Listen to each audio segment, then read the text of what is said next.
Hello, people. Hello, hello, hello. Now, I did say a couple of days ago that I was going to move to a different chat combination system. So instead of having my current system, which breaks all the time, I said that I was going to go to a different chat combining system, which should work a lot better. Now, that's this that you're seeing on the side.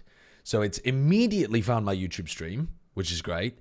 It's instantly integrated them. So we don't have to, like, the very first messages in the YouTube chat should still be preserved. I'm still tweaking the size of everything and, like, how it looks and that kind of thing. But in theory, it should look a lot better, the current system for chat. So I'm just going to kind of take a look at it and see if I want to tweak anything. I might want to take the font size down a little bit. It looks a little large. Yeah, I think maybe if I take it down to, like, 50, it's like size 15 or something, maybe that'll look a bit better. But basically what I'm asking you to do is, could you spam the chat for a bit with some short messages, some long messages? All right, I've changed the size of it down to 15. I mean, that looks a bit better, doesn't it? Is that about the size that we were doing it before? Look at that as well. It shows a first-time chatter too. Oh, this is way better than what I was using before. Look at that. First-time chatter. I think this is better. I think this is better. Is TMV streaming today? No, I don't think he is. I think he's just unwell. Surely this will result in mod messages being read more often. It actually will, though, Retro. Genuinely. Because now I'm using a... Now I'm not using a different application to, like... Anyway, it's a bit confusing, but previously I couldn't see stuff very easily. And now I can see, like, I'm not looking at this, but the thing that I'm looking at shows mod badges. So I can see mod badges. The badges work. Now, in theory, I could show the badges up here as well, but I think it looks worse, personally. But is that a decent size? That seems pretty good. It's made by a guy online called Nutty. If any of you are interested in streaming, it's through StreamerBot, and a guy called Nutty just made an incredibly good widget. But yeah, I think that looks like quite a nice size. Now, what I haven't done is I haven't added this to my other screens, so I need to do that. But I can basically, I think, get rid of the other chat windows that I was using. But all right, let's just focus on this one for now. If we... Oops, that's not what I wanted to showcase. But that's fine. It was hidden anyway, so it's not like you can get anything from that screen. It was this, and instead of having that backup chat in the corner, we go browser source... And we use this existing one. Or do we use an existing one? Maybe we don't, actually, because that's going to be the same size. Yeah, maybe we make another one, which is multi-chat small. And then here, paste this in and make it... Dude, I don't even know what size we want to make it. I guess I need to look at the other one to see roughly where it was and how big it was. But, like, fuck, this one was tiny. I mean, that should be about right.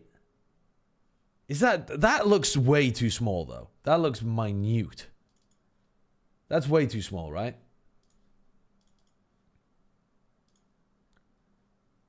Okay, so maybe if we made it like this, something like this, and then put it to like there. Is that a bit better?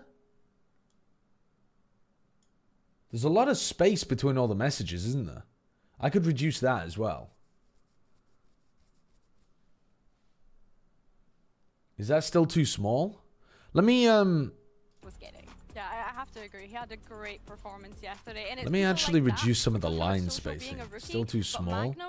Let's take it down to 1.5 line spacing. It's going to be all guns blazing in this qualification match today. Yeah, and he's changed, I feel like, since he's been back. He's been a little bit more gobby, you know? He likes to yap a little bit more. I love that. And speaking of yapping, obviously, we have a couple of Turkish players on the other side as well for Team Heretics. And there were some pretty wholesome moments with this particular one between Sociable and Vut as well. I love. All right, see if that's a bit better.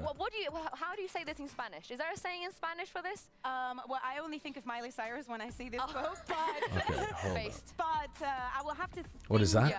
There will be one. Mountains are there. Wait, what? Mountains are there to be climbed There's one a bug day? with your chat on screen. It shows the YouTube viewers and lets them think they're equal to us. That's not a bug, actually. That's a feature.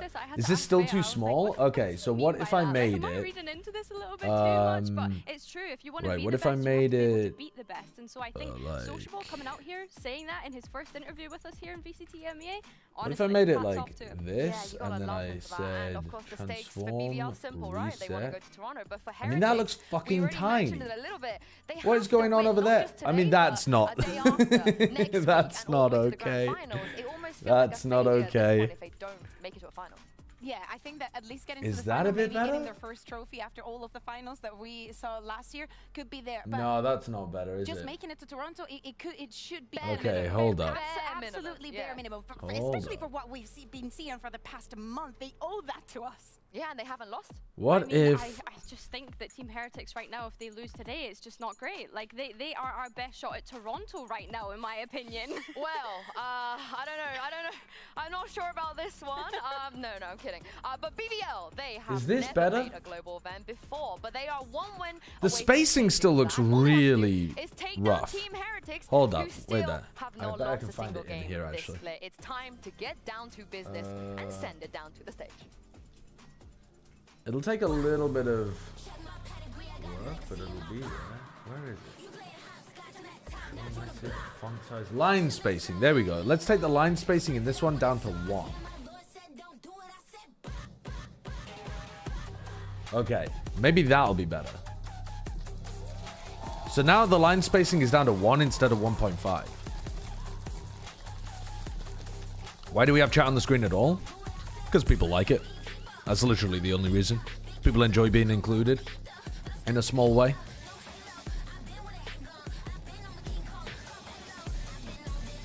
Is that better? To be honest with you, it's so small on my screen that I can't see it. Because it's like not even full screen on my end. Much better? Okay. You just had your wisdom teeth removed. God damn. Yeah, I know it only shows like 6 lines at once, but I'm going to try to fix that as well.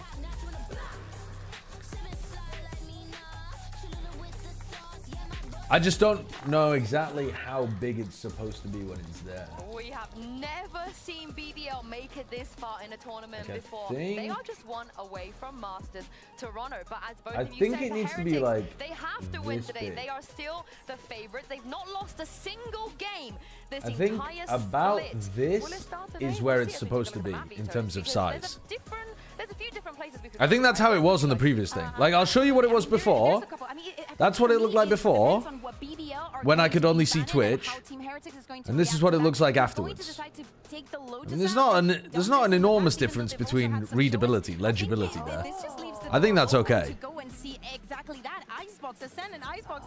This is a very interesting first 2 maps. They remember their turn. All right, let's have a look.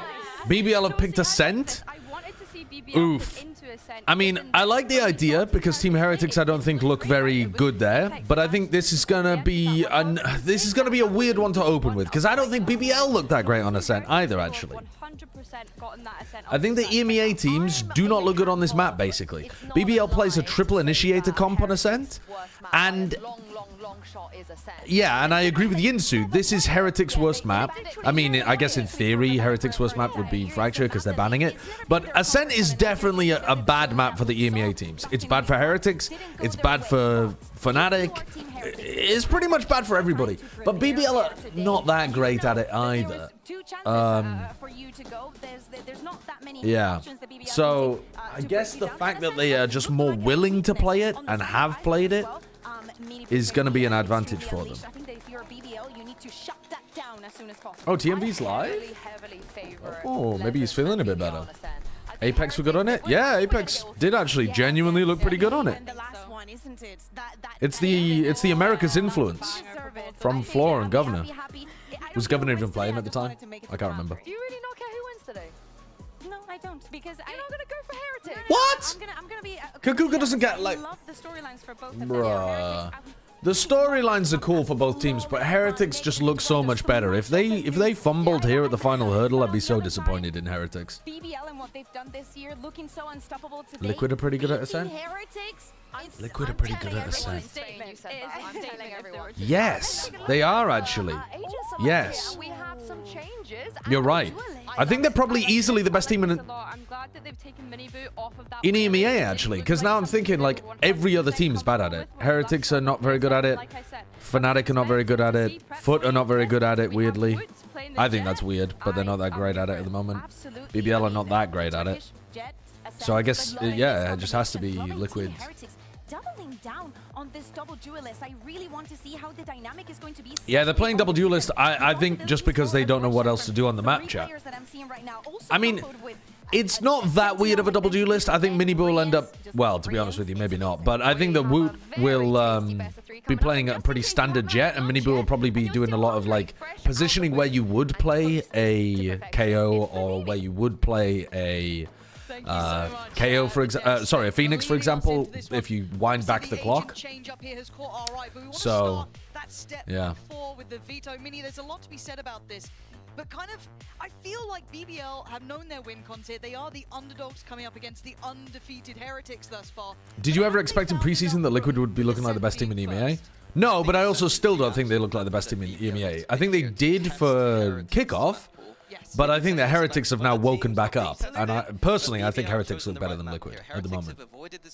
But that's not to say that you're not correct. Like, at some point in this year, Liquid have looked like the best team in the EMEA, and I would not have predicted that. I was definitely wrong about Liquid. I think we collectively were wrong about Liquid as well. It doesn't matter. Like, if I'm saying it's beautiful, despite not ticking my own boxes, it must be beautiful. And then Haven... Like, if we get there, we can start that conversation. There's so many. These are the two best pistol teams in VCT EMEA. Yeah, and but BBL were at 71%, by the way, and after their previous, in their previous game against Na'Vi, they lost every pistol, and they went down to 60%. So let's have a look. So, we've got a bit of a bait and switch setup in mid. Jet looking to take contact, and then Yoru tucked in the corner. They're walking through this. Well, there's one thing to be ready, it's one thing to deal with it. Miniboo saved by Woot there for the patience. God, Heretics were not actually ready for them to be walking through the smoke, but they happened to be set up perfectly for it. They're trying to fake something. They were trying to be greedy. I think Pansy's right. I think they were trying to make it seem like that was catwalk pressure with the smoke and with the util and catch off somebody in mid. They were expecting to find just like one duelist alone in mid or something. Or maybe even a free walk down mid and it would just be held by like a trip or somebody jiggle peeking or something like that. It's one of those high level pistols where they do something stupid because it's unexpected, but then it just looks stupid. Because their opponents are set up perfectly. Waiting patiently, and he gets his reward. Hello. Now trying to maybe cut off the support system, but they can play the numbers now. Even Miniboo. Are your ears working today? From Heretics, but BBL missing some steps. It felt like this morning it was a bit rough, but it tends to be worse in the morning and then kind of gets better. Yeah, it gets better over time. But I think it's getting slowly better. I was also just tired, and did I want to? And then by the time I was kind of like I could have, you know, by the time I was like fully up, it was like, well, it's already. It was like map 1. Oh, right, yeah. No, I had the same thing when I was waking up to stream XLG's qualification game, actually. Oh, maybe it wasn't XLG's qual. Maybe it was the grand finals or something. Yeah, I think it was the grand finals, actually. It was like grand finals to China, and I'd already woken up by the time it was like one map in. I was like, fuck that. I'll catch the VOD another time. Yeah, Miniboo super disciplined there to get one and get out. I mean, it feels like he could have gotten 2, but he just was playing the player advantage situation at that point. Incredibly disciplined. What do you think, TMV, about BBL picking Ascent after they barely got through Foot because it's a weak map for Heretics? I don't think it's the worst decision in the world, but I think considering that they have also lost 12-0 on attack side on this map before. Yeah. And you're never getting defense side first if you pick the map. It feels... It's like... It's what a lot of the community say, where they ask people to pick into, like, almost always the community will be like, why didn't you pick this? Heretics are so bad at it, or X team are so bad at it, and teams are like, nah, we pick what we're good at. We don't pick what our opponents are bad at. Almost always teams just pick what they like to play. And yeah, I always think it's a balance of both, right? Like, if you're playing your 5th best map against their 6th, that's probably not a great idea. Yeah. But I don't really know what this is. To be honest with you, it's difficult to find advantages in the map pool for BBL. Maybe this could be one of them. It's not like we... But I do think... Well, yeah, I don't hate this. Well, I mean, we'll see how it goes. I mean, it could go disastrously and still be an alright decision. Do you know what I mean? Because the gap between the two teams, I think on paper, is pretty large. Yeah, and I like just going for... Like, taking a risk. Like when you're BBL, you're probably gonna have to take a risk in this. Yeah, to win, you're gonna have to do something a bit risky. It feels like they're almost sometimes underrated for what they're doing. They're playing tons more Woot on Duelist this stage, but as part of double Duelist. I think after they saw the teams performing at Bangkok and they saw how much success T1 was having, I think it like opened a... Pandora's box. Yeah, at least for Heretics. Nice flash haunt combo. I like that for Levin to be able to take some space. And yeah, Mini pointing out a really important flank. Undetected but watched. Watched and fucking deleted. Mini looks so goddamn good. Every fight he takes, he just looks like he's gonna win. Dude, that dash from Woot just chops him in half. That's such a sick high IQ dash from him. Man, I love watching this team, bro. They make such good decisions. Updraft to come in and distract from Mini Boo. It's so beautiful. It's fucking beautiful. It's beautiful. This team is winning a global tournament. I don't know whether it's going to be Toronto or Paris, but fuck me, they're winning one of them. Bursting in, but Heretics have identified already one of the main... Dude, that's such a nice round. And like I said before, this is going to need to be a big attack side. I mean, individual from Miniboo to be able to get the kill onto Magnum, right? But a good idea to be going for a flank against this comp. And then the way that Woot dashes across to play Benji in and then updrafts to play Miniboo in, that's so nice. The early identification and even the fact that they're pressuring those backlines so early, you know, that first buy round coming in, they've already ripped that away from BBL. The fact that Miniboo's on that backline pushing in, taking away Magnum. And it's a cold start for BBL here. Look, we know they're the underdogs in this regard. We know they're coming in on the back foot if you're up against basically a flawless run team, but they need something to work out for them here. Some of these players yet to even get on the board. It feels very cold. Yeah, and when Miniboo's opening up like this, like cinema. already looking warmed up. Fucking cinema. Player of this stage, I believe, so far. It's looking great for Heretics. Miniboo's not just back as well. Miniboo's playing better than he even was last year, I think.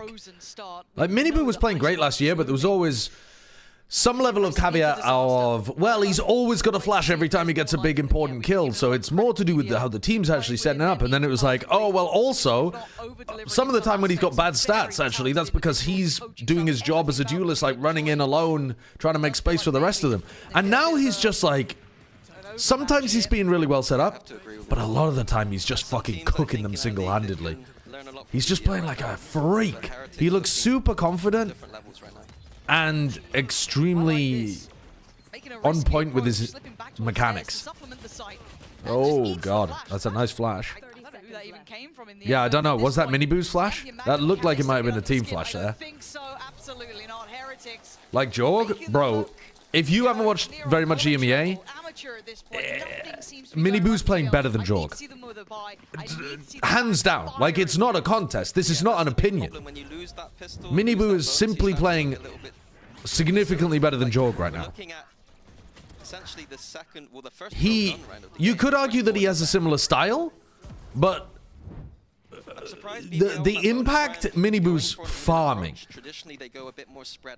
Miniboo's playing more like, you know, like the matches we saw of Zekken, where he crushed against, was it Cloud9, where he just almost single-handedly won them the map by pulling out like hero moment after hero moment. It's more similar to that.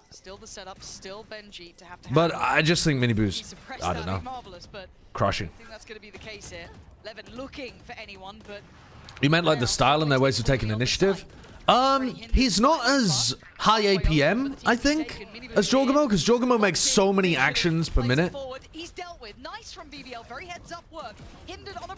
But he's a bit more disciplined as well, I would say, too. But he's extremely decisive when he chooses to take a fight.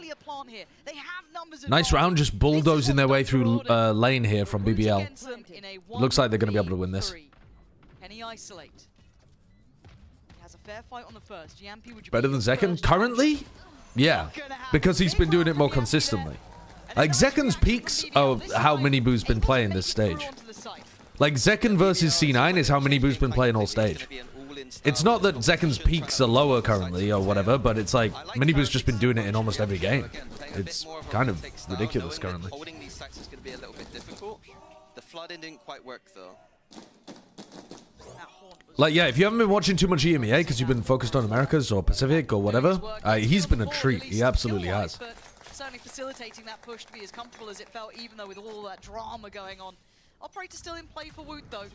Big investment here. Here we see the Sentinel utility being used on the A side of the map as an anti-KO ult setup here for Heretics. Expecting Yampy to use the KO ult early.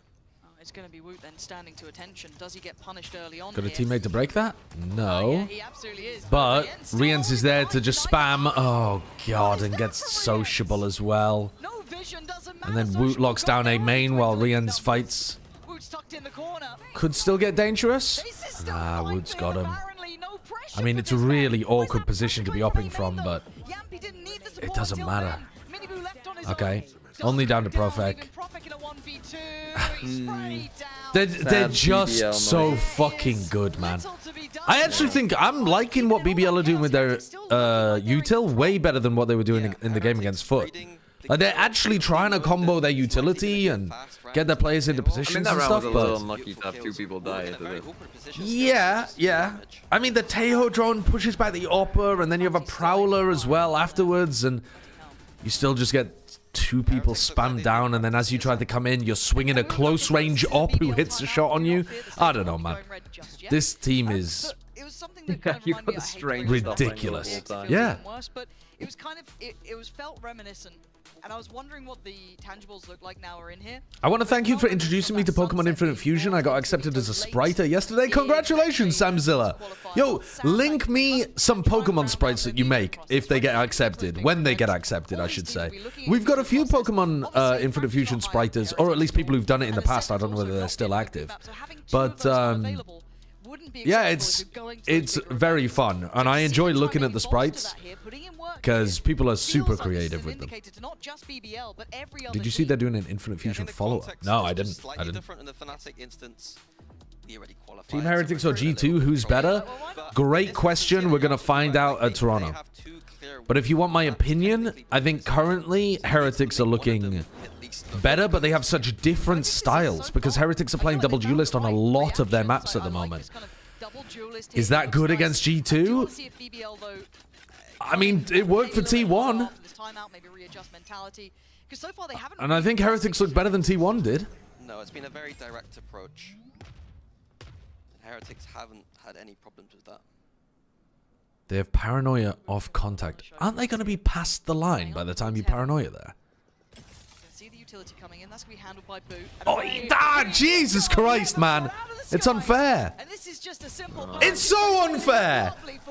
Bro, It's fucking ridiculous.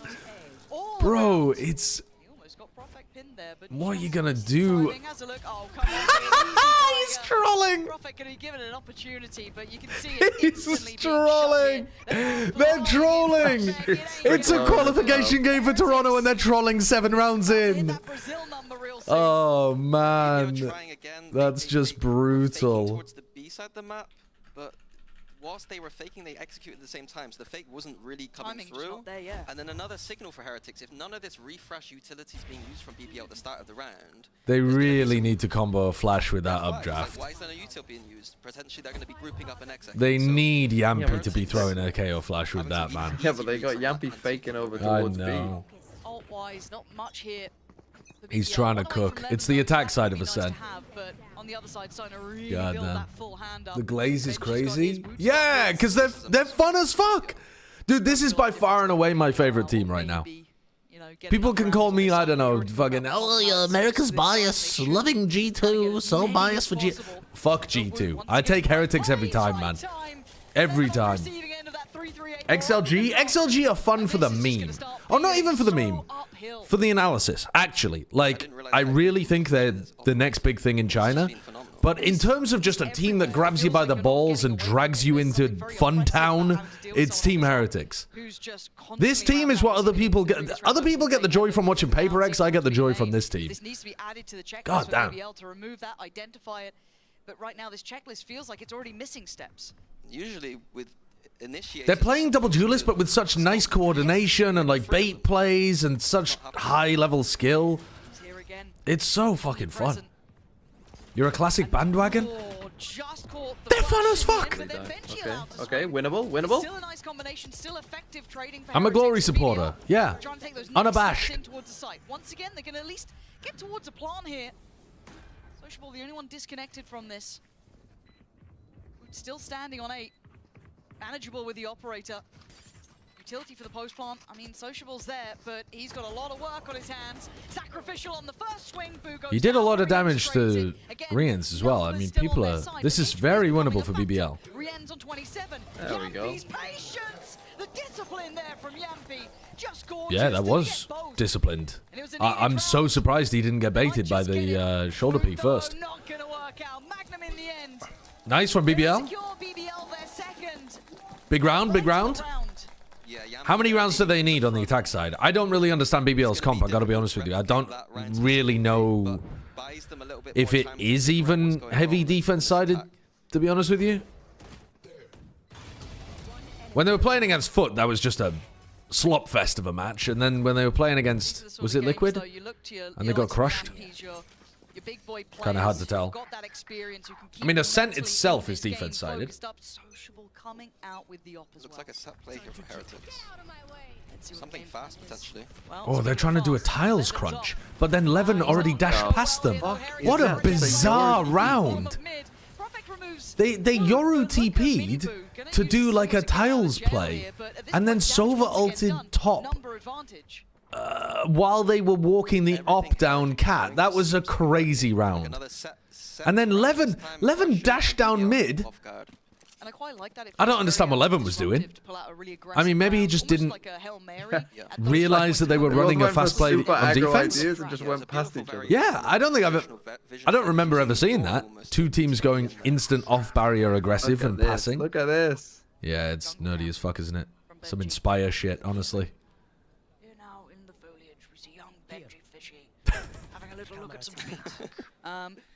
But they're going through the list. A lovely David Attenborough impression for Pansy. Steps towards middle. And Heretics already kind of understanding that British treasure. Left somewhat neglected. You can see Boo's reposition. You can see Rien shouldering that angle. And David Attenborough's all right as well. And there is no pressure through B main, so it all comes through market. Boo smokes himself off here. He's got a timing here that he can hit. And waiting on the contact from Rien's. Oh, more than contact. But there's the kill. And there's Boo striking. And left in a 3v1. Inspire catching strays? That's not strays. Inspire's got some really creative util.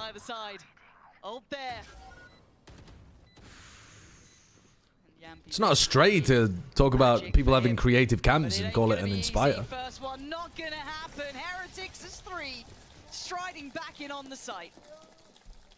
Yeah, one thing I want to touch on here is that we were praising BBL for... Sideshow cheered against the Mighty Ducks the whole film. Like, Levin's been very good since... I've never watched the Mighty Ducks, but I do imagine... I think... On the map where you see Jets... Hear me out for this thesis. I think rooting for the underdog is an extremely American thing. I don't think other cultures do it as much as America does. America cannot resist an underdog. I don't think the Brits root for them as much. To some degree, maybe. It's the opposite. In sports, America is very underdog-pilled. These aggressive plays. Certainly not the first instance we've seen them achieve this. Slideshow I just got here. Is our Ascent fixed?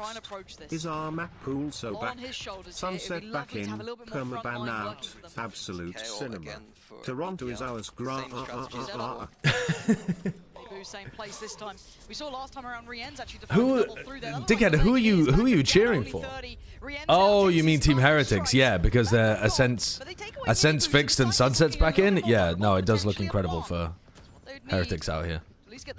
Leicester City? Bro, Leicester City won like fucking 1 year. Every other year it's Manchester City, Manchester United, bit of Liverpool sprinkled in there, more Manchester City. BBL fighting back, couldn't control in the end. Profit from the back lines doing wonders, leaving just Benji alive. Praise that clutching coming back on for them, but the time is low here. Not an easy scenario. And everyone hates both Manchester teams. Aren't they like the most popular teams out there? Man stuck in United. I mean, United won one like 15 years ago or something, didn't they? They got 4. Isn't the last 10 years of wins in the Premier League like Man City, Man City, Man City, Man City, Man City, oh, Leicester City, Man City, Man City, Man City, Man City, and then like a Chelsea or an Arsenal or something, or Liverpool, and then it's like Man City, Man City, Man City, Man City, Man City, and then you get back to like 10 years ago and it's like, oh, Man United won a few. Of that from Yampy too. Keep those spirits up. Keep Liverpool? I said Liverpool once. I think Liverpool have only won twice in like the last fucking 10 years or something, haven't they? Not Arsenal? I don't know. Listen, I don't follow football. All I know is it's like fucking 3 teams have won 90% of them. Main though being showed here by Heretics, putting pressure towards it. Feeling no resistance now. This should allow that cheating of the third player either towards A, which I think they're getting here with Rien's. Here comes the paranoia. Boo forced off this, but Woot out in no man's land. Can he make it his own? He absolutely can. Trying to find a little bit of a corner to play from, and he's got it. God, you can see them. Oh my god. I thought Woot was going to get that. They're killing so many people through smokes, I swear. Willing to take the challenge on the site itself. Not sitting so passive, but Miniboo popping a lot of damage here. And he's out to hell. Dude, I love the way that Miniboo and Woot are playing this. It's so difficult to get through. Considering that this is their worst map that they actually play. Profit does have his Omen ult, so that could be a play they do. You see Benji already rotating towards B in case that happens. Got so many bodies they don't have to. Do you know the last time Arsenal won the Premier League? I don't know, fucking 1945 or something. I don't know. I don't give a shit. My point was, I feel like Americans root for the underdog in sports more than is healthy, frankly. Trying to take steps in here. To the right here. Benji's just playing a pacifist game. Can he get the kill in time? He's having a great time over on B, isn't he? He's just getting them info in B main, tripping mid, vibing. Losable? No. Gotta go fast, boys. 9 seconds, door shut. Losable? Still game on here. Oh. Now they know the post-spawn position, at least for Profit. When does Rien's get another recon dart back? And they are divided. Can they stand oh, they're going for it anyway. They're not going for the recon. The crossfire now negated. A tap on the spike draws. They just win too many duels as well. Like, if they could lose a couple gunfights, then maybe it would be closer. They're not safe yet, Heretics. He knows the spike's not being diffused. Can he keep his cool? Can he keep his nerve? The second try now. Oh my god. Oh, nice try, honestly, from Profeg. Nice try. Stays ice cold under all the pressure and gets the defuse. Really well TMV, would you... Are you familiar with American sports culture? Well, I watch the NFL quite a lot, so somewhat. Fairly. Okay. Would you say that America roots for underdogs more than other cultures? Not looking great. No. I think it's a fairly... Well, I can't speak for every culture, but I'd say in Europe there's a pretty... Still, again, that scoreline in European football, people root for underdogs all the time. Firmly in the lead, and BBL still looking for more. Do you think the film The Mighty Ducks would have popped off as hard in the UK? Yeah, Woot's creativity. I mean, it might not have been as well made. No, if it was as well made, but it was about British sports. I like this synergy. See, my thesis is that they would have told them to just fucking give up. Get a grip. There's maybe more like, yeah, there's more of a, I wouldn't say it's an underdog culture, but more of a never give up, you know, always have hope, you're the best type culture. Believe it. There's a more of a believe in yourself culture. Once again, you see maybe that's what it is. To do some kind of distraction towards B I'm tapping into something in the zeitgeist, but I'm not sure what it is. I'm still working on my thesis. Dude, I mean, not as good as Woot, okay? Not quite. Oh, hello, Profec completely defending that makes the round winnable. Winnable. Why does Woot have a stinger? Because he has knives. Oh, And he doesn't need anything else. Dude, it's just farming, isn't he? Like, as if Miniboo being in form wasn't bad enough, you also get Woot playing Duelist. It's a nightmare. It's a nightmare, man. It's a nightmare. But to further your point about American sports, like I would like here in the UK, like if you are from, let's say you're from Grimsby and you're a Manchester City fan, you get called a glory hunter. People don't like that. People don't like that you're just, you know, rooting for the Right, best but team. I would say that's I feel not... like in America though, that's not as big of a deal.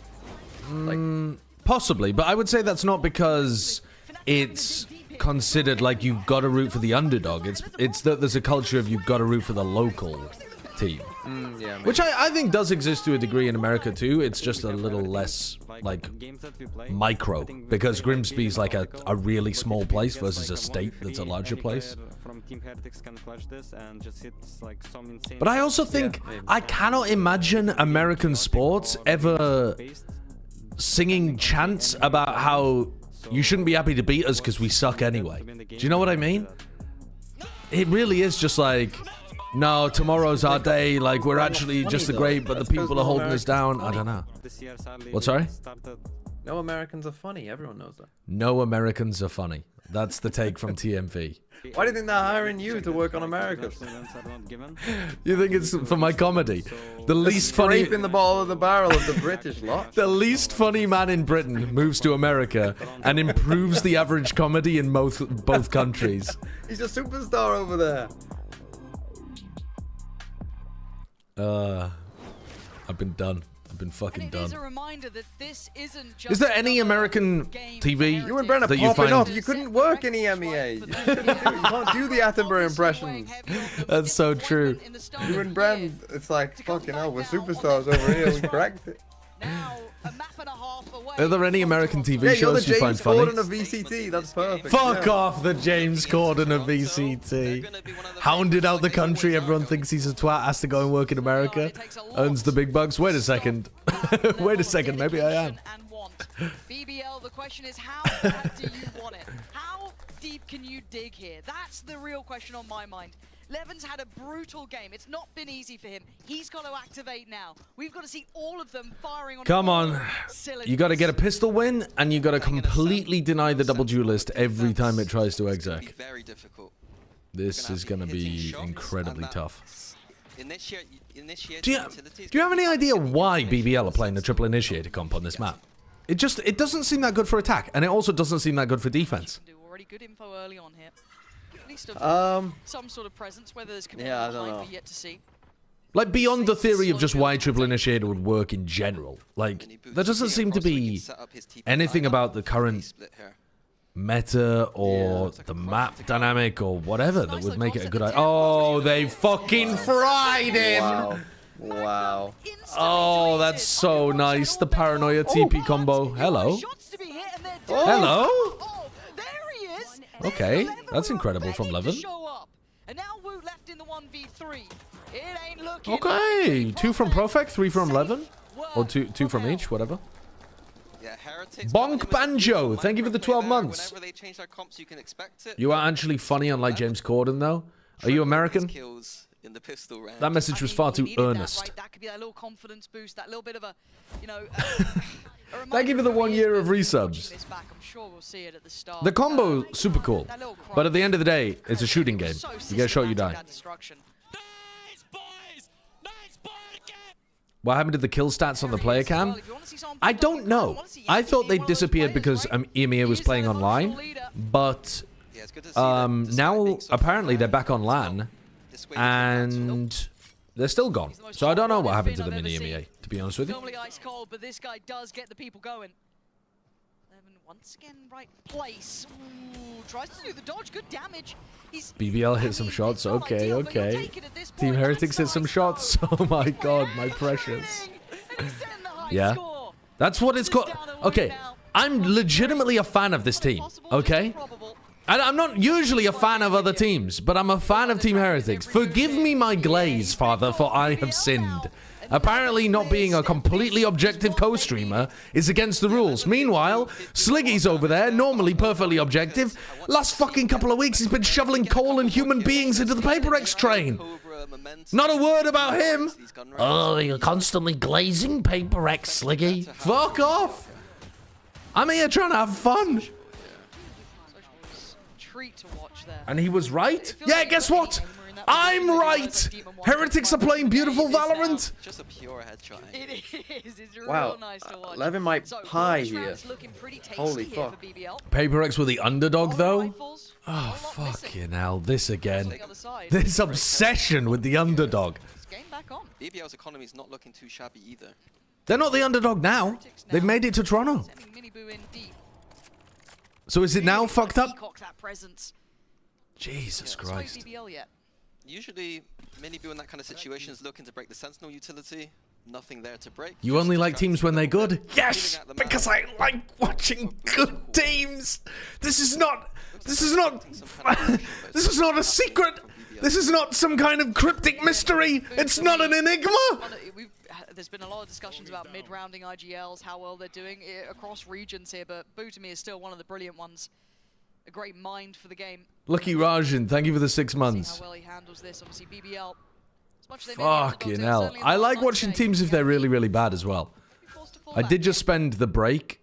One of the things that I was doing was looking for some shorts from the recent co-streams. And I was looking at EDG losing to Billy Billy. And I could make a really amusing short about us following Gianni and seeing if he was going to drop 420 in the game. But I don't know if that's too, like, cruel, you know? But I'm going to make the short anyway, and then I'll figure it out. These players are, and here it comes. And there goes Yampi, unable to really put up a fight, but with 13 seconds, it felt Sociable gets dicey, caught but as Heretics well. slowing down the tempos. 5v3. Rien's is weak. Wow! Well, Benji feeling himself after the that's a spray pie. transfer. That's a 11 pie. Really? 11 pied? Bro, after hitting 2 great shots in the pistol round as well, that was 2 out of 3 of his kills. I didn't even know. He must have been, 1 and 12, 1 and 11. Oh, God. I mean, he was getting beasted in the entries. He was getting hit by everything. By spam, by op shots. He was getting owned. If you were rooting for any other team, I could support you, but I'm a certified Team Heretics hater. Sleepy Toast, what are you talking about? How can you hate this team? They're full of, like, players last year who were rookies, who popped off on the main stage. They're always the underdog in a grand final, okay? If you guys love underdogs so much, this fucking team has never won anything. They're the greatest team ever to have never won. How is that not immediately attracting you to them? Time out after losing. They're Aurelus! Aurelus! Look at what Wu was doing in Shanghai, and I dare you say Aurelus. Oh, yeah. Yep. Unbelievable. Buddy. They were popping the fuck off against Paper X and got sat back down in their seat at Madrid. They learned. They humbled themselves. Benji Fishy played Fortnite. Do you remember Fortnite? Momentum doesn't get taken away. Heretics have done kind of what fucking hell, man. Yeah, they lost the pistol, that's fine, but they win out on their I'm losing my shit out here. Kind of following traditional trend. This next one, though, is key to me. There's no massive ult here yet, though, either for Heretics. Big thing for me, though, if BBL were able to... Fucking hell, they've got such lovable players. Miniboo was doing his exams whilst playing last year. They had to play with Patitek. You remember Patitek? We all love Patitek. He's on Liquid. He's going to go to Toronto with them. Of the outcome, at least with maybe even confidence levels coming into this, but pause to get minds set right.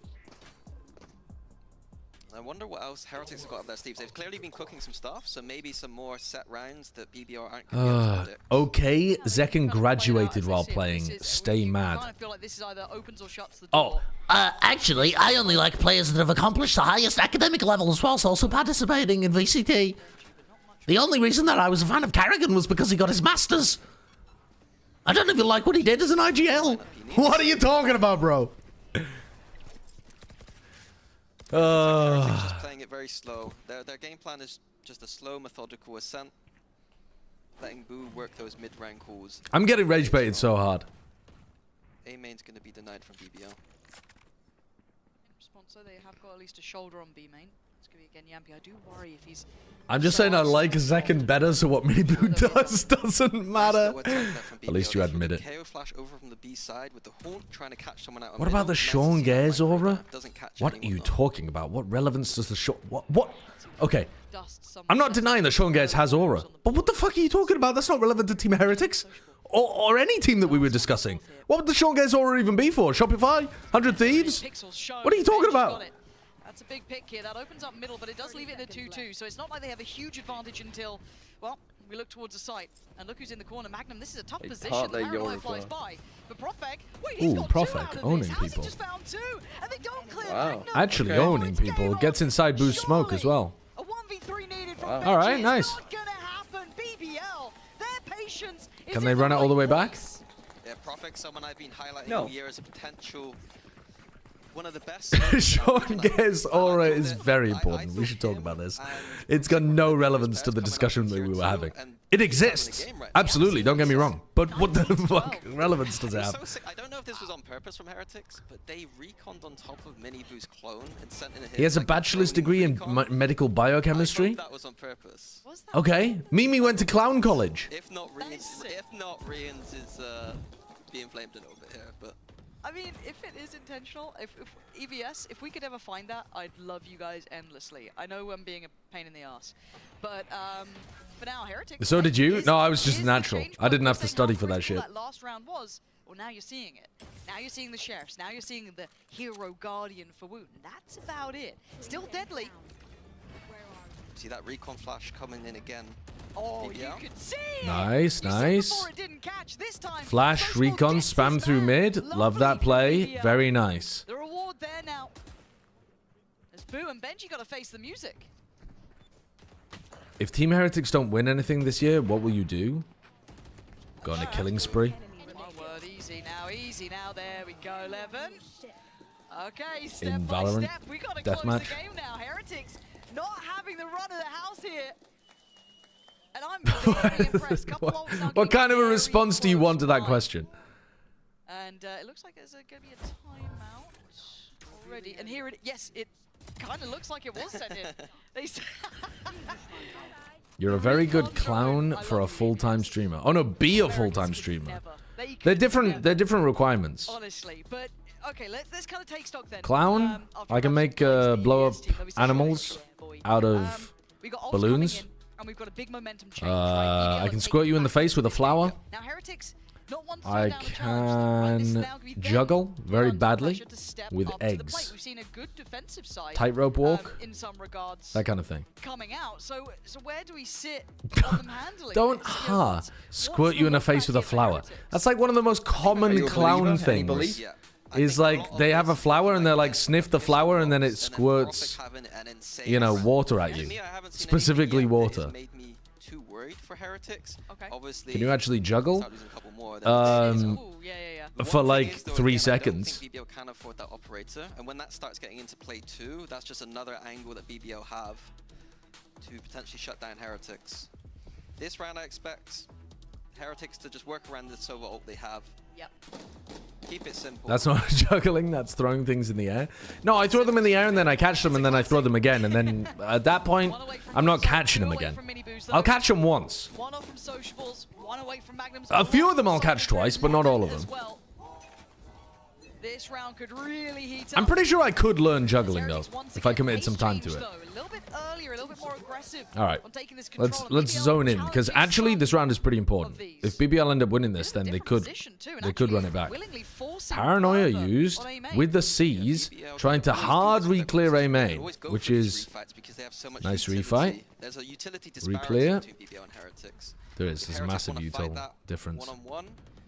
But now they have to go and worry about this. They're smoking as if they're going to be walking down mid as well, and there's no Sentinel util in mid, so their Fade, after throwing a season A main, has to go and just kind of monitor this for the rest of the round. Cypher spotted, so you're not as worried about a mid lurk now, because it probably would be Benji that would be doing that. Oh, but he's found the timing just right. And he Levin gets a swing onto Miniboo. He's still actually looking pretty sharp, Levin. I think he just had a really bad attack side because he was forced to dash into them repeatedly. If you want a real party trick, learn how to swallow a sword. Trying to pressure sites and stuff without one initiator. Yeah, Heretics had a very clear plan. I think we're just trying to take a main more than actually exec, but don't know. 30 seconds left. 11 in the middle, nothing.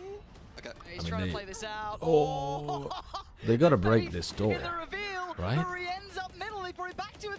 They were not expecting. Levin's so confident. He's so confident. Considering that he's so confident. Considering that he just got slapped in the first half. Fighting his footing when BBL needed it. Dude, he's frying. Yeah, he's frying. And now operator economy comes Surely that's never happened before. Somebody goes 3-14 but ends positive. If there was going to be a map, it would be Ascent. But I don't ever remember that happening. If we talk, we will win this game. If we don't talk, we will lose. Love it. Love it. Profec's been playing nuts as well.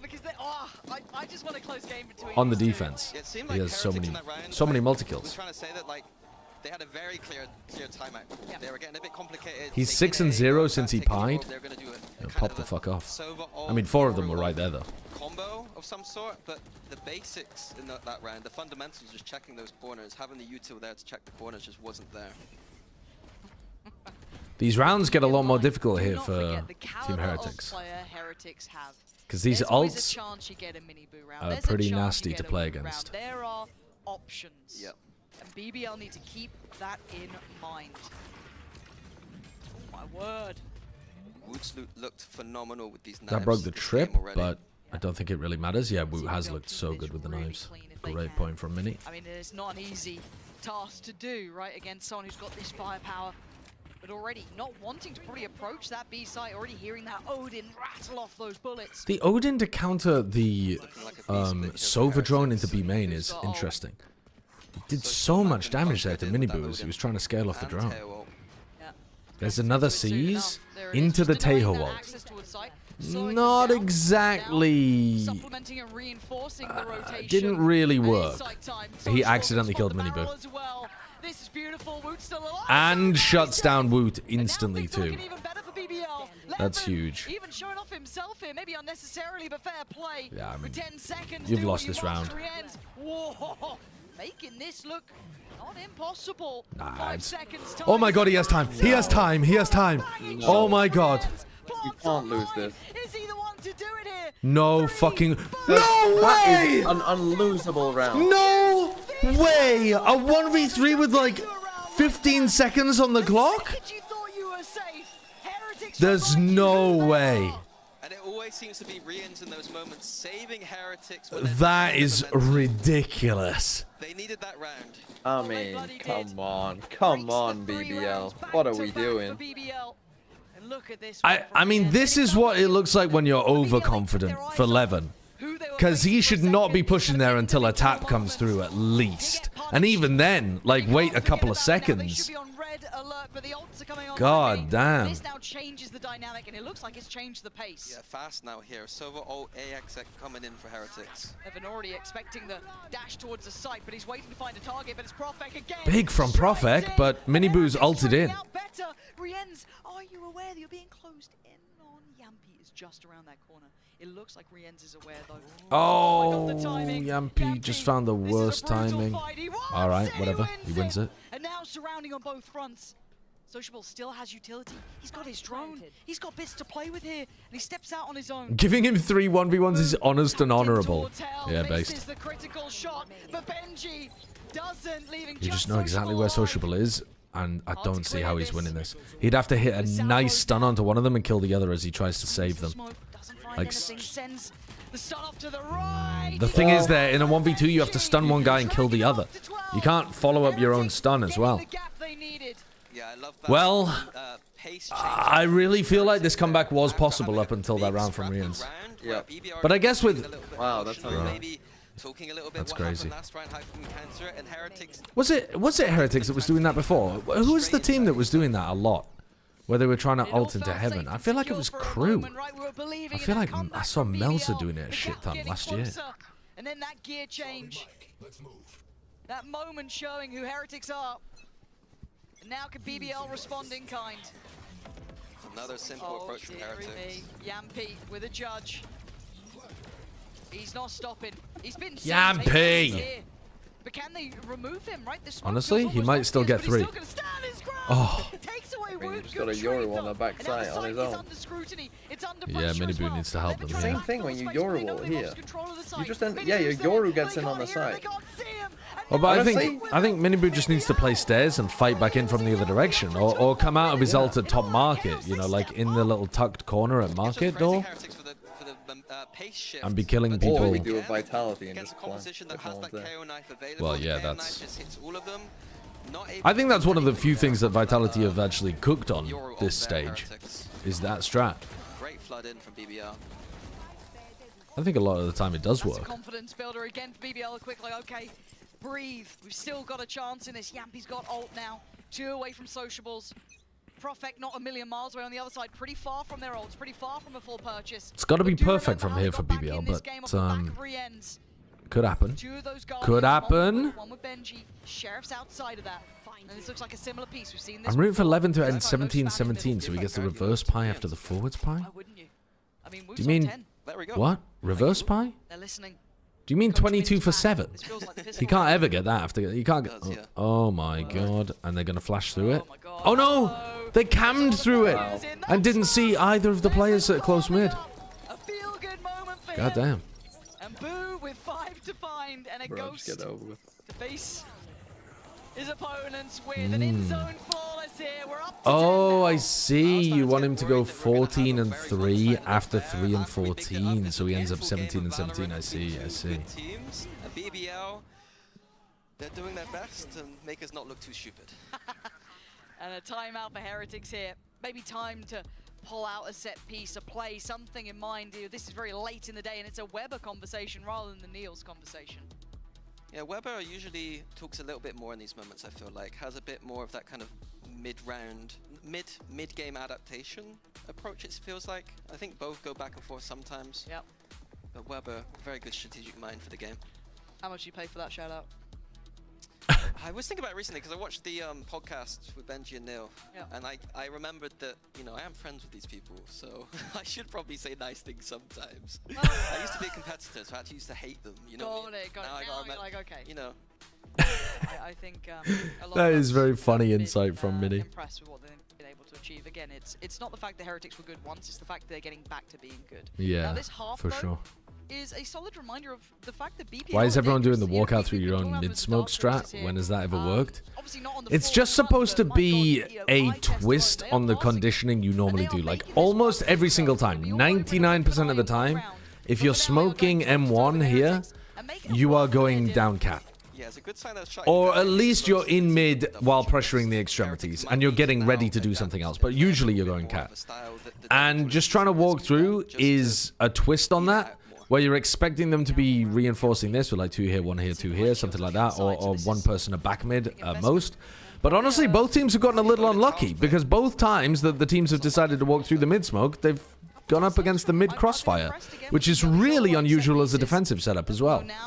Though I suppose slightly more common, you could argue, for BBL, considering they don't have a Sentinel in their comp, so they have to do active mid control. The lurking Sova as a solo initiator, this is straight out It's really weird. The way that Rienz is playing on the attack side is very strange. Changing out back to the Vandal, and on site you've got Miniboo, Boo, Benji waiting. But I think they could still win this. In fact, probably will still win this. BBL getting closer, Haunts there, oh, Benji nearly got caught out way in the open. But he's blinded, he can't remove this. They've got to get going now though. Time running short. Benji again. Yeah. I mean, Miniboo's in such a tough that one position. round, that literal 1v3 does feel like... I think it changed everything. But also, the thing with that is, if Rienz didn't do it then, like, if you had started at the beginning of the attack half for Heretics and you said, what are the chances that one of these players delivers a round on their own? You would say, oh, well, it's almost guaranteed. That at one point, like, the player quality on Heretics is so high, there will be an attack round where an individual wins it for them. So, in one sense, it does look like you look back on those and you're like, well, that should never happen. But also, if you really ask yourself at the beginning of the half, you'd be like, yeah, I think it's actually quite likely that somebody does something, because the player talent's ridiculous. Also, I just want to point out, still Ascent defense side, despite playing double duelist versus no sentinel triple initiative. Still very defense side. Still very defense sided. Absolutely. But also, I think vindication for BBL that it wasn't a silly map selection. It did make some sense. They absolutely had the chance to win that. Didn't go too bad. But I would kind of like to see BBL play a more default comp, I think. To be honest, I don't think it was a compositional difference today. I think it was a team and execution diff.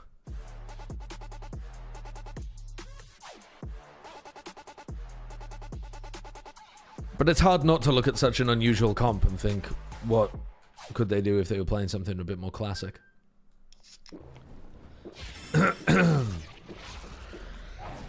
Red Bull gives you wings. Yeah, I think Ascent needs some changes. I think it should be the next one out of the pool. Even though Icebox is objectively worse, in my opinion, than Ascent, I think Ascent should be the next map that they do some tweaks to. And I think what I'd like to see them do is I'd like to see them remove so many of the crossfire setups. So like B main, not B main, sorry, but the B choke point to get out into the site. When you walk in, you have like logs is here.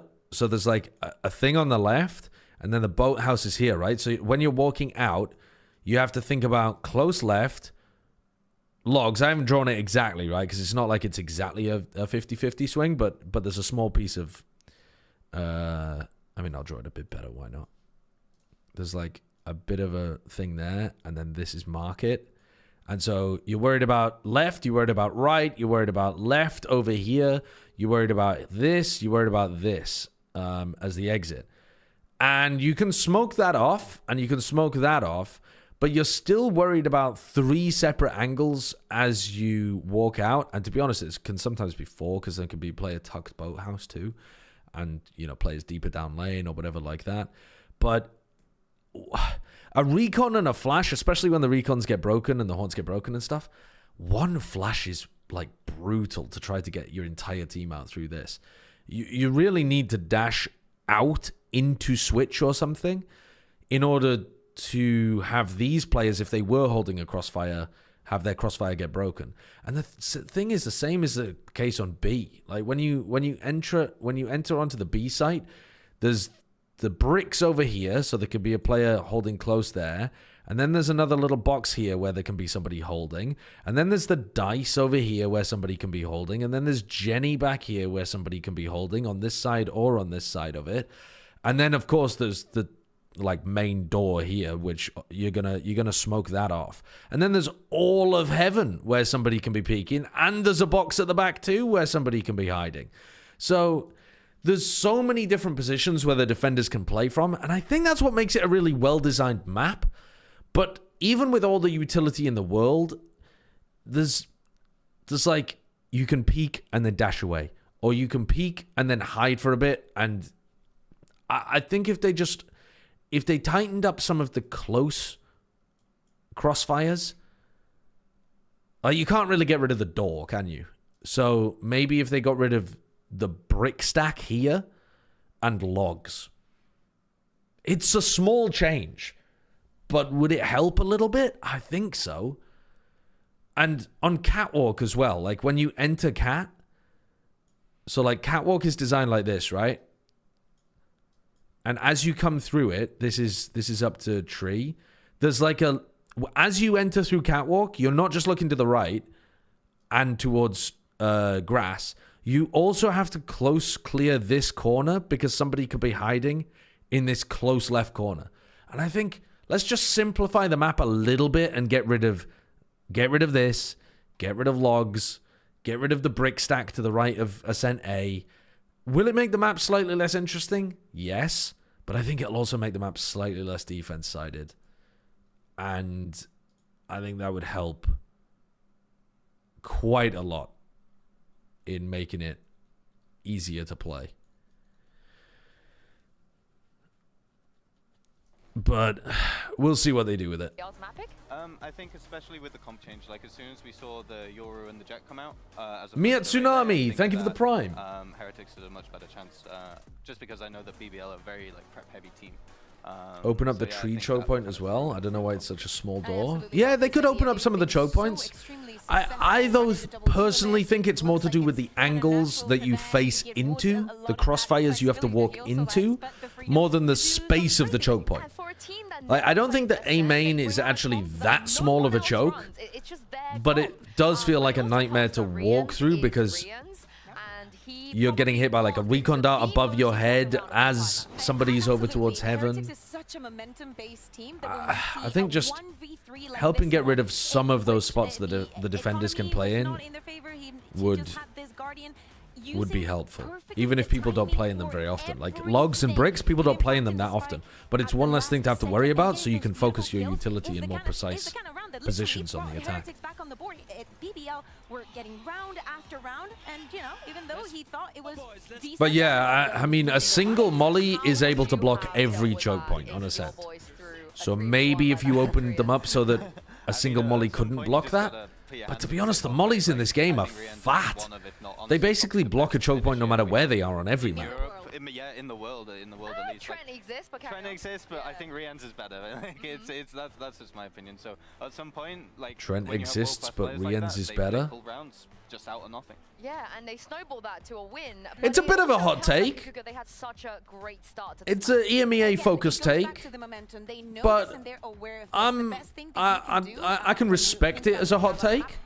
I think right now I would say Trent is better, but if you took the last 2 years, if you took 2024 and 2025 into account, then I think you could absolutely make the argument for Rien's. This is, as I say, the bonus round. The moment that this is open, the reaction from Wood to go on the smoke dash, create that distraction and the paranoia. And Rien's might be better with in Toronto on new patch without Teho being as big of a factor. Absolutely possible. Annoys me that they perma-banned Ascent for such a long time. If this was in their repertoire the entire time, you know. Once you take 2023 into account. I mean, were either of them playing that well in 2023? I don't know what Rien's was doing in 2023. And Trent was playing against Plumbers in 2023. So picked up an op this entire year.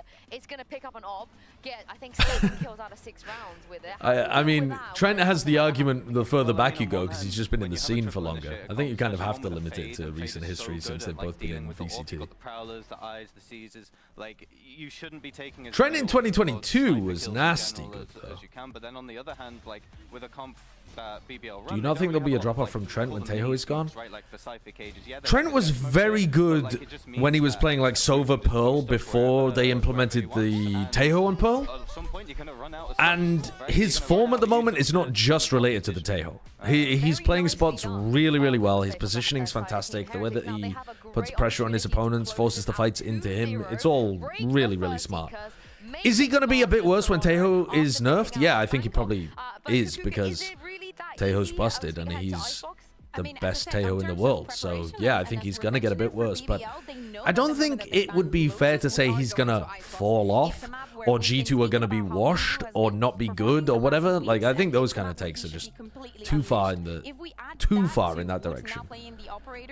I just think Trent has a good enough pool of agents that he can rely on and a good enough form at the moment that he won't go down massively. But will he maybe not be the best player in the world? Like, I think he's got an argument right now for being best player in the world. I don't think he'll. Probably he won't be in that argument.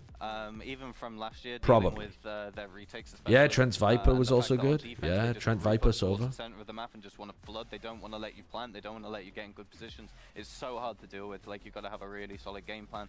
But then again, are we having a long pause between this and the other game? I don't think so today, Finn. And just letting him just be unleashed as he was. I don't think so. You know, that's honestly a lot better than what they were running at the start of the split, but I think Heretics is just too good. Do you anticipate more changes from BBL? Are you drunk, Sideshow? Trent, best player in the world? Okay, who do you think the best player in the world is then? The players that they have.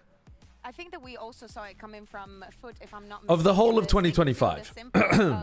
That's, let's say from the beginning of 2025 to now, who is the player of 2025 so far, the MVP of the year? Because for me, it's Trent. Are there other players in that conversation? What they've been doing on the yes. It's Heretics that change. I mean, Leaf on his own team is going to make some level of an argument, but I think Trent wins. I think you could maybe say somebody like Kiko, but I don't think that's as good of a take. You could maybe say somebody like Zekken, but I don't think that's a very strong take. There are people that were fantastic in kickoff, like Durka, and there are people that are fantastic now, like Miniboo, but I don't think either of them have been good at the other end of the spectrum. So, Nats is a decent shout as well. Nats, yeah, I think he's in the conversation. Chichu. The problem with Chichu is, man, he has been performing amazingly, but he's not even going to get an opportunity to perform at Toronto. So, how do we feel about the comp change? I mean, he's either been do you think it complements what they were doing farming in China. I think the Killjoy's just honestly, he was farming at Bangkok. He was playing amazingly at Bangkok. And then he started farming again in China, but it didn't do enough to get his team to the qual. But yeah, I would throw Chichu in there. I think Chichu actually has a better argument than Kiko or Zekken. So the Killjoy is a little bit harder to anti-strat in that Probably a better argument than Nats as well, actually. But I think I'd still put Trent and Leaf higher because there's more competition domestically for them. And they're going to be able to go to Toronto, and so they're going to continue to show stuff. Unless they fall off dramatically. But Pansy's been paid by Big Ice. It is now. The Polar Express got to her. Keeping it simple, 5 towards A, but already we see BBL pushing out. Oh, Minnie, don't you stop. Okay. They're pretty good at doing these flank rotation with the zoom in. Takes, but looks like they're going to be flooding in here on B. On A, sorry. Yeah, oh, now that's an angle. That's an angle from back rafters all the way over to this does change the matter. This is only round 1. His position of pipes. BBL wanted to stick around on the side here, turning the flash just perfectly for Yampi. That is beautiful for him. Doing well here, BBL. Trying to draw the players in on the tap of that spike. Boo and Benji gonna have to react. I could definitely see Heretics getting pressured on this map more than others that are in their map pool. Because I swear when I saw them last, it was just Miniboo putting on a fucking individual masterclass. Yeah, Miniboo destroyed the last time I played. He utterly owned last time I watched them on Icebox. Like, we're talking about Heretics and their beautiful Icebox, but BBL are no slouches on Icebox either. What I like from them is their confident. Trent highlight reel be like top 10 Tejo post plant missiles. That's so fucked. They really need it, but sometimes they just let it go. That's so fucked of you. Play with those pre-flanks. In zone flawless to start things off. I know. People really are blinded by the Tejo hate. It's not true, chat. It's not true. Heretics gonna just have to go through the motions. Look, we know what Heretics are good at in this map. Now, yes, there have been some adjustments though, so that could obviously cause some of that prep work from BBL to be. Is this elimination? No, this is qualification. Win this, you make it to Toronto. It's the upper bracket semi-finals. I'll see BBL try and keep this clean though. Yeah, I was looking for Heretics to do one of their set rounds here, but I'm not sure what they're planning here. Yeah. With more VOD prep, BBL might be prepared for some of the set plays. I could believe that. Running under tube, creating this we should see Trent play Brimstone the way he's up on that iPad. Fucking hell, man. People will do anything to disrespect the MVP of 2025. Straight X's, thank you for the 37 months. Is watching the Paper X RRQ game worth it? Yeah. I'd say it was a banger. There were a couple of maps where Paper X crushed, and that's fun if you're a Paper X fan. But then the other 3 maps where RRQ won were like pushed to the limit. Some ridiculous shit happening. Yeah, cheeky idea, using the salvos to try and break the turret. The turret didn't get destroyed for some reason, so in future rounds they're going to need to figure that one out. I don't want to think about turrets, they don't go that well for me. What is that? Yeah, don't worry, like map 2, 3, and 5 were very close. I guess Ascent wasn't that close, but it was Ascent wasn't that good, to be honest. But you kind of have to watch it. If you're going to watch the rest of it, you have to watch the map. The final map. It's insane. Why do you hate Icebox so much? You'll learn. You'll learn. Nice! That's a sick denial on that. Just standard A default here. Let's fucking go. Big from Magnum. But you had something on the line there, like a little pred of like, will Magnum destroy the Naros wall? I just... Fucking get in! I'm looking for the only interesting things on Icebox. Yeah, you liking what you've seen thus far? I mean, thus far, no, it's fucking dull, isn't it? The first 40 seconds you of like this round. this little walk here? Like this little... Oh, little tail drone. Ooh, ooh, solo reclear, no util. Ooh. Good info for Yampy. I feel like they are always going to go with their neon. Info, see the neon? Knowing the implications of losing. Here they come. Oh, great knife. Yeah, great that is a good knife. Full suppress, round over. Not round over. Round over. I mean, it might be because they're forced to push into the stack, but... Killjoy nanos here. BBL look extremely... Oh. Ooh, he got cooked. How did he get cooked so hard? Oh, that stun is brilliant. He didn't see him. He didn't see Sociable. Sociable got 2. You serious? Getting 2 from there. I thought 1 was fair game. The second, I don't know how the hell that happened, but Magnum trying to walk this back. This is not going to be easy. 3 players. Oh, but they line up. That makes it much easier. They're finding the timings pretty heavily with when Heretics have got util in their hands. If Magnum gets 1, it's really... That's right. I mean, it's a good bonus.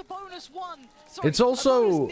I like Yampy's flash, even though it gets him killed, because it's exactly as they go for their exec. It, I think, really shows that they have a good idea of how Heretics are going to hit.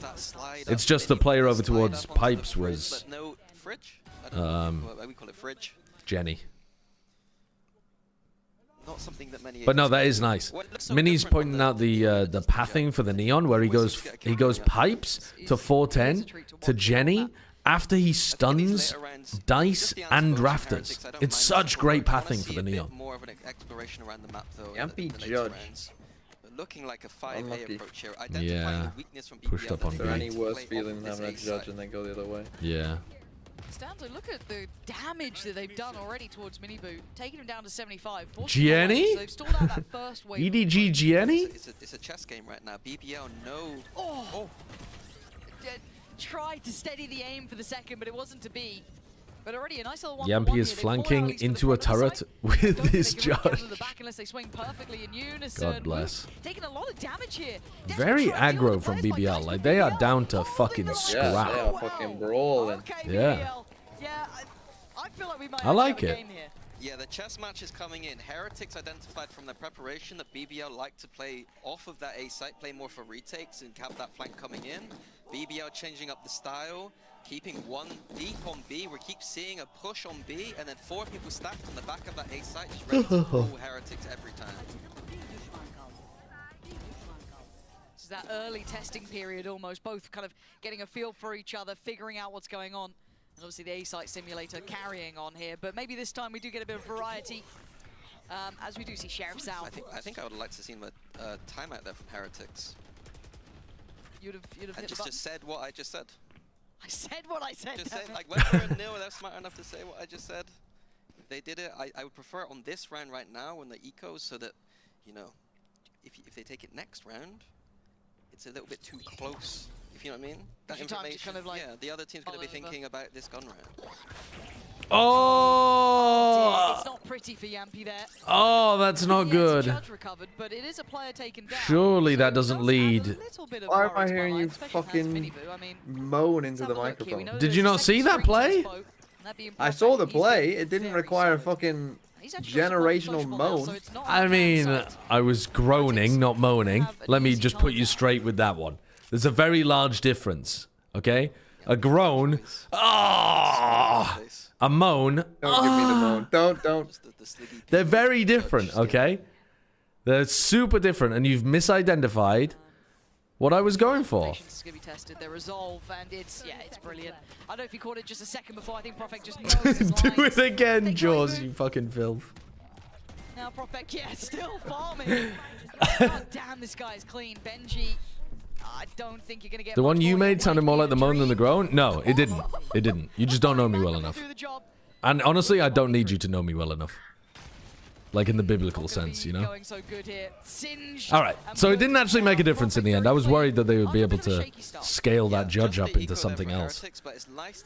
Big ultimates getting online here for the defense. They've got lockdown that they could potentially retake with. I think playing retake on A after... Playing like a flank-heavy retake on A after attack timeout would be a really nice adjustment for BBL.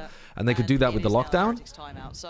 Oh, they are going to take a timeout. Okay. A little bit later, and obviously giving BBL the opportunity to talk during this time. But didn't realize that this was going to be a timeout.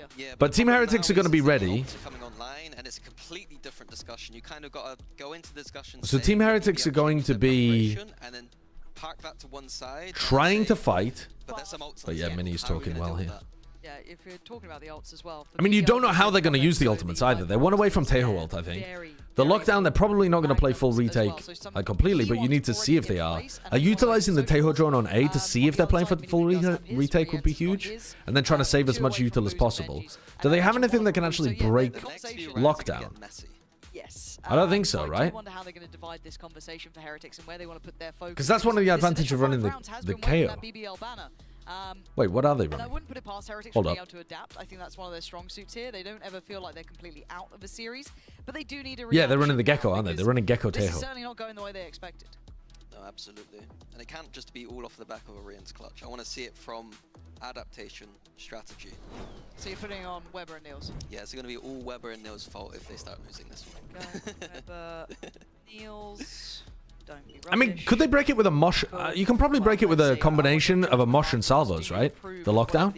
I don't think I've ever seen anyone do that, but I think that would work. Somewhat like what we've seen before. Yeah, I was just thinking about that, Friendliest Titus, as you wrote it in the chat. I don't think I've ever seen anyone do it, though. Yeah, rinse and repeat. Nice change, though. But I'm pretty sure it would work. Built towards on the backside of site here. Heretics may be identifying that the Killjoy ult often used as a retake setup for BBL. And they would be right to do. Yeah, so my game plan here would be Tejo ult in, see if they're playing retake, try to take as much space as possible. Now, this setup looks like it's to actually try to flood defend. Because they've got 3 players here, so maybe they're going to make it look like they're playing offsite. Like hide from the Tejo drone and then flood. They spotted players on the site, but they're going into lockdown. Ooh, that is very, very early. They're gonna Tejo ult it. Sorry, I didn't realize that Woot could get that online after picking up the orb. Ah, and they've adjusted this orb position as well. I don't think they had that in the same place last time, did they? From Boo. Or maybe they did, and BBL were picking the timings to fight through it beforehand. Oh, that stun is good. Oh, but the flash is better. The flash is fantastic. Boo blind to the world. 4v4, but can they dissuade this back line? So much. Now, when did these salvos get used? They would need to get deep and get deep fast. Rienz has got a fight. Oh, what a read. What a read on that player up top. Impact alone is outstanding. As the spike feels impossible. Got to half, yes, but to deny the final 3. And there come the salvos.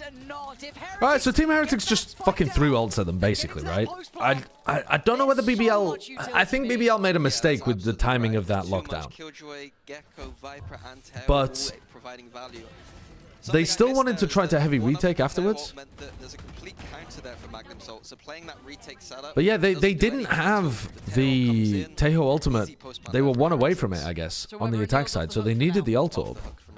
Good stuff. But I'm a bit stupid too, so... Well, I wasn't going to say it. Ooh, 1 and 5. But Boo and Benji now 1 away from their doesn't matter though, he won the round with his ult. Now Benji's 1 away from being able to get his ult online. So, is the idea... Oh my god. Oh my god, he got the timing past it. Been to the crew school of Icebox. Just go A every round? Yeah. Fucking go A every fucking round. Maybe an eco round where we got pistols, we'll think about B. Levin has such a slim window of opportunity there, because he has to go... He can't play pipes because the salvos are there. If he takes the rope, he has to dodge the dizzy, and if he dodges the dizzy perfectly, Miniboo is then peeking into his face. So, I'm not really sure that you can get that done, to be honest. Yeah, Yampi tried to kind Benji would love find that some orb. unison with that, but he couldn't do it as Rien's already denies him. Trying to play up close here.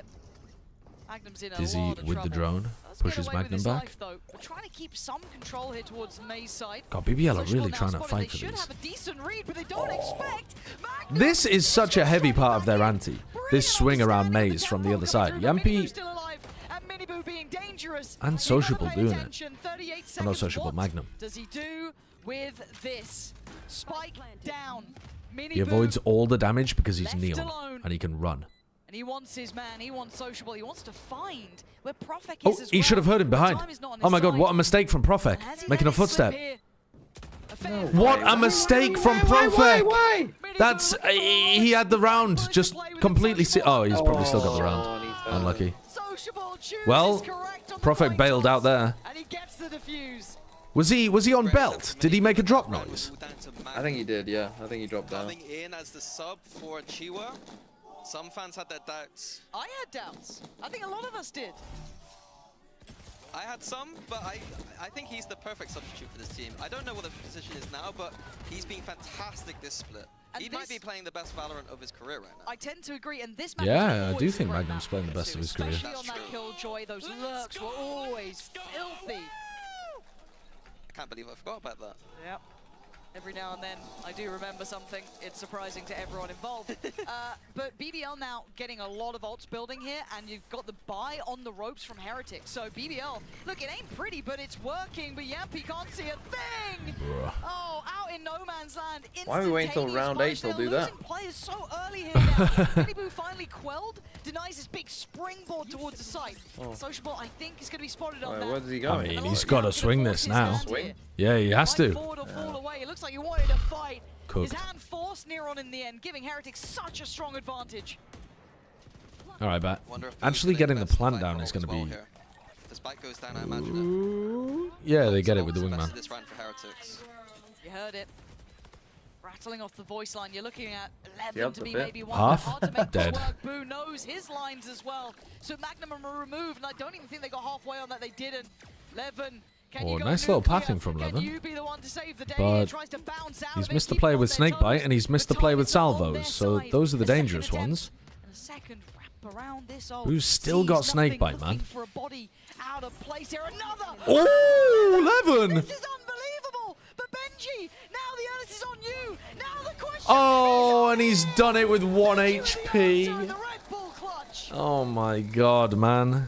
Incredible back and Nice forth. round from both It's teams. Heretics I wanted to mean, set Heretics Neon overall plays. played it better, That but is then the Levin opener into that pulled out a round. ridiculous Using the Killjoy ult when the Viper attempt at a ran clutch to try to finish save it them. off. He's just running around trying to flank them from behind. That kill on Boo was sick. Two players here, Levin on one side, that explosive jet, and then Benji clutching up.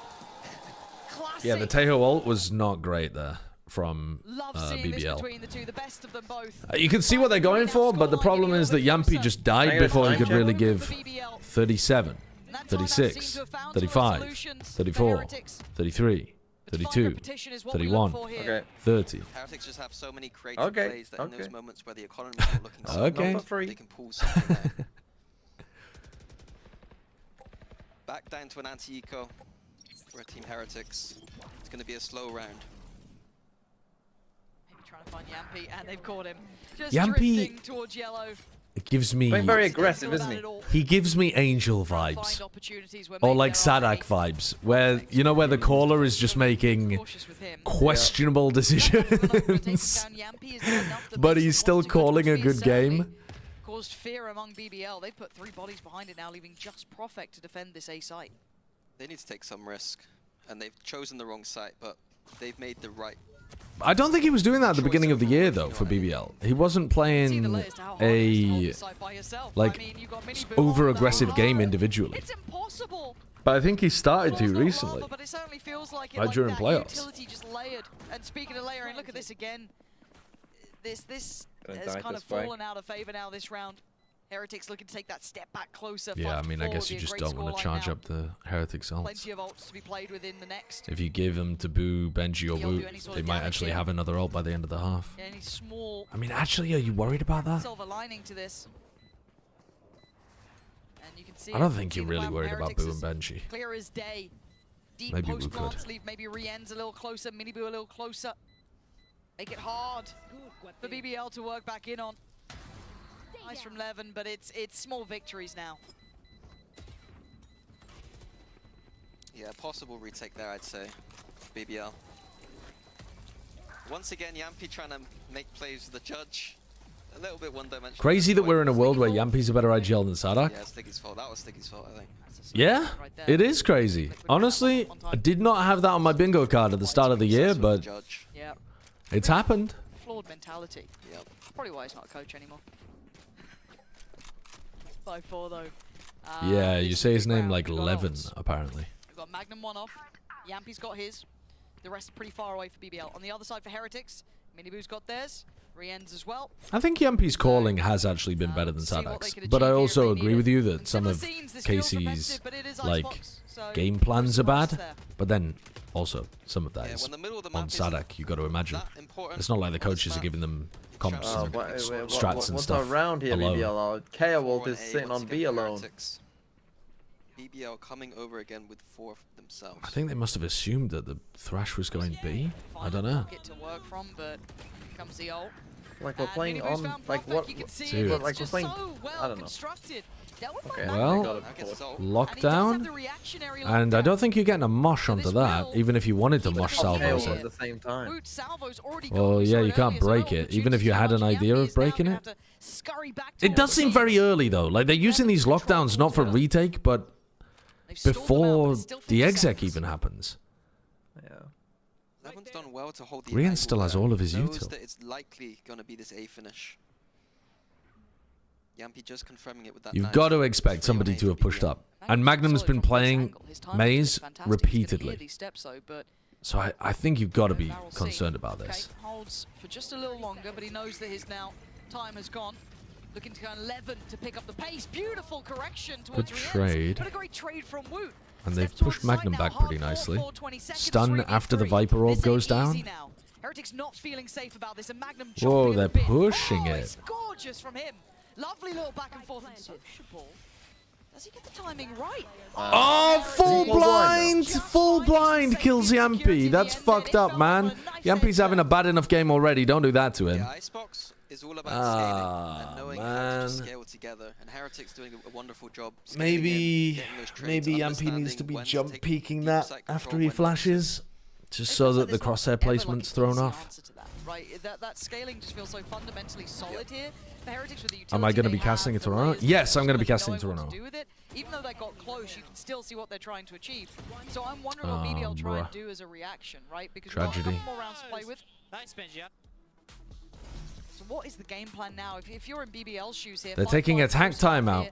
5-5. What ults do they have? Is there something in your mind that you'd like to see them attempt? I like what they've been doing so far overall. I think we got to remember that I think maybe some more mid pushing. More of an attack-sided map.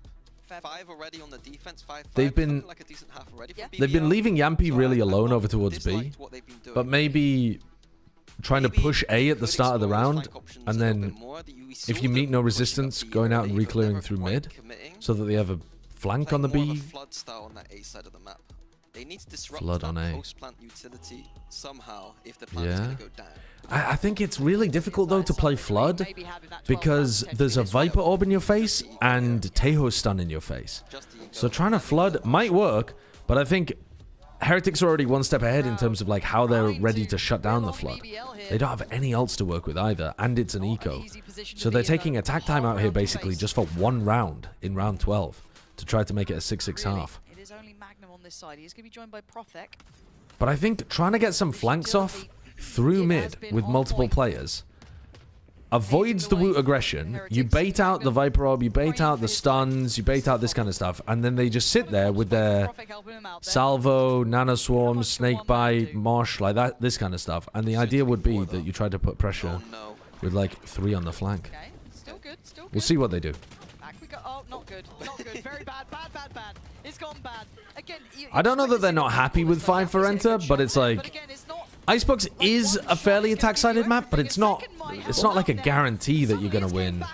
They know about Profek on the site though. He's doing the dance of Rien's. Oh! He's good at it. Benji left in the 1v2. Can he One clutch shot again? He keeps them secure before. He kept them in the round before, and Benji. Oh my god, and now they've got a Phantom as well. Isn't that better for him though? That's not one shot. Yeah, kind of is. Someone out of place, but they're not giving him what he wants. As a glance around here, shoulder scene. Evan still holding that same line. 30 seconds. Benji Oh my god, Prophet at some point here has got to think about it. Yep, he didn't die to one shot. Just at the wrong time, 20 seconds and 10 HP. God, Levin though, Levin just needs to play calm here. it's almost impossible because bro has a fucking shorty. Like it's actually just an insta-kill with the shorty. Yeah. Alright, I mean, what a thrifty round. I don't think that's what they took the attack time out for. So many of BBL's rounds have been like exact carbon copy of that though, right? Where it's just like frantic fighting on A. Yeah, yeah. Miniboo overextending there in my opinion, and Rian's looking a little bit nervous with his aim though. Uncharacteristic. Yeah, Heretics. Oh my god, though. That kill onto Rienz is disgusting from Prophet. Holy shit. That's a dream come true. Yampy on the op. Give me some of that. Alright, so now what is their actual, like, strategic adjustment? They've changed it up a lot. Yampy is going to op mid while Levin pushes it.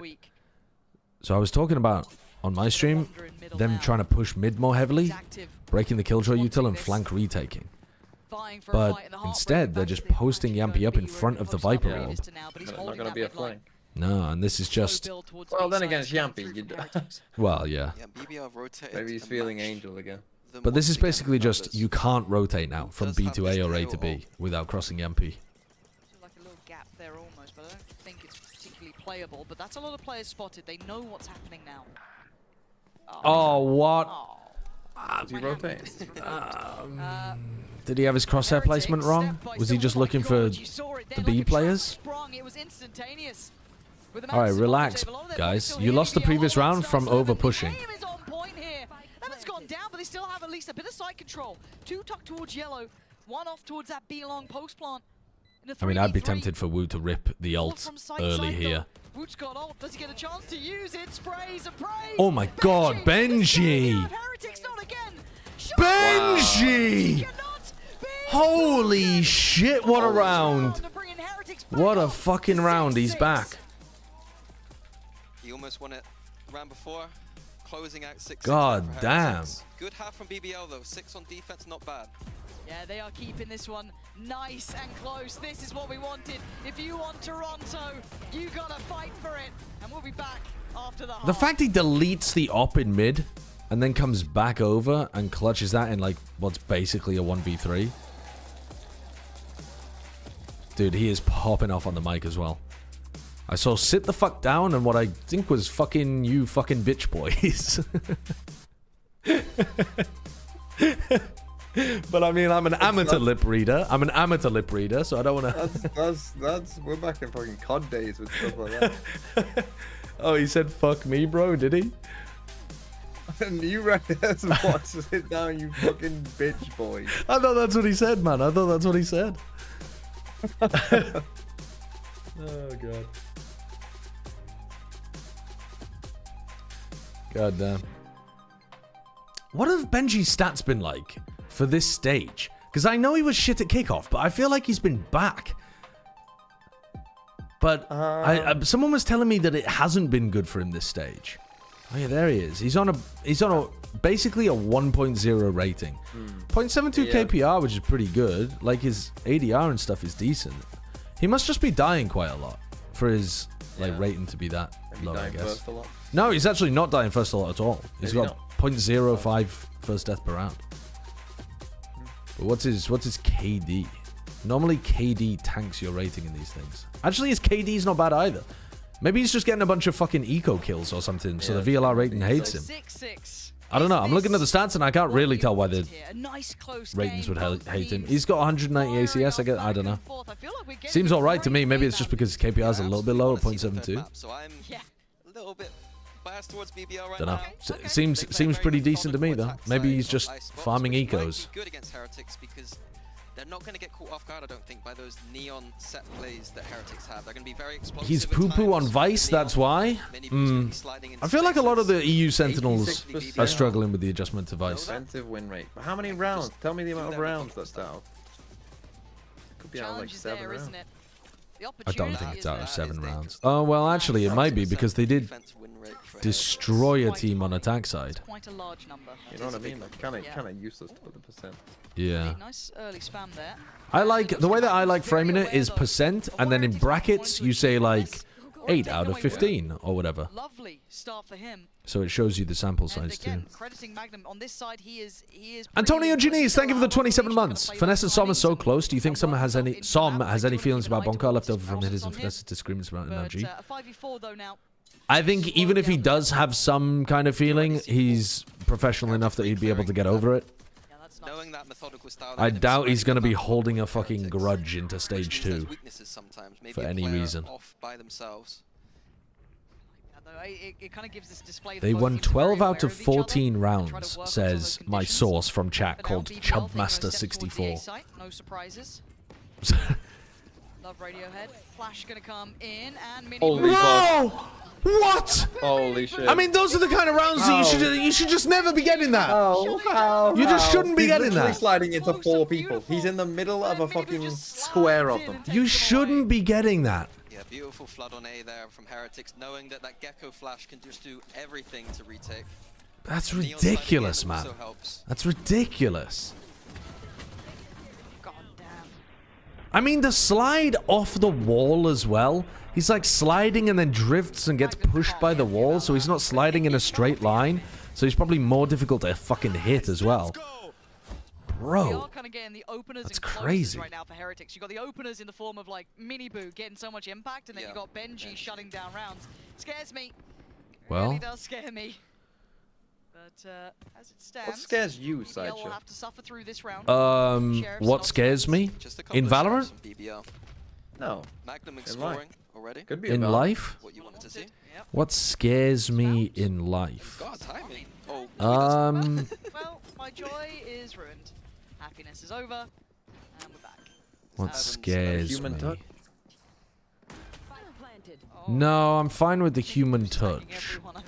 What the fuck scares me? See how we do with 3 classics. My desire to jump whenever I'm on a high place. That scares me slightly. What else scares me? The mortality of my father as he inches closer to death. That scares me. I was hoping for fucking snakes or something, I don't know. Oh yeah, snakes. Not big on them. No, I actually don't mind snakes. I don't give a shit about snakes. What else scares me? Okay, bonus round. We saw a little bit of damage in that, so it certainly won't be the most intimidating round in the world. That doesn't scare me. What the amount of people that are willing to go for reform because they're happy for any level of change with the UK system? I can understand it, but it scares me. Just keeping it passive, fairly standard from Heretics. BBL, knowing Heretics like that early aggression sometimes. I don't think I have any like fun fears though. I'm not like that bothered about spiders or whatever. Yeah. The call of the ocean. Icebox here. No. 3 towards A. Defaulting out, checking all the close corners. Got the Viper and the Killjoy, just making sure that there's no B or mid push. BBL know how important this round is. Step feels so you seem like a person that's scared of buttons. That is a phobia that some people have, right? I think it's difficult. It's different to the general fear of like circular things. Dude, he's activated. Benji is activated. It's your fault. Yeah, actual Terminator shit. As if they needed Benji to come online. He went off by They're like, what's the circular, like the fear of holes called? Trypophobia or something? But I think the buttons one is different, isn't it? Probably related though. Tryptophobia. Okay, I missed out a T in the middle of that. Heretics seem very aware of what BBL would like to be doing. Again, Magnum's been caught twice now trying to do that. We saw Miniboo finding him over towards kitchen. We've now seen Benji catching him Benjamin phobia. I'm scared of Benji Fishy. Very well prepared. Awkward plant here. Without the Gecko, they need to get closer up into these sites. getting the shot off, but Boo does. This is the bonus, and they're winning it. This could be heartbreak They've for BBL. completely swarmed them. Back-ons, but as it Even stands, last year, I thought Flawless bonus. Heretics. Oh dearie me. Maybe that stat was not lying. Yeah, Heretics protocols in B retakes are really good. Even last year, their protocols were so nice. The way that they take space together and clear out certain areas and stuff is super good. And then when they commit to clear yellow and green, not that they even had to this time, but yeah, they just look so good. There is no T in the middle of trypophobia? I thought somebody in the chat one-guyed me then. They spelt it tryptophobia. So I said it correctly, and then I got one-guyed. Because we look at kind of map 1, I guess, if you want to look at that as an example. If BBL get the opportunities they need, they work on those win conditions, they have what it takes. We saw a 13-10 What are you scared of, after a deficit, TMV? and they just couldn't quite keep up. I'm not a great fan of heights. 6-6 on the half, Just like in general? It's become 6-9. Yeah, that statistic about Well, Heretics places that you can defense fall off. Yeah, I mean, I don't mind. Like, I'm... Okay, but that's different. That's different. Like, if it was a high tower with no railing, I think it's reasonable to be somewhat afraid because, you know, it seems unsafe. I'm not afraid of, like, being high up. Like, if I was on a pretty gradual mountain, I'd be fine. Well, no, but that's different, isn't it? What I mean is, have you ever seen, like, the hotels with the glass floor? They have it's a high hotel, it's like, I don't know, 20 floors up or whatever, and then they have a glass floor, and you can walk out onto it, but you know it's safe. It's been safe, it's safety tested, but would you not be fucking with that? I wouldn't, I might not be, like, super pumped. But you would walk on it. I wouldn't be, like, terrified. Right, I don't think, yeah, I don't know. I think that's stolen valor. It feels weird. I think that's stolen valor from you claiming that you're afraid of heights. Personally, I think. Getting back to they want to be at those international. I don't think you qualify. I don't think you qualify. High ledges. I'm scared of high ledges where my life is genuinely at risk. I'll tell you what I'm scared of sometimes. Lunatic Uber drivers. The times where I've genuinely known fear in my life recently, it's because an Uber driver has been driving like a legitimate maniac. Especially after Wyatt and Bren got into the car crash and Wyatt had like a fucking bad concussion for weeks. Yeah, that shit is a bit scary. But again, we talk about patience, and looks like BBL is playing very slow. Big duel on B long. There's two players there. You can see the line they're trying to take. This is still about to bubble over. Yeah, Brent's still got some like back and neck problems from that as well. I mean, I don't think that Wyatt's. Yeah, I think Wyatt's still got some issues from it too. And they don't look particularly threatened or moved. Turns out when you get into car crashes, yeah, your body can have some long-term problems from it. Traded in on Yampy, the one with the sheriff, trying to keep this close. But Heretics. Nice from Woot. Are you scared of your brakes not working? No. My brakes did stop working one time when I was driving. I don't think I had the correct fear response. I kept driving for miles. I think I want to see them just go into that. Think it back. Should have had more of a fear response and should have pulled over as quickly as I could. Even that round, we saw Levin by himself. And then the AX is coming in. It's not like you could stop. You're allowed to decelerate. Give him that space and then decide what to do.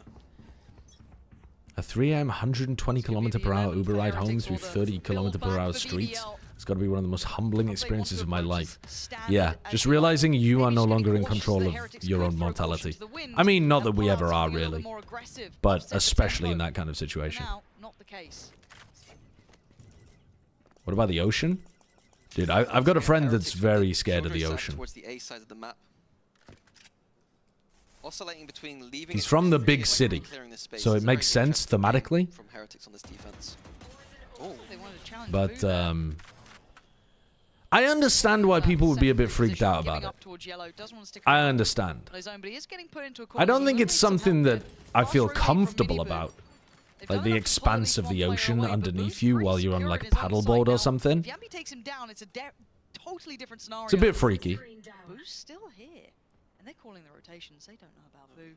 This is going to be a horrible surprise. Boo's let them almost pass. He's caught. Massive work from Yampi. Yeah, That nasty opens up surprise this for Boo rotation there. to not I look thought it was going to be a silly now. nasty surprise for Levin searching BBL. deeper too, holds a deeper line. Well, if you can't As the swim, Heretics are aware of that, they gamble yeah, on that's a that very 4-1 different setup. feeling. They've got to That be would heads up be about playing this back in. Plant's gonna come down, spectacularly Rock scary, I falls. think. Levin, can Then he again, at the same deliver? time, if you He get does. dumped off in the middle of the ocean somewhere, it doesn't matter that you can swim for most people. And now they can You're still reinforce towards the going to side. piece it. 2v4 here. Not much util on the side of Heretics. Flanking Frida. Retake to get in here. The I'm opener and scared of closer, things though, that make the me deadly feel duo tiny, themselves. the ocean, Top the of the board, I'm concept of pretty the sure for universe, Heretics, but whales. hard to navigate through. Yeah, I mean, The stay site's off still to clear existential and a deeper philosophy post YouTube, block. I guess. It's not happening. BBL Someone just said we're like 20 seconds behind the main stream. in the key Yeah, round maybe. here, getting up to 7, but breaking the run. The question is, who the fuck is watching the main stream at the same time? I don't know. At the same time approach, Three. but this time letting Levin do his thing before. I used to be afraid that when I took a bath, anytime I dunked my head underwater, an orca would come through the drain and attack me. It didn't happen, but that's still scary. Now, how old were you when you were afraid of orcas getting through your domestic plumbing? The stats again compounding. But BBL, can you go against the odds? That is a question here. Like 8 years old? Valid fear. Heretics, 1 round's great. I mean, an orca's bloody big, though. Like, I used to think about rats going through the sewage, because I feel like that kind of makes sense. Like, a lot of the pipes are somewhat rat-sized. As a But an well-known reason orca? for fear of whales, interacting with MFS from Swansea is a terrifying, life-threatening experience. You don't have a fear of the Welsh, you have a fear of whales. That's not the same. That's not the same. Shows his hand. Oh, it's lovely. Good punish. Profec's been playing well today. Miniboo is an extremely important part of their retake. Alright, you're getting pushed into backside. I feel like you've got to put salvos there as well to force them up top. Don't know about that ult. I think you kind of have to there put salvos on here and here. So like you Tejo ult the front, salvos towards the back. This actually gets really problematic. Benji getting forced away, but he's got They've got half already. Oh my god, can they get half? No, they can't. Can they get half now though? No. That was a big round from BBL there. Profec's pick onto Mini in the middle and then... I feel like we might push get a on top. repeat of map 1 though, no? Where we get close, but then someone pulls something out their ass. Yeah? Pull something out there. Possible. Very possible. Salvos and the ult needed to secure that post plant. What does BBL mean? It means Brazilian butt lift.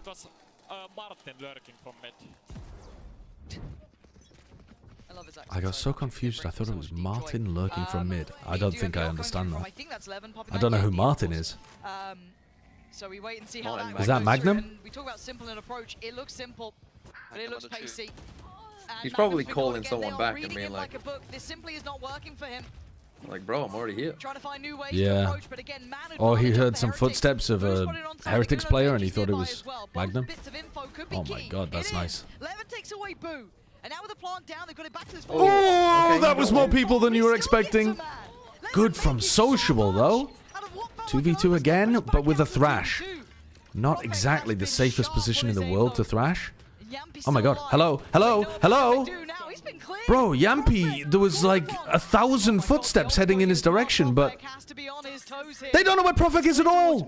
He's got the green light. Wingman, They can't allow the wingman. shots. The HP is low. Time to Wingman. be Wingman buying. doesn't get killed by the... Viper util on the Hello? side buying They time. don't... Dude, they The were so wingman's on late the with the case. He's wingman. gonna do Incredibly it. late. Oh, bro. Profec had that, man. For Heretics. It got close again. I thought he fucked up the wingman. BBL on that How did Yampy not hear them stomping towards him? I don't know. They were all so worried about mid lurks in that round. Both I mean, teams. He also He knew they were both there from Levin. Yeah, he's seen them both. In the end, Wingman securing that. God damn, these rounds are scrappy, chaotic. I guess just like a Now we're looking at the ults here, still in comms the hands. problem Benji's got or his. Miniboo's got theirs being as well. overwhelmed in the One away from moment Boo's. On and the other like side, a couple of bits to work with, but this is bandwidth now getting to of the crunch brain time. issue. 2 rounds away for Heretics. They're not using any utility on attack or defense of A to control. Oh my god, and they've bitten that it's B. Just because there was no early, like, nano, no early salvos. They can gamble as much as they like. Reclearing B long now for Heretics. And now Yampy's, well, I mean, they're gonna reclear it before he gets there. If he knifes, though. Show a bit, but not full. That would be fantastic. That should be enough for BBL. It might keep them. They gotta go. Now Wu actually Yep, and they caught Wu as well. They have Viper's Pit. Right? VIP access. Now it's not Magnum time on the low. It's sociable, and maybe that's a little bit of a mystery. Oh, that might be a bit too early, honestly. Someone along with the side with Levin, If he had waited a little bit longer, he might have been able to win the round with the lurk. Killjoy lockdown. I mean, that's a good reclear from Boo. He didn't Viper's Pit. Time is ticking, though. By the time this lockdown comes through, like, Prophet can maybe plant and get deliberately detained. No, he's not going for it. Oh, I think that's a mistake from Prophet. Below here, Miniboo gonna pop his ult as well. They want this in the bag. They're eyeing it up. Denied on the first. Magnum's gone. Prophet still fighting. It's all on Yampy. Okay, he's forced off it, and now Yampy has the sight line. That's nice. 1v2. Oh, and there goes the Viper wall. Wait! You beefed it! Oh, no, he's beefed it! Just stolen. 12 for Heretics now. Oh, bro, rounds like that. That's back-to-back rounds where it feels like Yampy's made That was rather close. the mistake. There's a lot that you could point towards, but that's tough 2 rounds in a row. That's tough.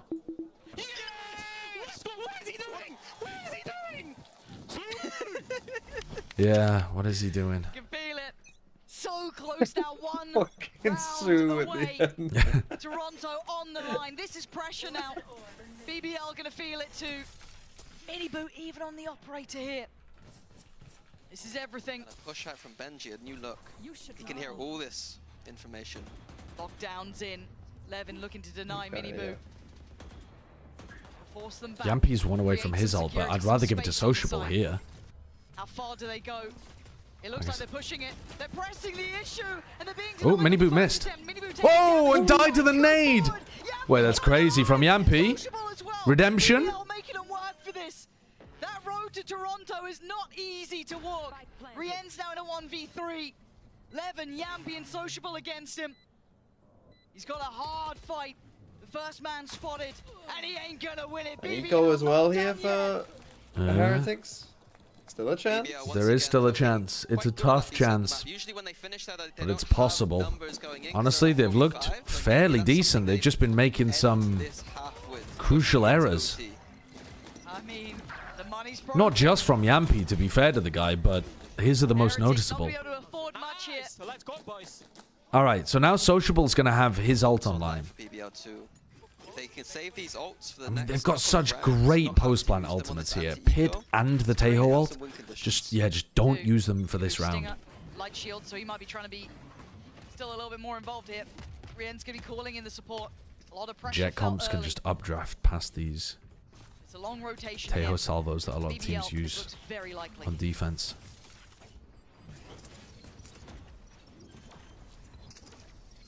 Yeah, sight open for them. The flood coming in. Oh man, Yampy, first one was just supposed to be a bait. How does Miniboo slide in and always get value? Oh, no, every time. Oh, God, that could have been bad for Yampy again. But they might be forced to use both ultimates here. The pressure might force them to pit as well. It's a bad plant. They have to pit, I think. They've got it. They're not going to. Profect's looking for a fight. Okay, fair enough. Fair enough. All right. I thought they were going to pit that. At least they keep that. At least they keep that one. But the ults being utilized, or at least one of the two. I just got asked if you'll sleep okay now that Paper Rex lost. Yeah, that's the only thing that's keeping me locked in. Pit's bad hit versus pistols. I don't think against pistols I'm worried about it. Against stingers, yeah. not great. Against pistols, though, I don't think I care that much. They can be the ones to make Heretics I think it just allows you safety to be able to back. Like, Prophet can stay inside with a bit of backup, and you can get your Tejo out miles away to be able to play a really safe position. Would it be a bad decision, though? Might have allowed them to close the gap, might have allowed them to pick up some weaponry. Yeah, maybe. Viper ult on BBL side, they're not going to want to give that up. Viper ult in post plant is too strong, so I'll be. Okay, let's have a look at this round. Adaption is here.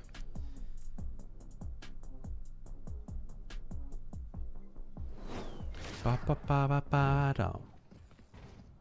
breaths now. 12 to 10. Looks like a standard.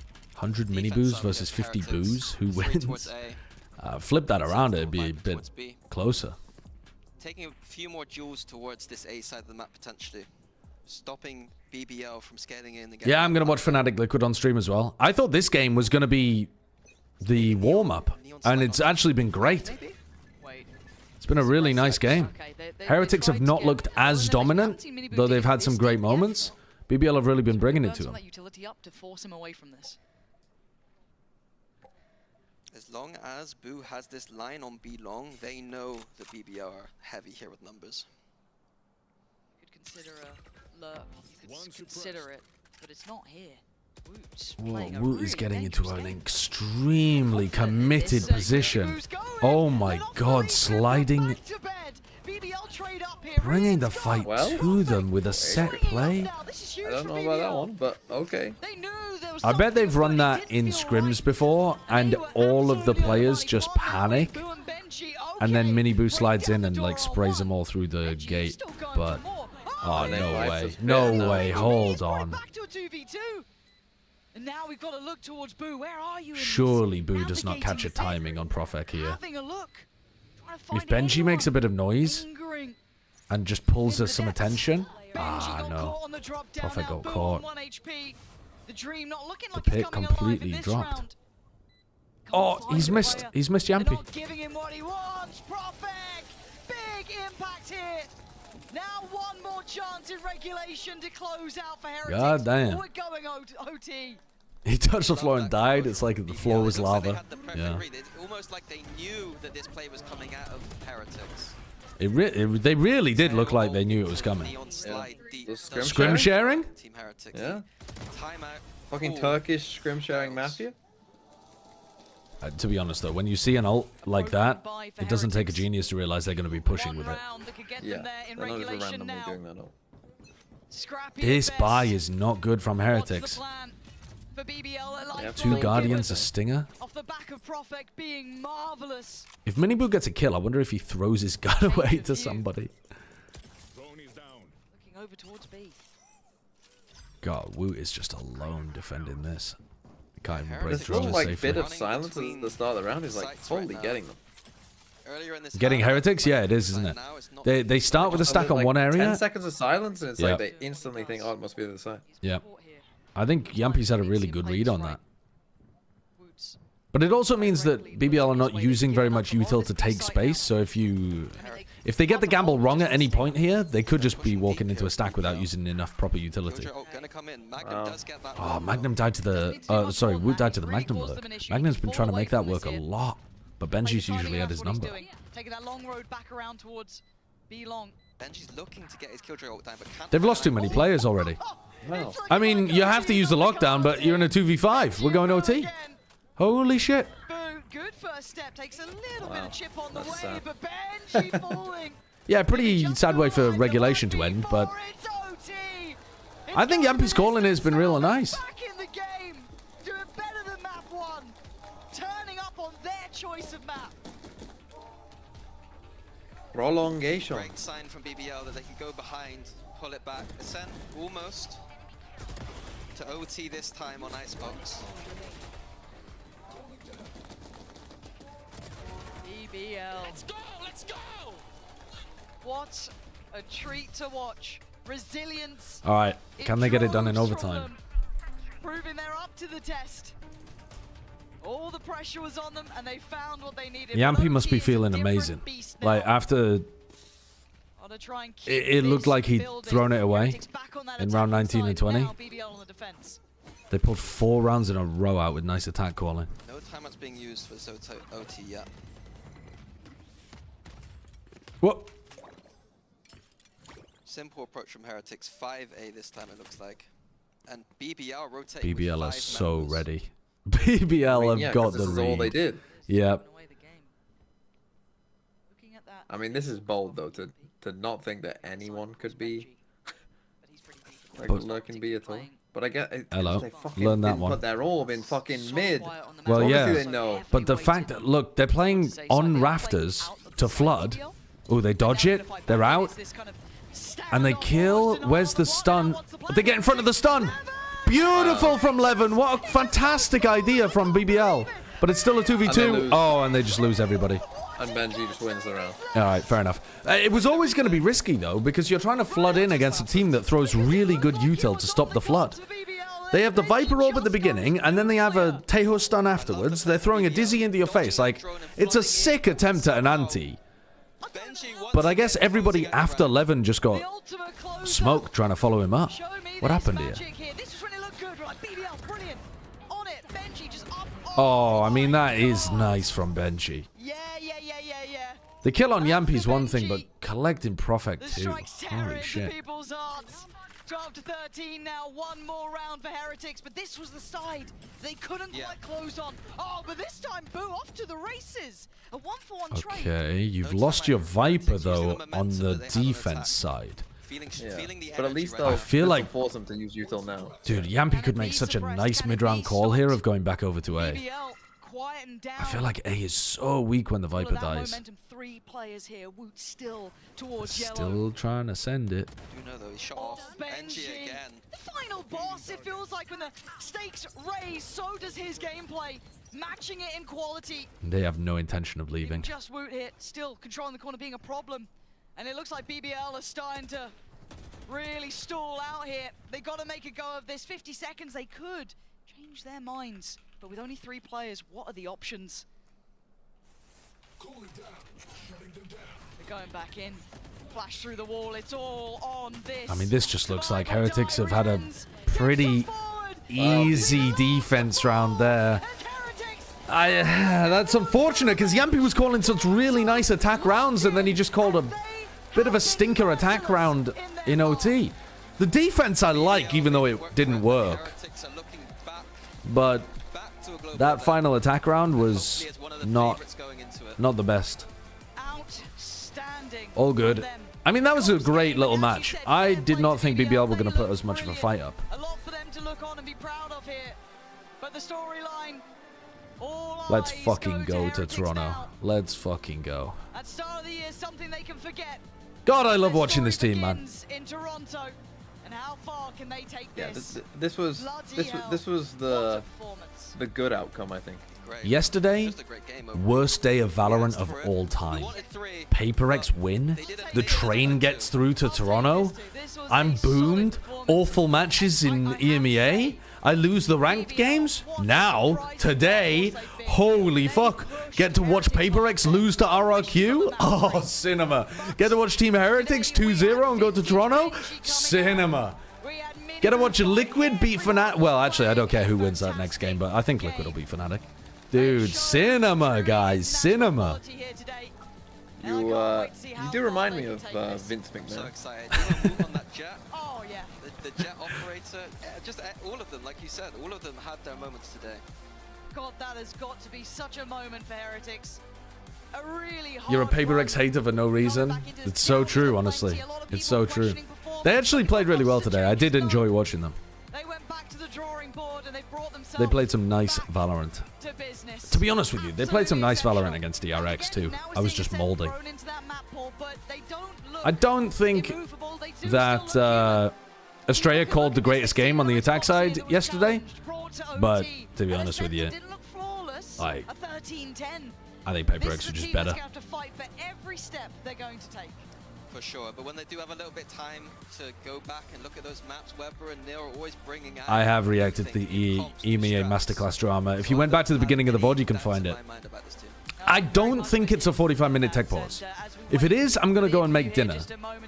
But I think this is going to be a short gap. Normally, there's only like 20 minutes between the games, so that like from now, there's about a 20-minute gap, and then we're back into the next match. But I think it's only going to be like 18, 19 minutes instead of 45. Eating steak every day, staying in the good hotel. Of course. Eating steak in a good hotel. That's the great part about going to a global. Food, like, it's perfect. Have you ever been to Canada? No. Oh, I think you're gonna have a very nice time. Now, when we saw you guys at kickoff, that's so funny. Where maybe Toronto seemed out of it was too big of a dream. Is the Berlin food scene really that bad? That's what do you feel knowing that you have to go through all of that, miss out on one global event already, and then qualify in this fashion where you didn't drop a single series? It feels amazing. Like all our, I mean, our purpose is just focusing our next games. You know, like we don't think about like Canada, we don't think about international events. We are just focusing on next games and focusing on that game. So we're working on it, and I hope and I believe my team, because my team is crazy good. Like I believe we will be better than this. True. Where has this Ascent been this whole time? You know, yeah, that Ascent was looking nice. It was looking fun as well, more importantly. It was great. I mean, last year we didn't have like time because like we qualified for every international event, and it was like so hard for us to like work on every map. But this time, like we had the time. Also, we didn't like Fracture, as you see, like. Any team that bans Fracture is now in a great spot for Toronto. Especially a team like Heretics, where they were good on Sunset before. Like, I expect everything from us, and that's why we are the strongest team in the world right now. Sunset's coming back, so life is only gonna get better from here. I don't know why Fnatic are distracting you right now. They got a game to play in a minute. Texture has been very vocal about. Do you think they'll have a 7-map pool at Toronto? I would imagine so, yeah. Now you've made it. Would you like to send him a message? I think it's they'll probably target ban. Which one? This one right here. Texture, I missed you so much, Samchon. I hope we're gonna come together in Toronto and eat together again. I'll bring you Turkish dessert as well. Aww, nice. That's so sweet. So, dude, they're so fucking cute, man. They're so cute, the players. Yeah, I think playing against Texture is like insane experience for us, because I think he's one of the best duelists in the world. So yeah, this might be Texture. It's nice seeing them at this point in their careers when they're not bitter and jaded and cynical. You catch them in like 3 years from now, bitter, jaded, washed, cynical. Today? It just came out of nowhere. We're already surprised. It depends on enemy. Like if I'm feeling the op is good against enemy, of course I will op. But against Texture, I don't have a chance. Like. I love how humble you are. He's gonna love this answer. He's gonna love this answer. Now the job is not done because I think both of the maps that Team Heretics showed today looked very beatable. You're always looking but the stuff that they did really well. And I don't think it's that much of a difficulty for them to add a couple mid lurks in, add a few more B hits. The thing is about Icebox, it's a fucking shit map. Like you can literally just go A 12 rounds in a row and win enough rounds to win the map. I mean, it was like my 4th official. So yeah, I agree with you, Shitao, but I stage also don't think it matters as much. Stage 2, we were like almost burning out, all of us, so we were so bad. But this time, the Ascent? We are in like perfect timing. Like we didn't qualify for international event, first international, so we had the time for work and we just put everything on it, like for win it. I think the Ascent attack side in particular is extremely possible to beat. Like Heretics Ascent attack side, I don't know if it would get through the defense of the Americas teams. They're all listening. I love you, Fatih. I love you. It's 1-1. Third map is gonna be delayed. Oh, you leaving after that? Third map is going to be played. I think Liquid win this one. I thought he said delayed. I thought he was making. Oh, he was making an EMEA tech pause joke. I thought. No, I think he just said played. I think he was trying to be offensive. Yeah, I think he did say played, but delayed would have been funny. Heretics, they have made it, but there's one more spot up for grabs today after the third map doesn't get played. Fighting Fnatic. I hope it's not a long break. Come on, no 35-minute break. Show me a 10-minute timer. It shouldn't be though, should it? It shouldn't be, because both of these teams have played on stage before, but they might just make it a rule for the whole of playoffs. I don't know. Come on, bro. Come on, man.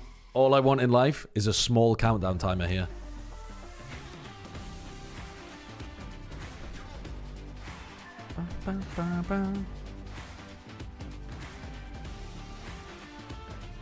I did not see the Zeke Mixwell beef.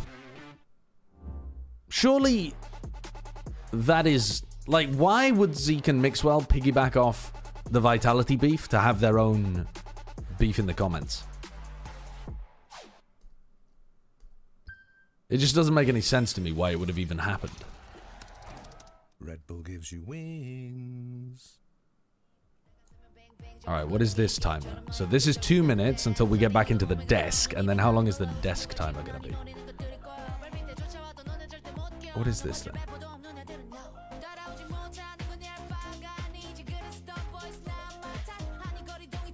Wait, what's going on here? Wait, no, this is the end of it though. This isn't the beginning of it. Bro, this website sucks. I can't even...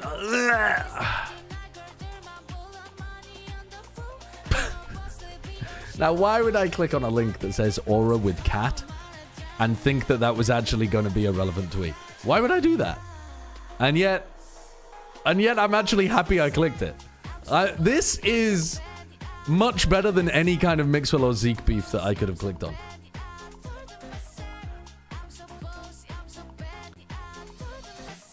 Oh, so it started by Mixwell saying I had deja vu reading this comment because he was talking about Zeke, like subtweeting Zeke. And then Zeke presumably responded, and then they hashed it out eventually. I think I prefer the cats. No, you can't even read the thread.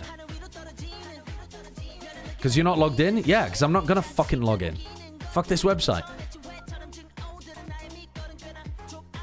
We all need to move away from the website. We all need to move away. We all need to go and do something different.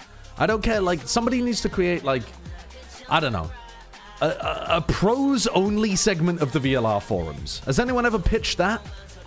The pros all look at the VLR forums anyway, but what if you could only post in the forum if you were a verified pro? And so there's an area of the VLR forum that's for pros only. Yeah, I mean, you could do it on Blue Sky, but then you've got to get a bunch of people over to Blue Ski, and they're not going to do that. But they're already on VLR. No one posting their little pop? I don't know. You get the first pieces of drama come in, and maybe. But yeah, I agree. Probably nobody's posting that. But we need to shut down Twitter. As well, first of all, massive congratulations. You made another global event. Vut was talking about how the one thing you Where's the timer? Where's the timer? I'm assuming because there's no timer, it's good news. No news is good news. As a team, all of our favorite thing is to eat food like crazy, you know. Every single evening we go out as a team, like eat crazy food. And then one more good thing for me, you know, every single day in the hotel, someone's cleaning my room, so it's... That's crazy. I miss being a kid. I mean, that really is like child perspective on Korea. All right, I'm gonna... everything that's going on. Are you looking forward to potentially going up against Aspas? I'm sorry. Yeah, I'm so sorry. I'm so sorry. Instigating. Yeah, Instigating. Okay, I'm gonna go and get some food. No? I'll be back in a bit. It would be really fun to like face him again after champs last year. So yeah, I would like to play against him. All right, Billy, save us. Sorry, I had to just get that out of the way early. I wanted to ask you more about like what's changed from kickoff to now, because of course kickoff it was a little bit of a shaky kind of start for you guys, but now there's just seems to be a flawless run. I think most importantly what changed in our team is we didn't have fun during the kickoff.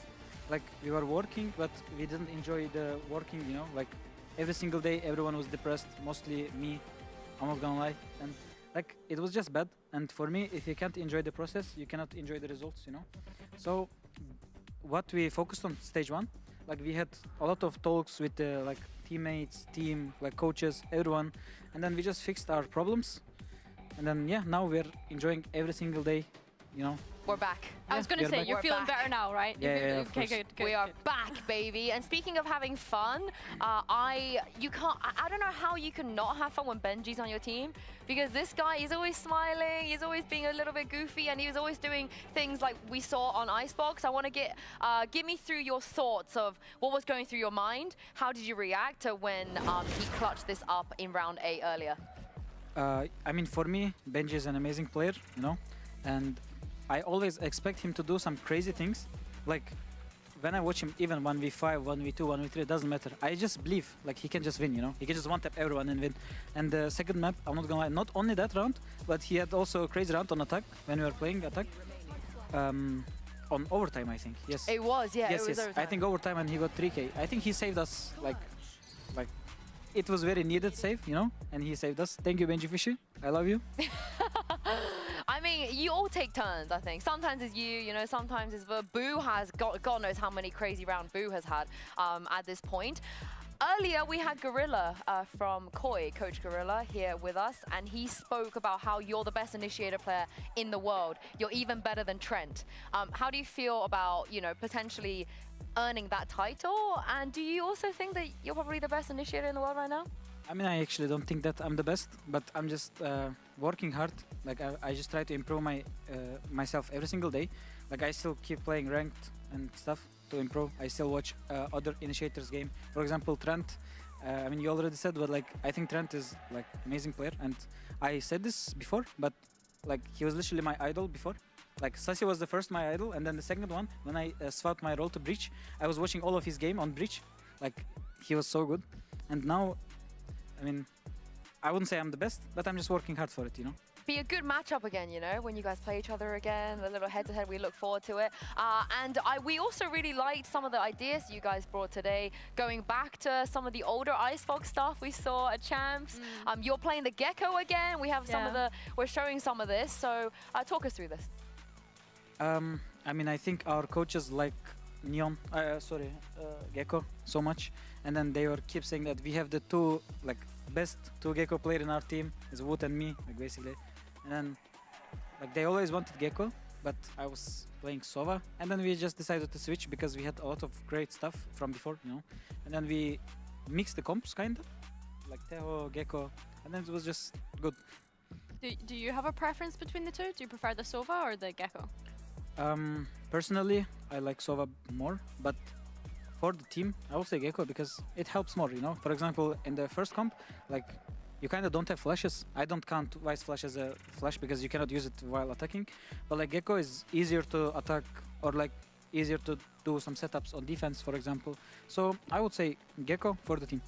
I love that. I love Gecko as well. I love Gecko on Icebox. I think there's only one person in the world that we already know what he would say if we said, oh, what would you prefer? I think Miniboo is the one that's never gonna say no to a Neon, right? And somehow the Neon just looks so different on Miniboo compared to other players that pick up this Neon. With Sunset coming back, first of all, how much are you looking forward to that? Second of all, how much is Miniboo looking forward to that? And can we expect more Neon? I mean, of course you can expect more Neon because I believe he's the best Neon player, for sure. And about Sunset, for me personally, we were like super good at some point, and then at some point it changed and we were super bad on that map. Like, we lost against Vitality twice, I think, and then in Champs, EDG beat us 13-1. Like, I don't have great memories lately on that map.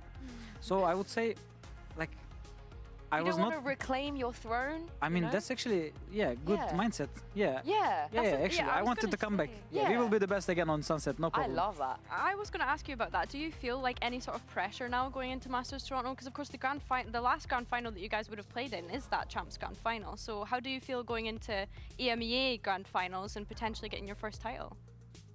I don't think we feel pressure. We're just happy, you know, and I think what we do good as a team is like we handle pressure really well. So, I mean, like, it's fine. We're just gonna play every game like the same. I don't know how to explain. I'm sorry, but like. No, it's good. For me personally, I don't separate group stage game or playoff game. I'm always the same. Like, I always wanna win. I always wanna go like full tryhard, you know. So It doesn't matter. That's a good mentality to have. It is, and EDG is not there this time, so don't worry. There's going to be no trauma past anything. But thank you very much, Rians. Congratulations once again. Have a good rest. We'll see you next week. We will see you guys, however, after the break, because Fnatic are taking on Team Liquid right after this.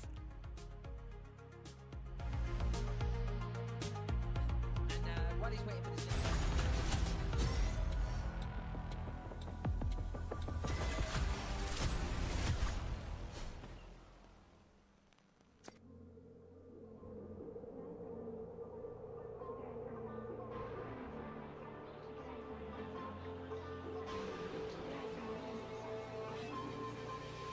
Anytime you clock a butterfly, I flip a switch, keep a secret, let you come inside. When I run the gamut, but I could never plan it. I keep on breathing when I land it. When I run the gamut, but I could never plan it. I keep on breathing when I land it. If you give me a piece of your heart, you keep easy when we are a part of two worlds. It could be nothing, maybe it's something. Keep your eyes on me. Keep your eyes on me. Keep your eyes on me. Me. Keep your eyes on me. Keep your eyes on me. Me. Keep your eyes on me. Keep your eyes on me. Keep your eyes on me. Keep your eyes on me. Anytime you clock a butterfly, you flip a switch, keep a secret, let me come inside. When you run the gamut, but you could never plan it. You keep on breathing when you're in it. Yo, what's up? I'm back.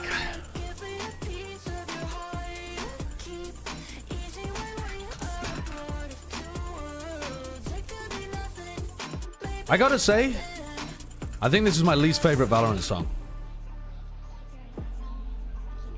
Maybe that just means I have bad taste.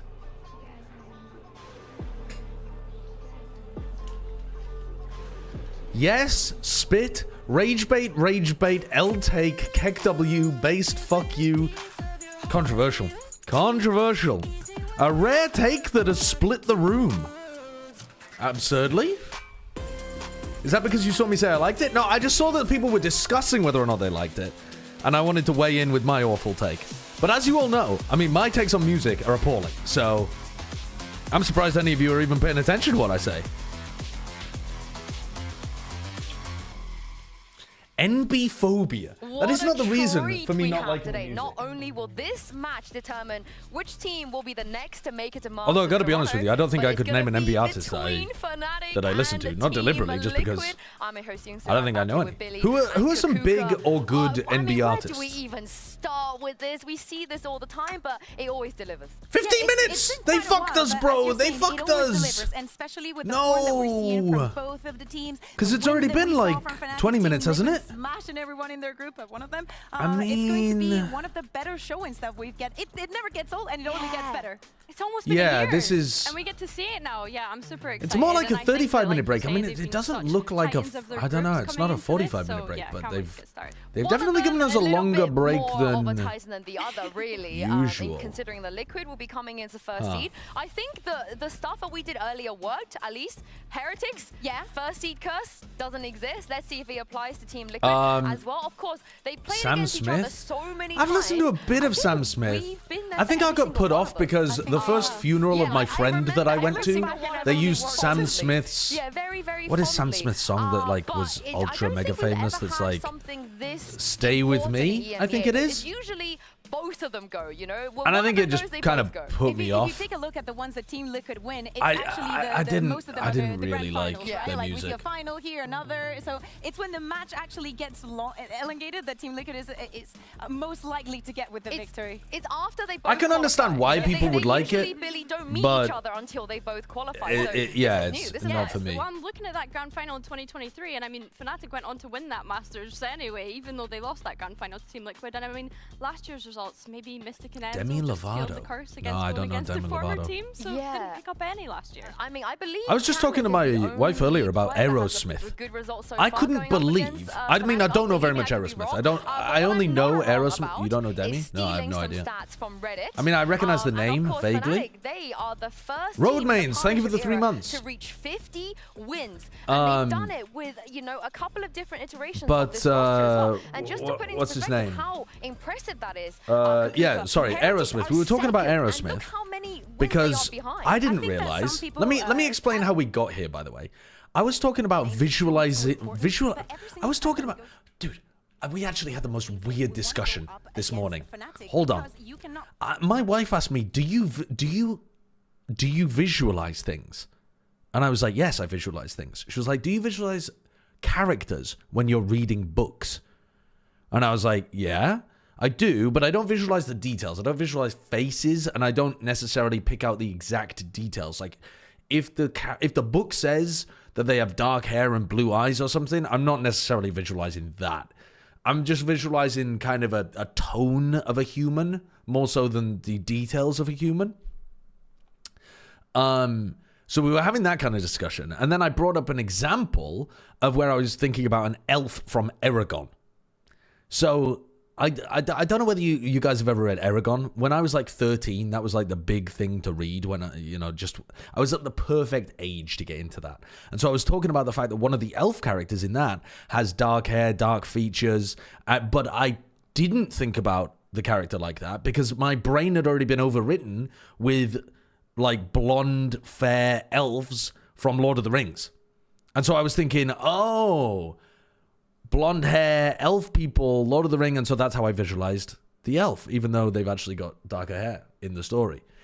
And from then, we got onto the fact that apparently Arwen, the person that plays Arwen, I can't remember their name, Liv Taylor, is the daughter of the guy from Aerosmith? Had no idea.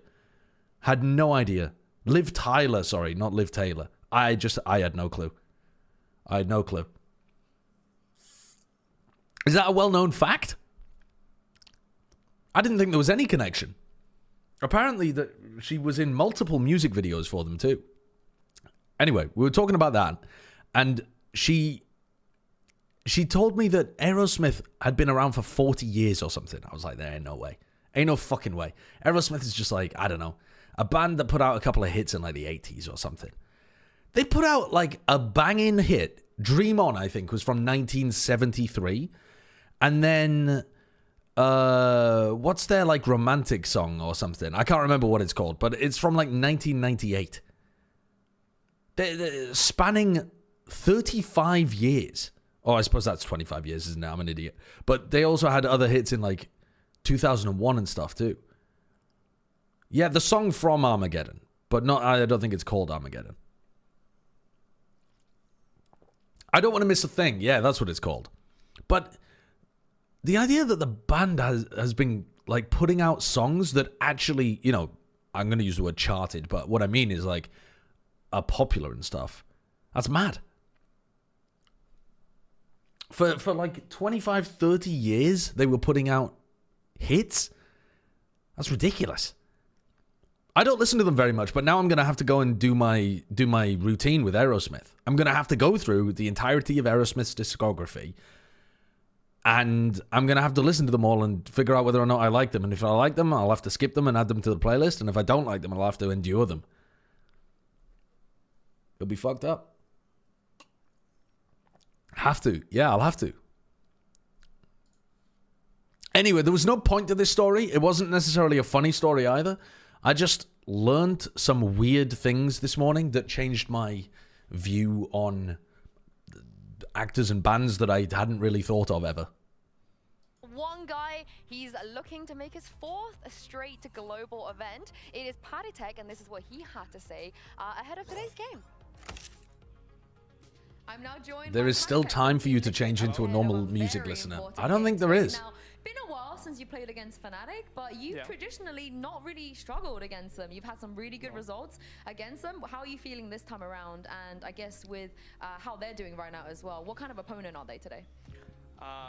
They're a tough opponent for what sure. I hate is that I was with chat when this music argument happened originally, but the more I've marinated on it, the more I agree with Sideshow's take.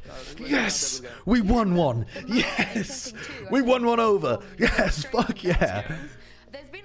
+2 take. The style that you play and the comps you play. You know, some people say it's fun, some people say cheese. How would you describe some of these comps we've seen? EMEA has some baddie desk analysts, no? Yeah. Hypoc? God, that bald head.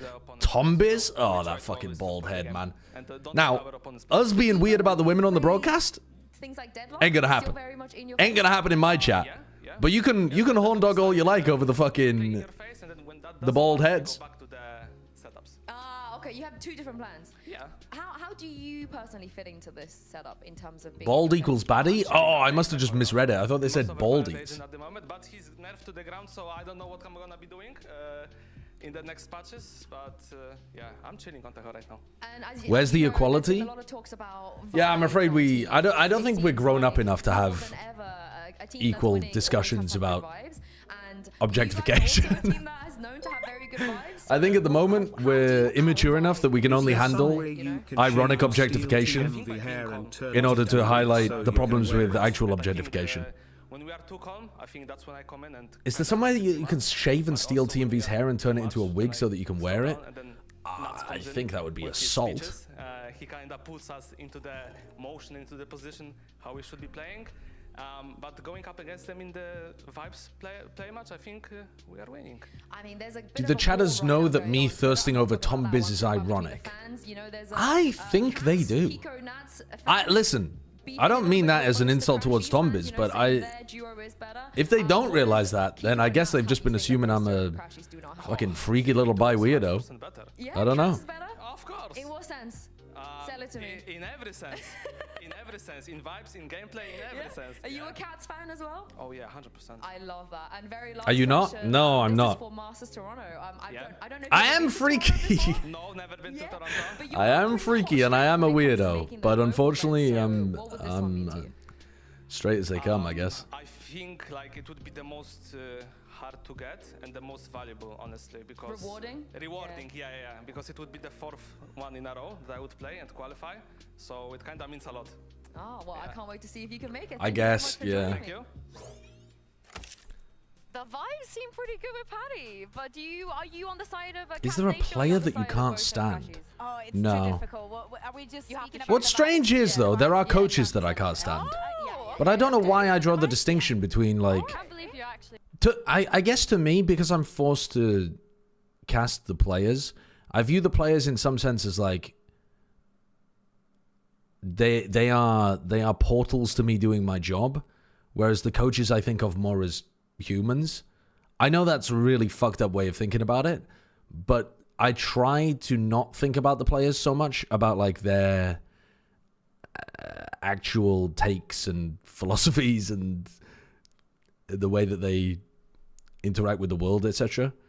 Because I don't want to get put off talking about a player because they're obnoxious or something, but they're actually great in the game. I don't know, you know what I mean? I don't hate any of the coaches because I don't know them. But definitely I wouldn't hang out with a bunch of the coaches. Most of them are lovely, by the way. The other side of those, on the other side of this though, for Fnatic, we've seen them play already. What did you make of the performance against Foot? In particularly, the fact that Alpha finally remembered he's Turkish. I've used that so many times. Oh, I mean, it was a dominant performance. Honestly, I've only ever had pleasant interactions with Chet. I mean, I think that some of the ways that he's conducted himself, like, within the scene have been somewhere between kind of immature to unprofessional, but I've always personally had pleasant interactions with him. But again, I've had very few interactions with him, so. Not many teams can make I think that, honestly, the harsh reality is, I think there are many people in VCT that I would not get along with if I got to know them. But I think that's one of the reasons to not get to know them. From a loss, it's also a process that you have to go through. Do you know what I mean? Do you know what I mean? And as we were saying, it would be better if I just don't know, to be honest. There's a bliss in ignorance. Himself, the way that he really looked like he had regained that confidence. Val0127, thank you for the prime. It's GG. Yeah. But if he has a little bit of doubt, you know, Liquid is definitely going to have a very good chance. I do wonder what version of Althea we're going to get today, because speaking of how long we've been doing this and how long this game has been going on, it is basically the 3-year anniversary of Alpha getting signed to Fnatic, which is crazy given that he was 16. You must not have noticed all the subtweets the chat made about you. Yeah, I mean, I don't look on Twitter, and I'm sure people do subtweet us all the time talking about plat chat and stuff. But again, ignorance is bliss. I've never seen them, so they don't affect my mental. And I can still interact with people, assuming the best, rather than assuming the worst. It's better to live like that, honestly, chat. He's still too young. He's still too young. I think yesterday was the other day. Sorry, was definitely like a super. Plenty of the coaches have subtweeted about plat chat generally. I mean, maybe not me specifically. Sometimes me specifically, but sometimes. He talked shit about a bald motherfucker, and people thought he was talking about EMEA. Now that would be the funniest beef. That would be the funniest beef. As well. I mean, it's always a delight to watch Alpha on the race. Yeah, it is. And back to what you were saying, 19 years old when FNC Predict the maps in this? I'd have to go and look at the vetoes. Actually, there's a cool website for this, by the way. And I hope he has some opinions on the map vetoes. I wonder where this is going to go. Let me have a look, because somebody sent me this a couple of weeks ago. How will the map vetoes go today? And look like a lot, but I'm going to explain it to you very, very easily. On the yeah, left somebody side, sent me this before. Team Liquid, this is the regular season when they've been Hello, banning hello. and when they've been picking. And so it's val-mapveto.pages.dev. No, it's not ValoLens. I mean, ValoLens is cool, but that's not what I'm thinking about here. Let me show you this one. Exactly the same. This shows Every single map time they banned the vetoes. Pearl. The only one that we see up here was against Vitality, in which they did the So this is a website created by Flynn, and you can enter a team name like Fnatic, for example, and you see, let's look at EMEA Stage 1 2025, and it shows you that their most banned map is Pearl, most picked map is Split. Map win rate overall tells you which bans they banned the most. Like it's a cool yeah, that's Flynn the spreadsheet guy, I think. They could both technically leave it open. I said you don't need So to ban it first unless yeah, it's a cool tool. You can filter by the opponent as well if there were enough for that to be relevant. But yeah, it's an interesting little tool to try to simplify things rather than just going through VLR over and over again. But I do find that going through VLR gives you a lot of context as to why certain things were banned. Because like you get to see, oh, this map was banned because they already took out Fnatic's permaban or whatever, you know, that kind of thing. Rivalries run as deep as this one. Fnatic and Team Liquid have faced each other across every era of Valorant, and no matter the roster, the match always delivers. This time, Masters Toronto is on the line. Let's bring out Fnatic and Liquid onto the stage. Oh, motherfucker, I left my pizza in the oven for too long.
Everything is on the line here. You win, you will follow Team Heretics all the way to Toronto, and if you lose, that lower bracket is looking a little bit dangerous.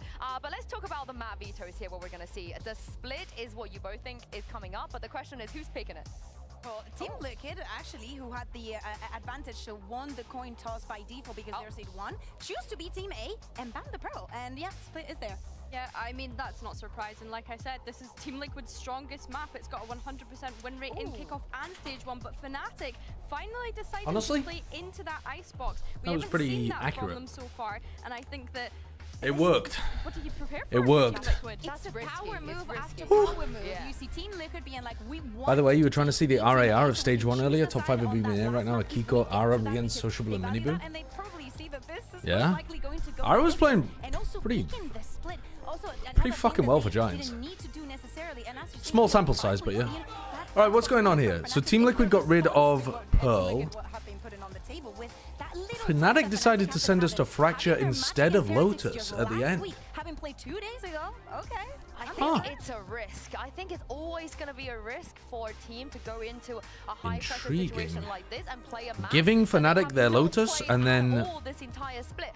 Fnatic avoid it. It is Fnatic's Icebox, you know. Maybe they thought that Liquid would have some kind of heavy ante on there. Real quick, I'm sure that was for FNS. I'm sure he knows he's watching. Yeah, let's talk about this split first. We all talked about how we're going to see it instantly. Billy, you kind of favored Freaky James, thank you for the prime. Coming into this, but does it change your minds at all that Fnatic show us the pizza? I mean, the pizza just looks like a fucking mess. It's just like a Tesco pizza as soon as they get that 8-4 half, they're kind of chilling that I've thrown a bunch of soy protein on the top of. I mean, all of the brown stuff on the top of there is just soy protein. Nats versus Chronicle. I know, Sue, being a Gambit fan, especially on this map. It doesn't. It's a very Gambit map. Seeing this it doesn't look good. Both of them playing on the Viper, we know that the battle for mid is always going to be in question, and seeing these two going head to head, it's almost just as exciting as seeing those two double duelists. Unironic soy boy, yep. Yeah. Unironic. I love me when I pound estrogen into my body. Yes, please. Perfect. It's every single player going up against their storyline after storyline. You have Serial taking on one of the most probably should have let it burn. Honestly, we've had in the entirety of I think I put too much against Alfia Crash. She's playing TVP on top. In EMEA. Yeah. I never thought we see the day on I do like we made it. Also, the Liquid version of this comp. I like the way that Liquid play it. Very proactive. I think that both of them making those plays have been pretty pivotal. But I think it should be a fucking banger. And we're going to get to see that head-to-head. Also, the double duelists, the aggressions that we're seeing, all the fakes, how you're going to utilize the Euro. How are you going to get into your opponent's mind? Where we're speaking about Nats was having a crazy showing this year, and Boaster one of the most experienced. Are you back, Mr. Show? No, I just like the way that they play it. Gadalux. Yes. What do you think of Fnatic's Jedi mind trick again to get Liquid to ban their perma and then pick their best map? Well, they also banned Lotus at the end to go to Fracture. I know. Yeah, and we've heard so but I think that's fine. other Liquid's players, Lotus is good. coaches, so on and so forth talk about Liquid. They always do the same thing. Nats always does the same ult. We know exactly what they do, and yet they do not beat them. Fnatic love picking the side that bans second, so that they can avoid their perma. Is Fnatic the team that's good enough to be able to exploit some of the things we've seen a lot in the past? But that is enough from us. It's time to jump into I mean, yeah, if you share the same perma, you're always picking TB. Take it away, Mitch and Tom. Thank you very much, Yinsu. Team Liquid and Fnatic, Tom. We've seen them here in Fnatic EMEA. used to pick Team A a lot. Yeah, but that's because I think they were just always, we're just kind of fucking, like, we're banning this no matter what, no matter who we play. We don't care if you got the same perma, we're better than you, and it doesn't matter. There was an event that I went to, I think it was Madrid, but I can't quite remember, where a lot of the teams were picking Team A, because the PCs were better on the A side of the stage. Really? Yep. And they were talking to me afterwards, and I was like, that is fucking wild. To get it done the first time around, and as you said, it that has been insane. A seasoned matchup, one that if you look at best of threes, has always gone. Sometimes it can be weird shit like that. Here's a little TMV streaming talking about, oh, they picked Team A, oh, they want to pick the side on the last map. So many times, all the way back. Little does he know. I can't remember whether it was Madrid, by the way. I think it was, though. Yeah, of course, Nats being a member of a lot of those looking back at last year, but it was a team that I do like these pistols from Team Liquid, where they have a teleport over towards A so that they can play Flood A. Let's see if he can lead them Ooh, to victory. ooh, the anti of the pistol from Fnatic. Punish the player's event. What the f? Sneaky play by Nats. Right That's up bizarre. the road. Goes past one and takes him down. Fnatic though trading blows for the most part. Every player dying within a 10-meter radius of the He's vent. got the highest clutch percentage alongside Camo, but that one just took a hit. I was going to say, it doesn't have the boast of smoke to help him out in this scenario, so it will be the pistol going the way of Liquid. So chat, that looks like a specific anti of Team Liquid's most common pistol round, which has you triple push down mid. Fade plays A Heaven. You teleport over to A Heaven to reinforce, and the mid players have to go through vent. So it looks like Fnatic were like, what we're going to do is we're going to go and take A Heaven control, push Paditek away, and then fuck up the vent players. And it didn't work for them. Attack again at 9-3, so they ruined it. But that was the point made. Fnatic always start strong and then actually teeter out a little bit in the second half. We've seen OTs for them. Liquid on Not scrim sharing. They've run it like they've run it like 10 times, honestly.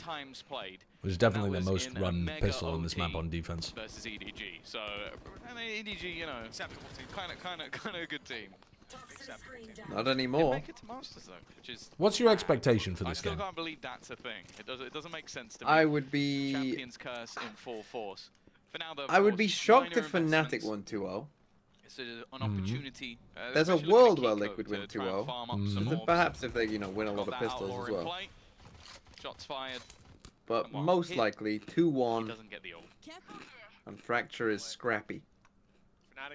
Okay. But you haven't said a team, you think? I mean, I guess you're favoring Liquid Oh, overall? I would pick Liquid. Right. What they can get away with. TP goes in, no immediate reaction. Starting to get a sense for how That's those rotations ridiculous. have come through. They pressure Serial up close, but there's the Oh, outlaw good in though. full effect. A double from Kiko. Like, saves there's like any a further damage. Could have gotten dicey if they got control of 10% the chance site, that but Liquid kind of were quick dominate. to react. And that's exactly what they wanted. That's all. But I don't farmed see up many for Kiko. chances of 2 Fnatic away dominating. already for that showstopper. He's definitely been a player that I think needs no introduction. I don't but really still see needs either to be team dominating highlighted. this game. But he has I'd be had really an surprised. incredible But yeah, season I suppose kickoff. 10 I is think not really even small arguable enough. that he was the best player. An incredible performance from him individually, and also flexing between that controller and obviously coming up with that. I mean, lovely that, duelist. yeah, that's Liquid. what Well, you need to see. It's not quite the full rifles for them, but they're very good in these sort of scenarios. We'll see if they can do it in the bonus. Now we see the outlaw again, but it swapped hands to give Kiko a rifle. Both of those players end up falling immediately. Fnatic. That is such a good read from Fnatic there. Oh, the fucking like, imagine. Imagine you get read that out. Get to talk Yeah. about potential in this round because there was quite a lot of it. Serial was one of the players coming in with a weaker weapon. He's been able to upgrade at least. Not on the Spectre anymore, but it's over the corpse of his teammates, now leaving Paditek and himself. You say to do it all normally, but this isn't a round they're likely to win at this point.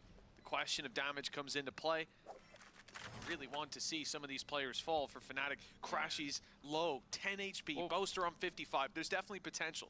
I think Patty as well just has to say, like you look at Nats already down on 100 credits, you at least need to hold on to one of these rifles. Yep. Probably shouldn't be the Bulldog, so Serial's going to go looking, but he is found immediately by the side of Fnatic.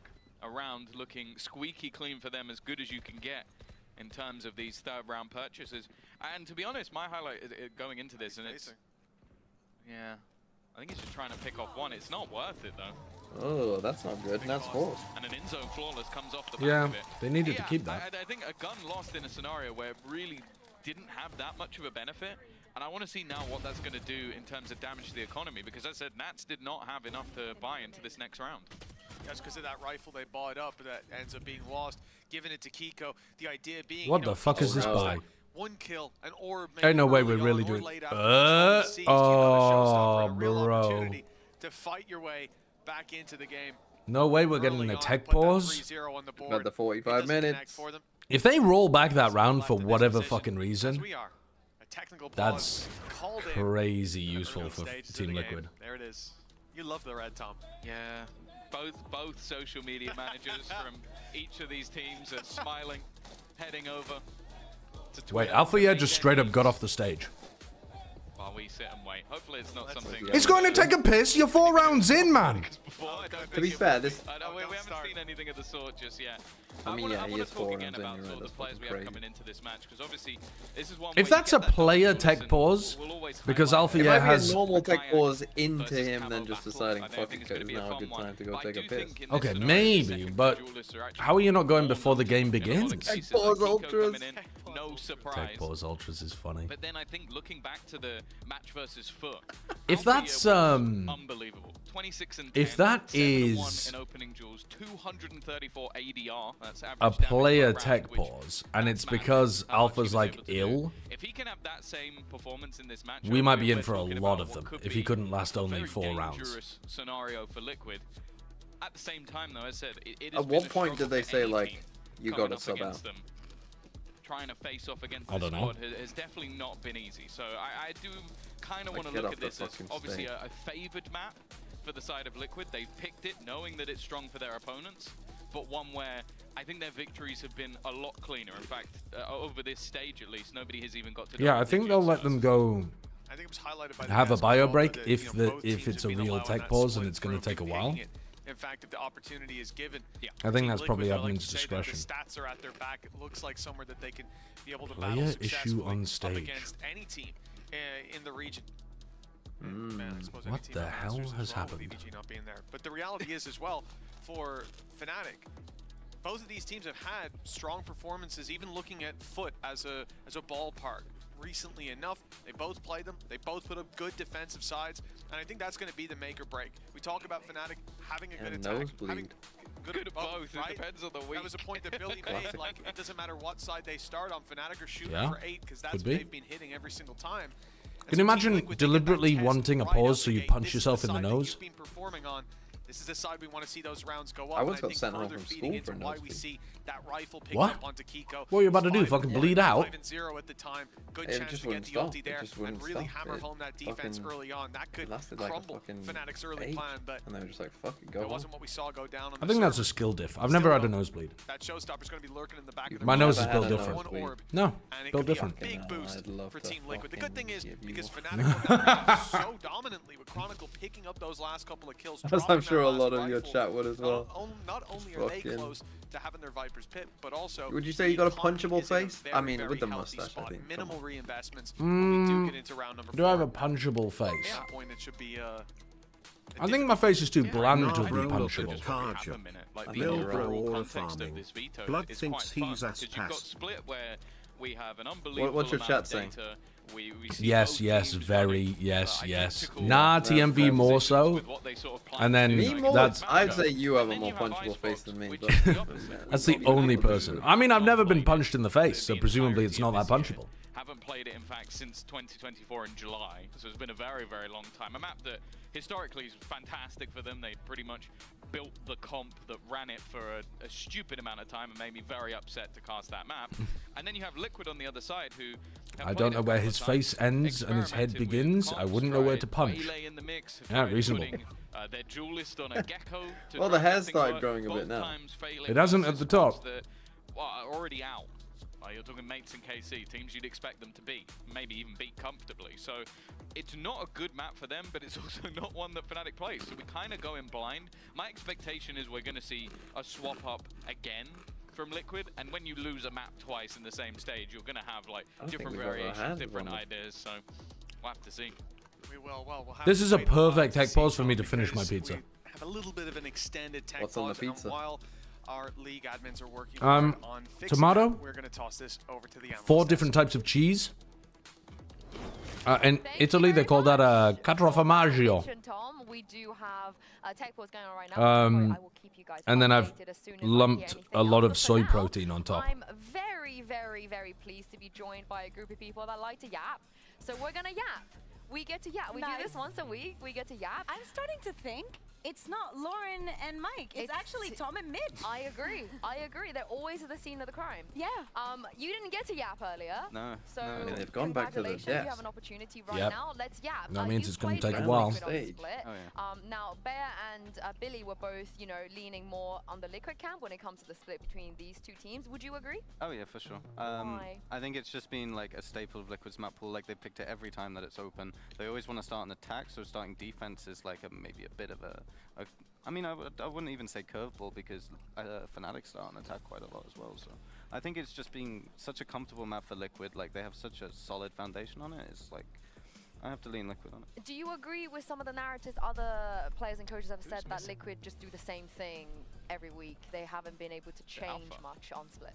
Kinda, yeah. They're hot their mic'd. defense, when we scouted them, they really just run the same round, if not the same protocols every single round, the same map, like areas of the map they want to fight for. So Bro, turn the casters I off. wouldn't necessarily say it's a bad thing. It evidently works for them. They've won every split game. Why is no one They've not lost it this year. I think. Sorry, I think there's a difference between unreadable and uncounterable. You know? That's exactly what I was going to say. If we think about it, now that we had Rians on the desk.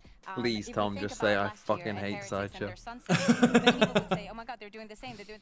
It's working. Like it's working. Nobody can work against it. So why would you don't change it if it's not broken?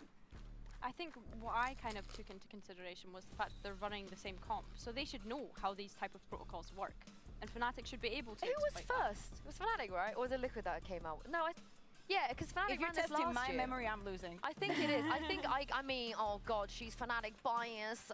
Actually, I'm Foot bias, as you can see from this graphic. But my favorite team in the league right now.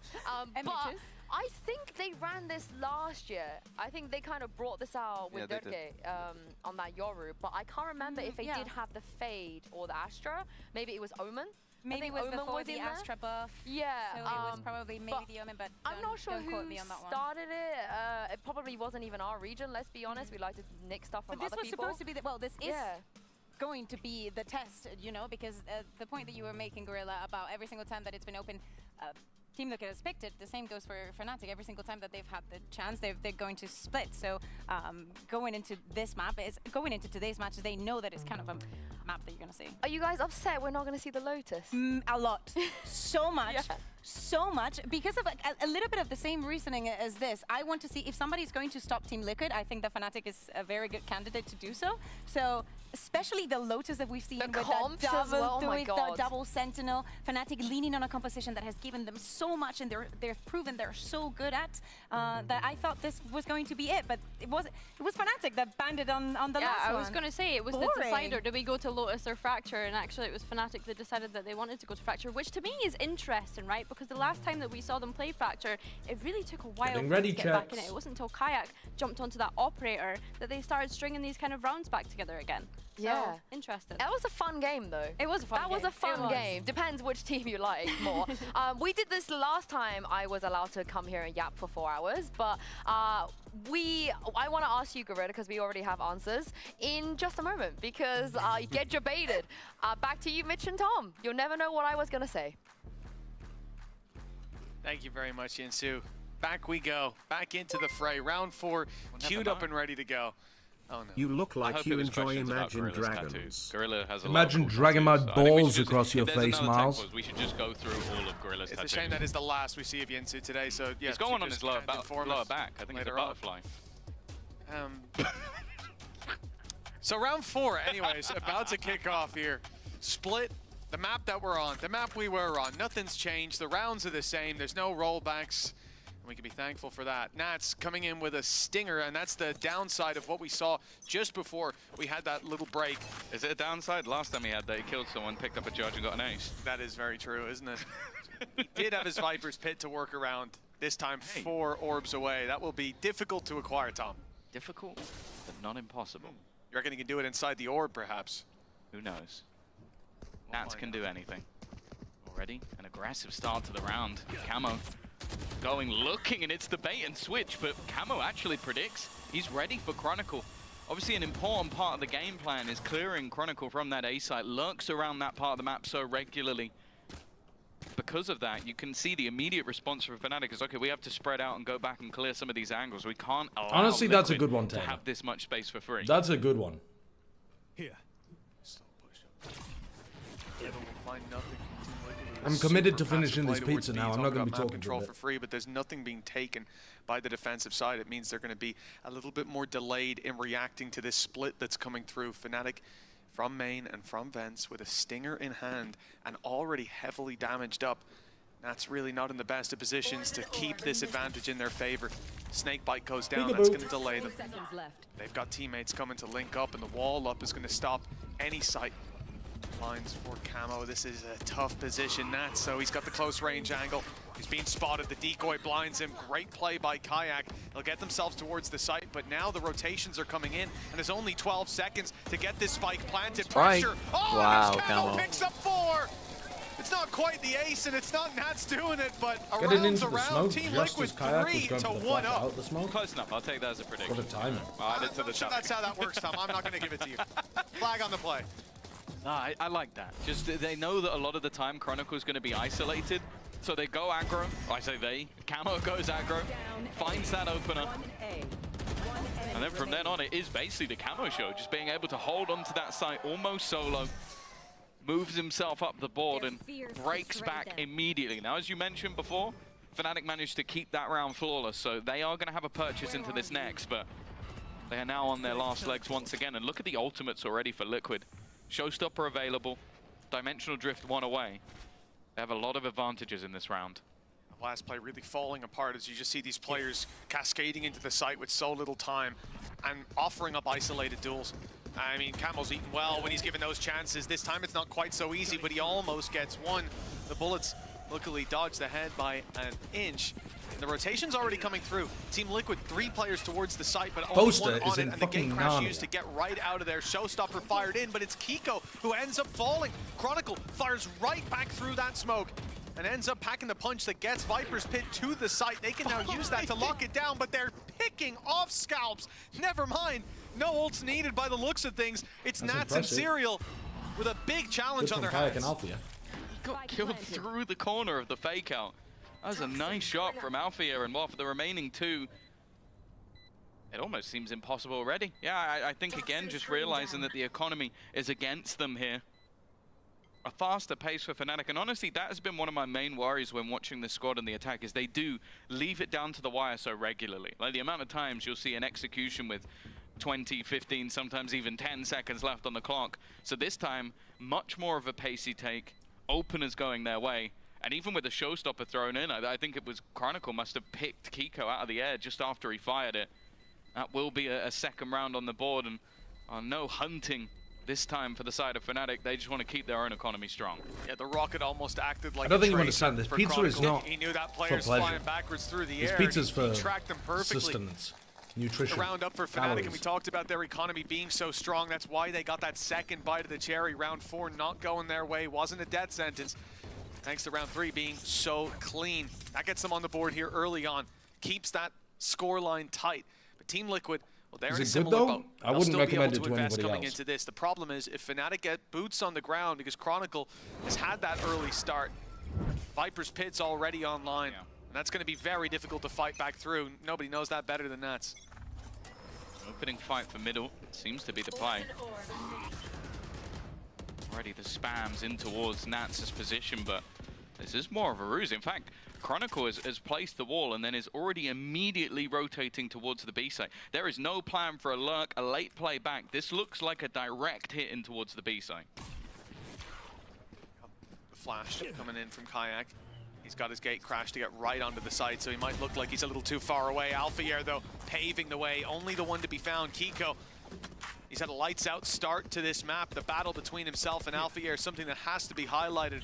You imagine Alpha has the upper hand. Certainly recent performances on this map, some of them have looked great for him. Camo on his way through. He's got the flash to work with. He's going all the way to backside, just opening up the info for his teammates. Viper's Pit, though, put in as the pressure's applied. He spotted everybody, though. He knows that the majority are locked towards the backside, but they have missed out on crashes, potentially slipping the net. He was looking to just round that backline. He's but has fake decided to cloning. delay, wait patiently to come back in. like the idea from Camo. He faked out that he was the decoy, but he couldn't quite find Chronicle. He was too deep in there. They've got him eventually, though, and Boaster falls with him. Crashy's now up close, finds one. Defuse already up to half, and he knows that that player had to come off the defuse.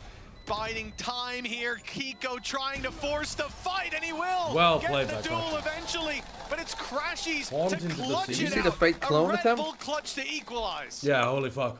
Solid round Insane from him. balls That's to do it. that inside of Viper When Pit. you had Camo going back in with that dimensional drift, he spotted everybody, but the one player that managed to slip through that pit in towards the spawn and just hold on to ground was the one that ended up winning it. I think just the surprise factor of where Crashies ended up being, and what we really have seen sort of the... Okay.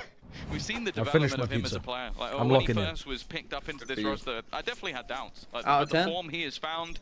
What, in the terms of maps like he's even flavor won, or? I look towards Fracture, and individually it's a great map God, for him. well, there's a I hero know right you there. assume Fucking that was pizza, an bro. immediate Rate the free pizza? fire Fries in the shot bag. on Do the job. React. Considering, again, It this was is another hero a rifle, there 5 is out of nothing 10. else really to play It with. wasn't unpleasant. It got the job done in terms of adding calories to my diet while still providing me with some, you know, in play for Team Liquid being in Kiko's hands. some And now they've pleasure. got another But it wasn't bolstering the pleasure body. maximizing. Camo, he's taken a lot of damage, as Oh, has wow. Fnatic, and the snake bites enough Wow, to finish him Fnatic. off. They knew That's cool. Patty's in the corner. Unusual And combo, that's a that. disaster for But it a works great well. start. Some weapons recovered as well. They end up in a 2 versus 3 from what was just moments ago an advantage. To be honest though, 2v3 from a round where... Oh, now I've got hiccups Start from eating with the one carbohydrate rifle. too quickly. It's not a bad position to try and fight Fuck's back sake. from. The main thing will Is be it is specifically carbohydrates? either in Yeah, these if players I eat bread too quickly quickly, it find gives an me hiccups. individual I don't know dual why. Chronicle Is that not just any on food? the angle, No, Prowler even specifically put bread. through. Well, first shot not connected, but Chronicle and Kayak will combine. Actually, I'm being too Fnatic convert. broad with carbohydrate because it doesn't happen if I eat Taken pasta. It's only bread. After what was Don't a know why. hot start from Team Liquid, Fnatic are climbing back into this one. Just excellent They utility don't last for coming very long. through. Crashy's being able to seize those players in screens again. Yeah, we start the Bro round just out and revealed it his looks like weakness on stream. somewhere that Oh, we didn't even see the that's opening my pick, how quick it weakness. was. Somewhere that they shouldn't have What too are you much gonna to do, say, but force after feed me the opening gluten? pick, after the advantage then found so concretely, losing those 2 players in It's already screens dall just puts a massive wrench in the Thank you works. for all of your advice on how And to if it get doesn't rid of come down hiccups, to but that it only lasts seize, like to the snake bite 30 from seconds. Chronicle and then the deep swing on screens to finish off Patatek, we could have had a much bigger Sleeping to reset. If you fucked up your sleep schedule, you should always be trying to sleep to reset. Never try to stay up to reset. It never works. This is again looking like a much more Experience will tell you you have to early take. They've done the increase same your with sleep Chronicle, already quantity, or at least making that try rotation to, over. The never shot needs decrease. to be connected, and while Camo has You to might do think the you can same get away now, with it, you can't get leaves away with it. Kiko dead to rights, but he You're gets just the fucking trade. lying to yourself. Unfortunately for them, Crashies is just quick enough. And now with the Cosmic Divide, there were 4 ults in this round. Fnatic Waking up early is already fine. If you want to wake up early and cut down on your sleep that way, but staying up late in order to do it, nah, you fucked up. And an even better one found. winning all their duels, and it's that opening I tackle shot jet lag missed, by the sleeping more. showstopper, being able to Like, find when I its get in, mark on backside. Usually, if I get in, we like, can even if look I at get the in at like showstopper 8 and say, p.m. as or long as something you're and I haven't slept taking very the much on the space flight, the back of it, that's all that really matters. just go to But he just go does to that, bed. then And if so you wake with up at the 5 a.m., trade just out, go back to sleep. The immediate flood in from his teammates. Now, Serial's obviously looking to save And this force rifle. yourself to only get up when it's a reasonable hour. They've sent out Chronicle to hunt him down, but looks like Serial will thread the needle. The rifle will be carried through to the next, but like you said, Tom, it looks like a weakness has been found. Blood in the water, and Fnatic are swimming straight towards it. That B site crumbling in the early Staying round up, couple that's a times trap. now.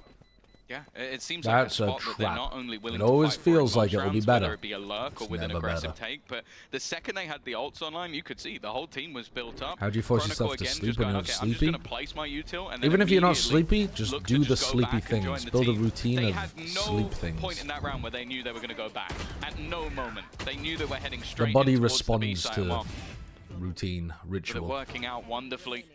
Really The nice. late Let's lurk keep this through up. mid. Let's keep it up. Good comms, good Razor AF here. That's what we like to see. Value. And it really is. It's value there. Also, Okay. Kayak with a Keeping great the boys read focused. timing-wise on that deep swing. That could spell out doom for Team Liquid if they can't find a solution.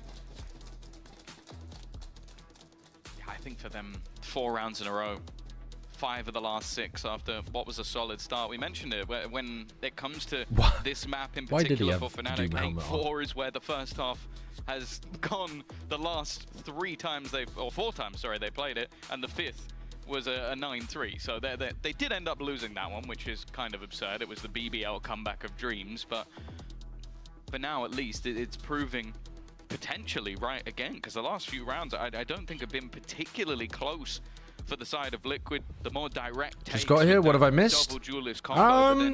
Liquid looked pretty good at the beginning of the map. Then we had a long tech pause for some reason. Something to do with Alpha, yeah. And then, basically since then, Fnatic have been on a tear. They've won 4 attacking rounds in a row. The fact that the Kiko Alpha head-to-head has been swinging convincingly in Kiko's favor, whether it's the early fight or the late. They've been winning some close rounds, time again, and the reality is for Fnatic, but they've also been winning some where they just get into sight and kind of slap people. Still delivering convincing rounds is remarkable. Thus far, 36% chance for this round, because there plenty is of chances for Team Liquid to come back. So not set up multiple nothing times too crazy. in an attempt to be the hero. The rest of the team just almost looking to try and set him up, but they flash Boaster off. They still held the ground. Alfia also just holding into B main with that attack side operator. And on the other side of the map, they already have an awful lot of space. This fight though, even a trade wouldn't be great here for Alfia, and yeah, immediately I like it. Just reposition to a new spot, even a stun behind it as well. Fnatic are making sure nobody's pressuring that up. And the last time they had that one rifle, it was Kiko swinging into B main, taking that aggressive duel. So the adjustment here of saving the op, which was a last-minute decision. They did juggle it into a position where they could have that conversation. But the fact that he goes, they are going kind of late round into the Kiko showstopper rifle here. And this time he would have won the duel. It could be slightly dangerous. And Fnatic gearing up to execute into it. Nats on standby too. He's seen them. Snakebite's going to go down. 30 seconds as well. This utility is going to delay them by a little bit. This is really dangerous. 25 seconds to get through the choke into a showstopper. They have to kill Kiko like now. Your opponents are. Kayak trying to make things more awkward. In fact, Kiko gotta die. Even looks to try and take the duel. 15 seconds. Nats is the one to find the kill, and even a showstopper thrown in, which does eventually catch out Crashies. 10 seconds. Fnatic have left it so late to try and get something done. Oh, they don't have any more spam. Oh, they picked up the rifle! But straight through the Nats picks up Kiko's rifle and gets the round win. That is just... That's Fnatic doing it to themselves, though. They know that the showstopper's somewhere around the map. They even... I know, just Yoru way earlier in the round, man. Don't let yourself get into that spot. Showstopper can be pulled through, not even acquired there. It was already online coming in. Also, and then Viper's Pit is there. And Boast is spamming like on top of the spike with a corner. Even the yeah, pointing directly to where you need to spam. Hey guys, we're right here. Guys, here. I think they would have had it anyway, but yeah, particularly funny. In that kind of position. This one has a different flavor to it. They have been defeated in so many of these rounds, but now they could be right back on the horse. For Fnatic, an op bot up, it's Chronicle on that lurk towards the A site. As again, they'll look for this B main pressure, but it's not Kiko that they'll meet, it's Camo.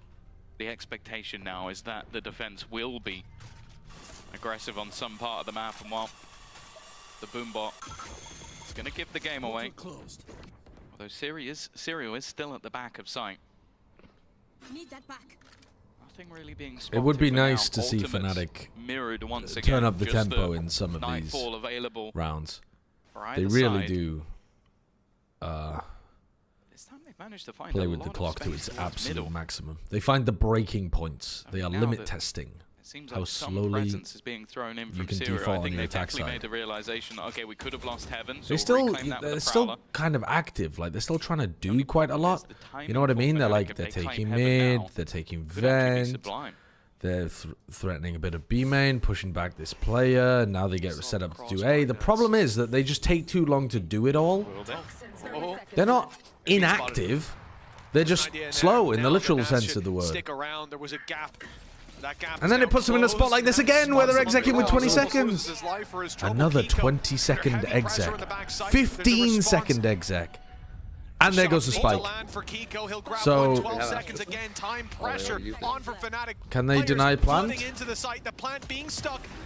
No, but it still requires you to take a 4v5 because one person's stuck planting it into the ground. Puts too much pressure on Fnatic for those takes to be comfortable. I said it early in the game, it's always the thing with Fnatic on this attack side that makes me nervous, is they like to play the clock very slow, especially if they don't meet any resistance. They're almost waiting for that trigger, like that thing to go, okay, now we go. And well, it came so late in this round. I think it was a shot by Chronicle that was the first sort of piece of the puzzle.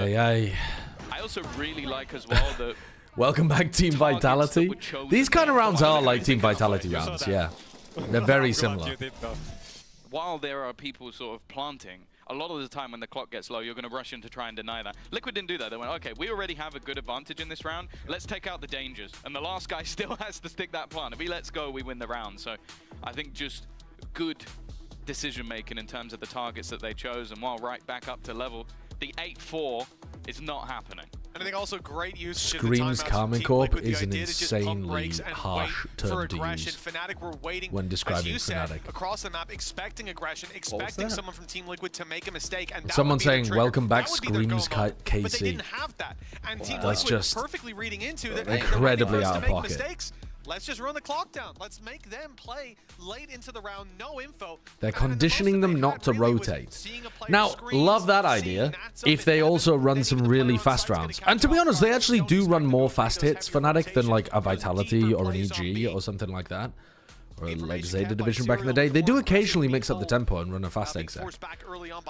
But tell me the UI is broken and Camel doesn't have no credit for the classic.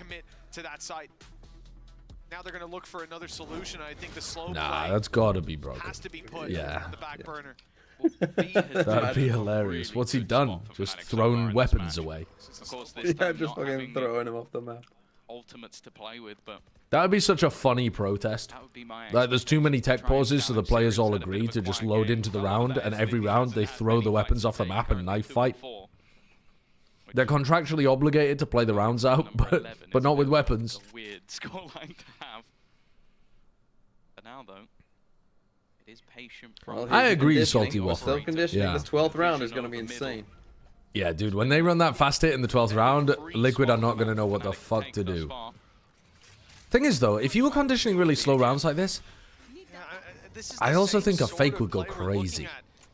Because when you do a fast hit, it does feel really different, and so I think you are going to pull a lot of rotates. I don't think the conditioning actually works like that. Crashies is there waiting. Now they've got their opportunity. A player down, but the B They're still going into 3 at B Heaven. Reinforcements. Patatech rotated into Heaven to cover this off. Nats is so bold. He's getting aggressive. Double face. Really nice by Liquid. Yeah, but now they should probably leave. Wow. Doesn't matter. I guess they'll just fight and kill everybody. Nah, ace denied, but yeah. Those are the little reclear. This is gonna be the fucking best round of all time. So many times throughout this. The contact reclears from Liquid, bread and butter Nats calling, it works so well. They're just so nice at finding that timing to That's the best all-round IGL right there. Yeah. Honestly, who else? In our whole region, 6-5. I think Valen would be your only. After being 5-3 down, take a yeah. John. No, I don't think John's similar to Nats. Valen, alright. Because, like, Valen, if you look at what he was doing late last year, early this year, was putting up incredible individual. Actually, he's kind of got back into that, hasn't he? But Nats is different. Viper many a time, but having the second player of Patatech there, they could push down through mid. Oh, they're still conditioning. This OT round is going to go crazy. For Fnatic, they're stalling out, and already equal at the half is as good as it gets. And yeah, I see Nats in these sort of positions. It definitely makes me nervous. Icebox attack side, Team Liquid are not going to know what to do.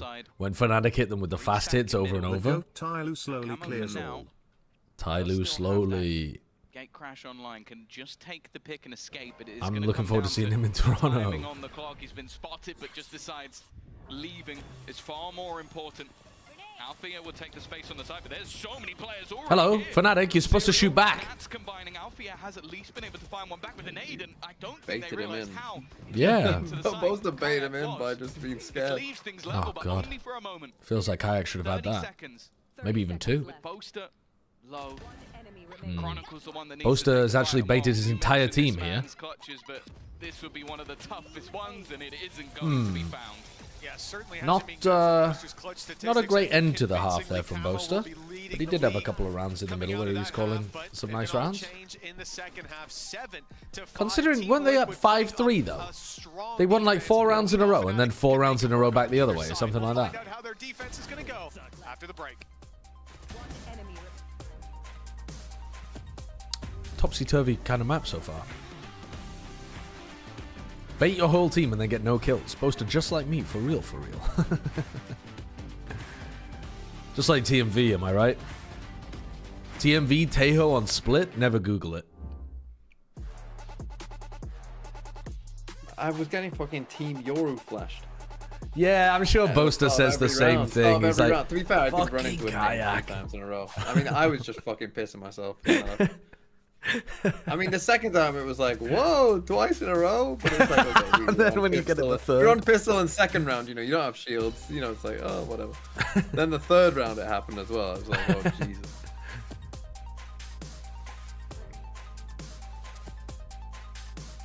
yeah, I'm essentially the Kayak of Ascended, but with slightly more team flashing for money. I don't think I've ever seen Kayak team flash and deliberately How much throw money for did you get for it, by the way?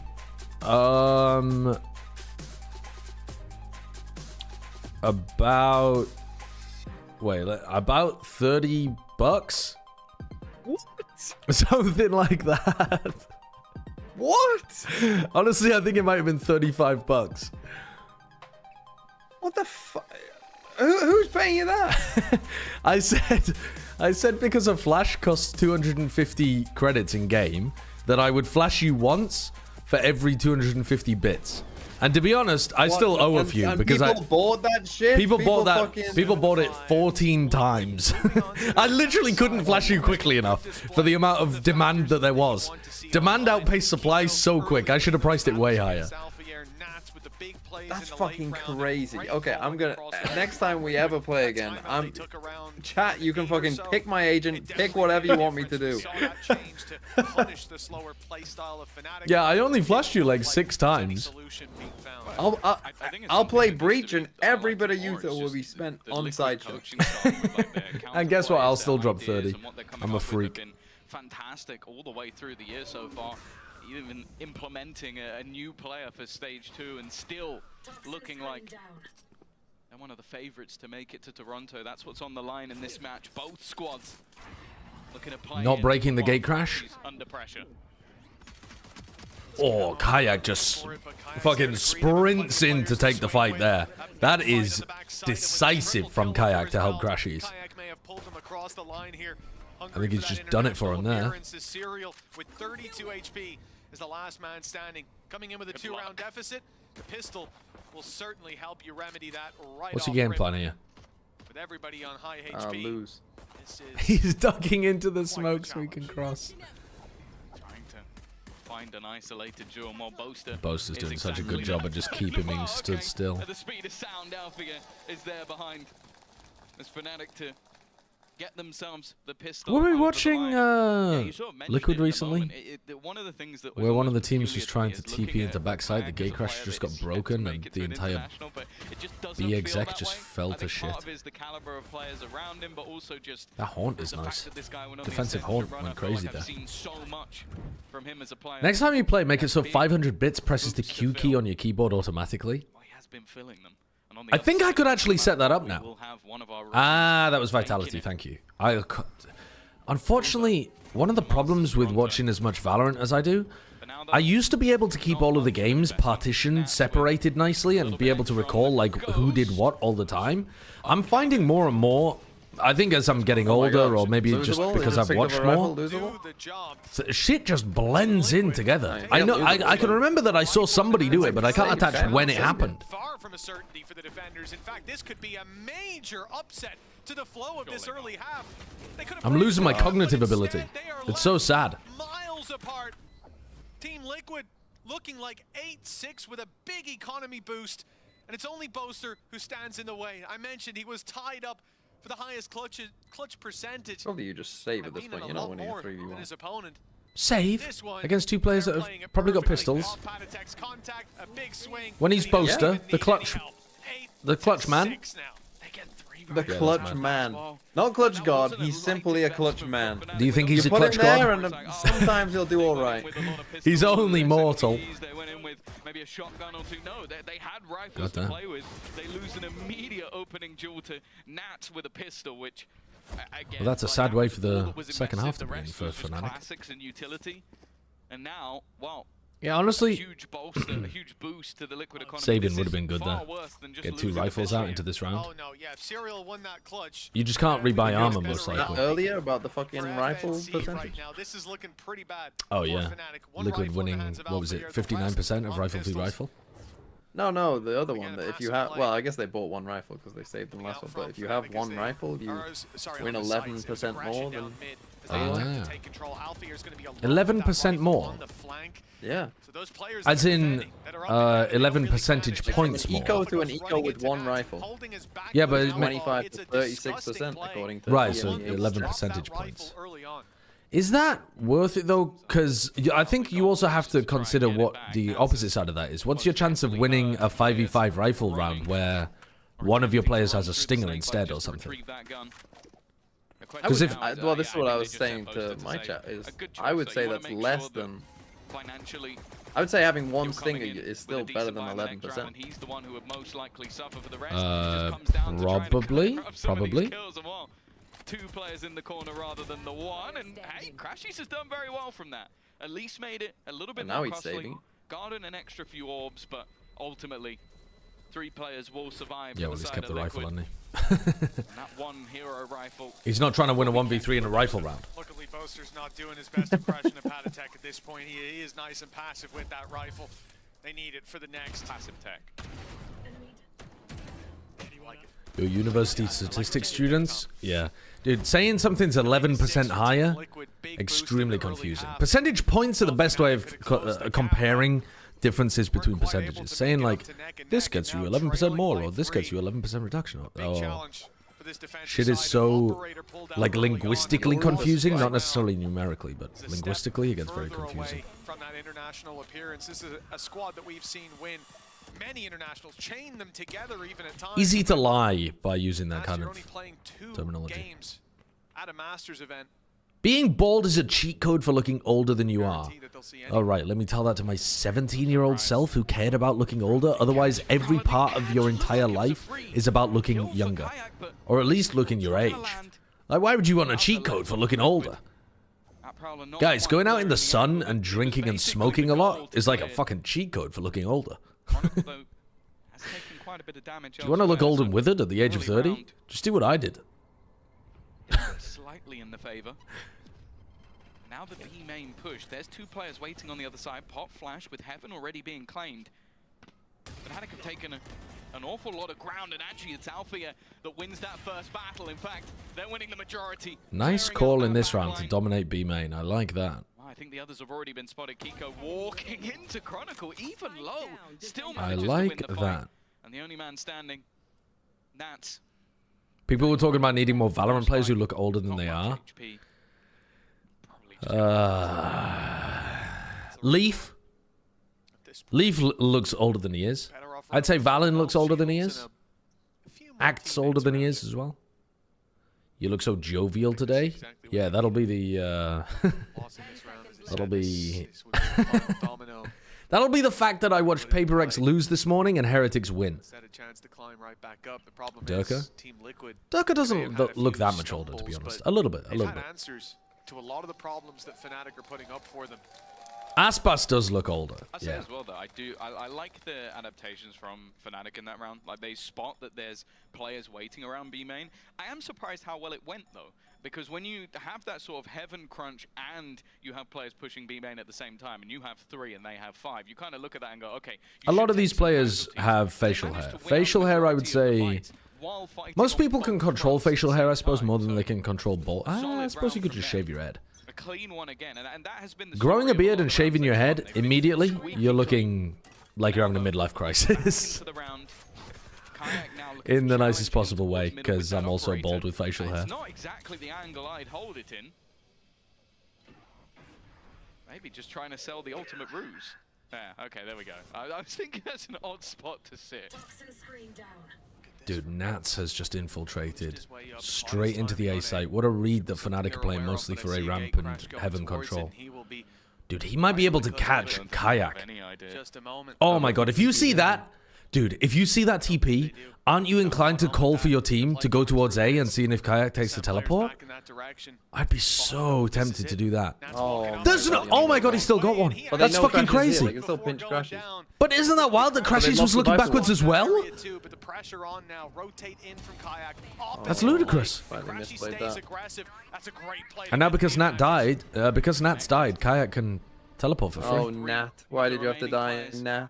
Oh no, Nat. Maybe won them around individually. He's bought time Oh, for the Nathaniel. remainder to rotate in.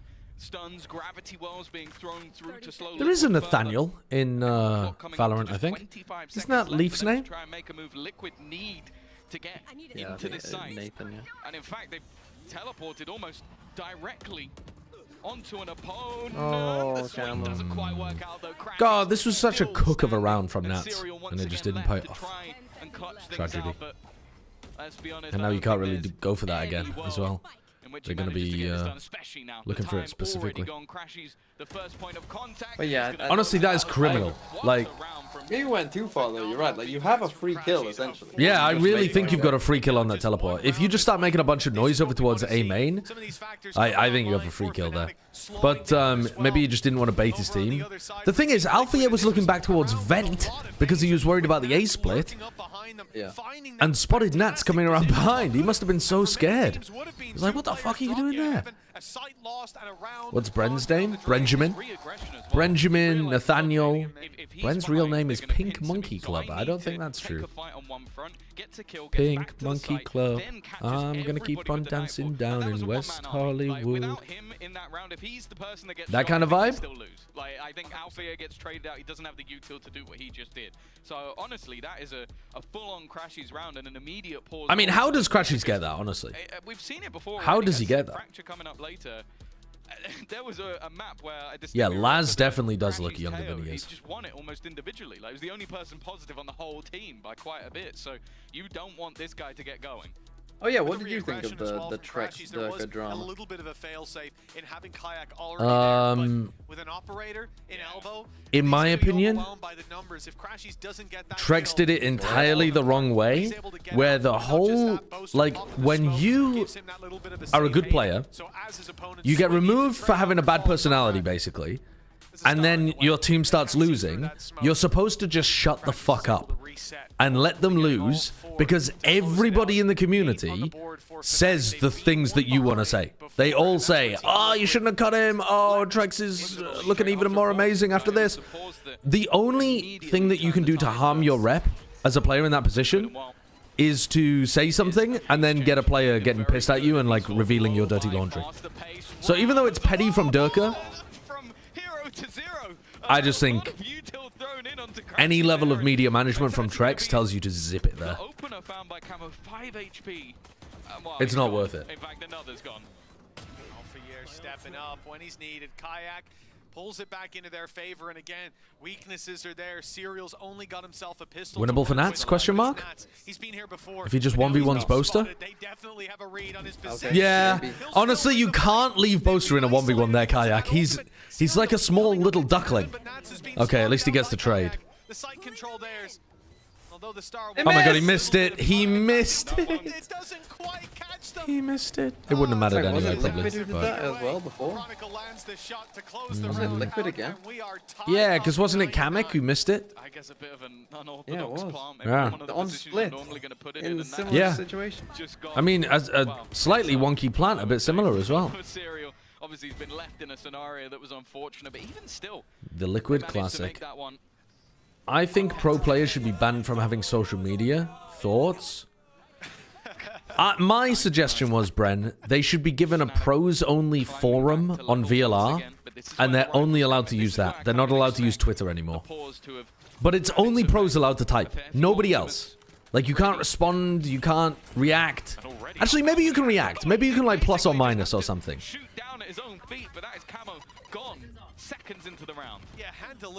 But it's just like a little drama mill. Yeah, everyone can see it. It's public, and maybe public can react to it. So you still get the dopamine of the likes, and can feel like you're on the right side of history.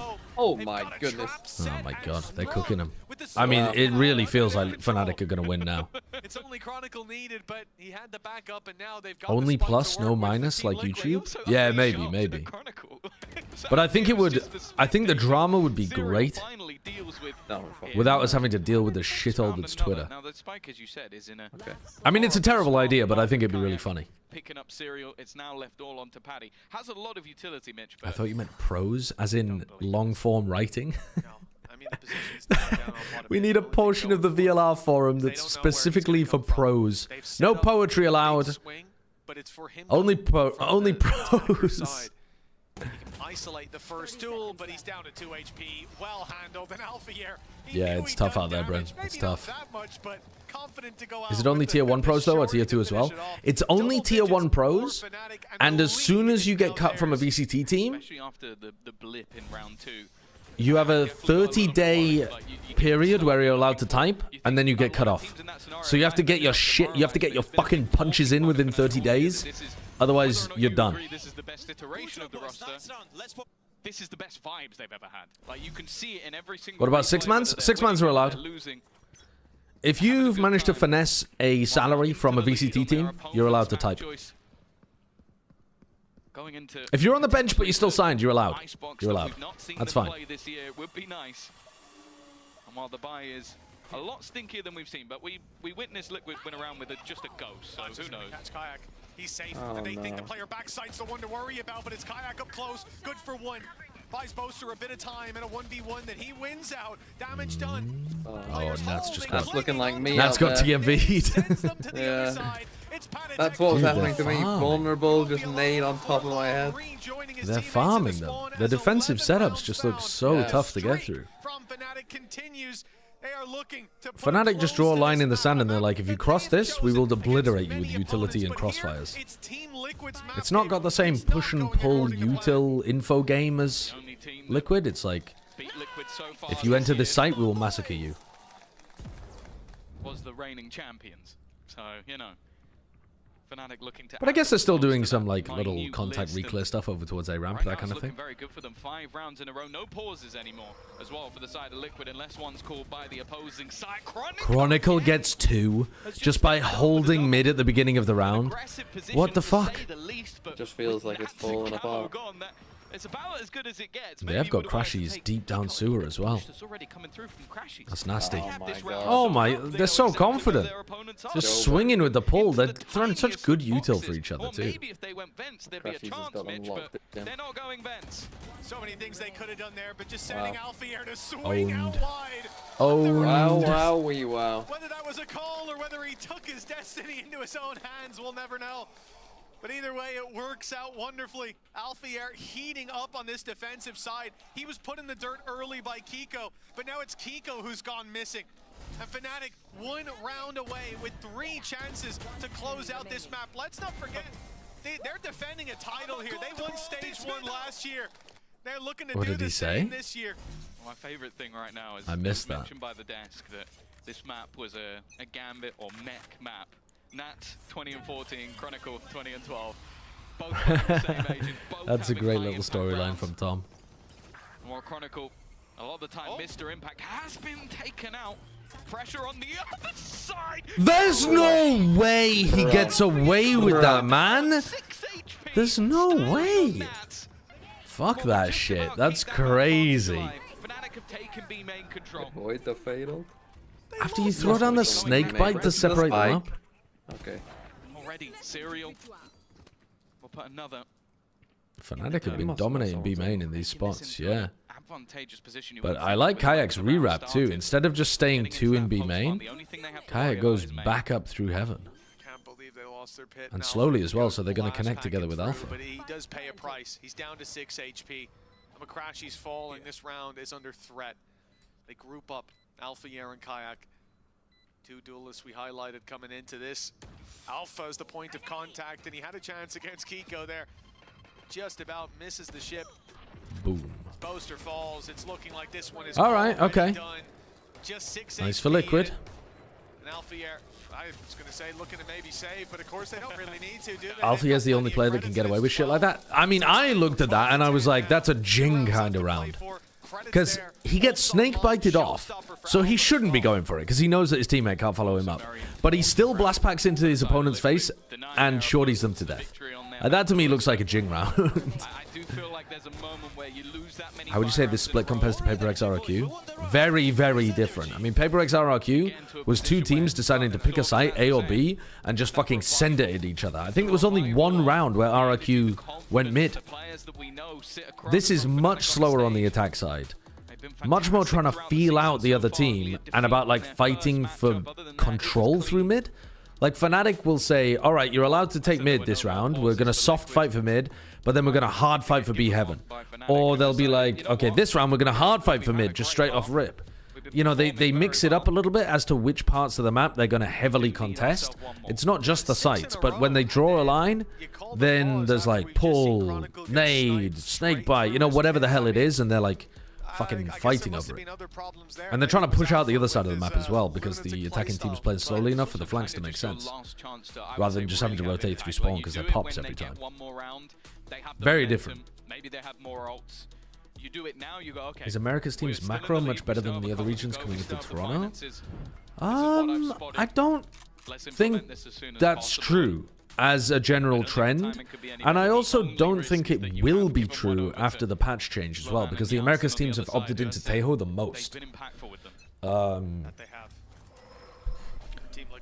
I think the America's team, some of them have, I mean, I think G2's got a really nice macro, and I think that G2's also got very good post-plan protocols. I think Fnatic are kind of there with their post-plan protocols, but they just haven't opted into the Tejo as much. With all the wind in their sails. Two chances to they still play a fair amount, but last time they lost that vent fight, this EMEA in general is playing, I think, the least. Nade put through by space for Camo's TP, and now they've got Vents control. Little to Liquid, no, that's been given up. A much more passive approach from that defensive side. Yeah, it won't matter at Toronto though. Yeah, Tejo is in the fucking ground. But like the EMEA teams have a very good understanding of the macro. Like for example, here the fact that they're taking full B main control and getting into a situation where they've got to teleport to be able to back out after they get an original kill. I think they've got a great idea that this is going to be heading into an A split, but also Team Liquid set themselves up for a really nice A split where they're going to have Heaven, which could pose a lot of problems to Boaster up here. I think both teams are playing the macro of this map well. Boaster's here. He's left that gap in Heaven because they're confident that this is the right play, and now it's That's a nasty little corner that a lot of people are playing in. Flash out, but it's Kayak to fall. Chronicle's going to have to do a lot here. Whoa, I thought he had that. Oh, will they lose to oh my god. Oh. Jesus Christ, Boaster killed two. Wow. How did Boaster kill two in elbow? Did he just run through because of the pit? Against me, old man. God damn. I thought Liquid were going to be set up to win that round. I mean, the Raze ultimate seemed like the danger, not Boaster. That was a great map, though, to open the series. And a big comeback in the second half for Fnatic. Really big comeback. And he goes up to the barman and says, yo, can I get a gin and tonic, please? And the barman serves him a gin and tonic. Yeah, it's you, actually. How you feeling about Icebox? While he's waiting for the gin and tonic... Right there, I'm listening to Boaster's joke. Oh, nice shirt. And he's like, what the... Who the hell said that? And then... The weekend club tonight. No, I don't want to. And then what he says, the barman gives him his drink. He has a few sips, and then he hears another thing. Someone saying, "Nice tie," and he said, "Who the hell is giving me all? Who's saying all this?" He goes to the barman. "Do you hear this?" And the barman says, "Yeah, it's the nuts. They're complimentary." Complimentary nuts. You know, my father used to say to me, if you laugh in your own jokes, you need to go hospital.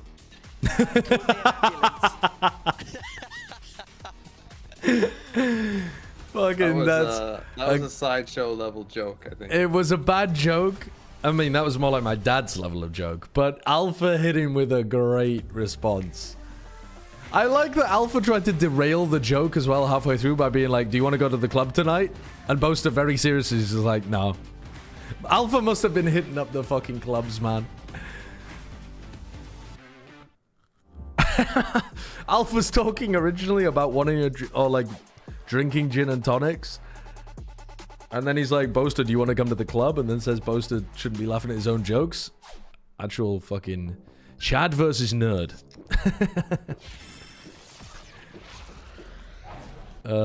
Gives you wings.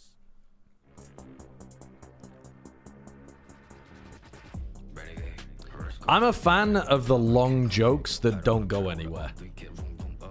But I don't think Boaster would be able to pull that off. They have to kind of be delivered pretty dry. Who's more... I've just been asked who's more British out of me, you and Brent. I think, personally, I would say you're the most British. You go off to play a pub quiz once a week. Okay, so you've got pub quiz. You've got football. You're way into football. Neither of us are. You've got a more southern kind of accent, like a slightly more... You've got a slightly more generic English accent rather than a North accent or like a Gloucester accent or something. But that would make you more British. What the fuck are you talking about? No, when people think about the British accent... British accent, that makes you more British. When people think about the British accent, they think more about people like you. And I think I don't have a normal British. I don't sound British. I don't have a normal British accent. I get people in my chat all the time asking where I'm from. There ain't no fucking way people are asking you where you're from. They fucking do. Where do they think you're from? They don't know. That's why they're asking. That's ridiculous. I get people in Los Angeles asking me if I'm from Australia, but that's because they're stupid. That's not because I sound Aussie. And what do you think the people in the chat are? I would hesitate to cast such aspersions upon the thinking man's community. I would hesitate to say. I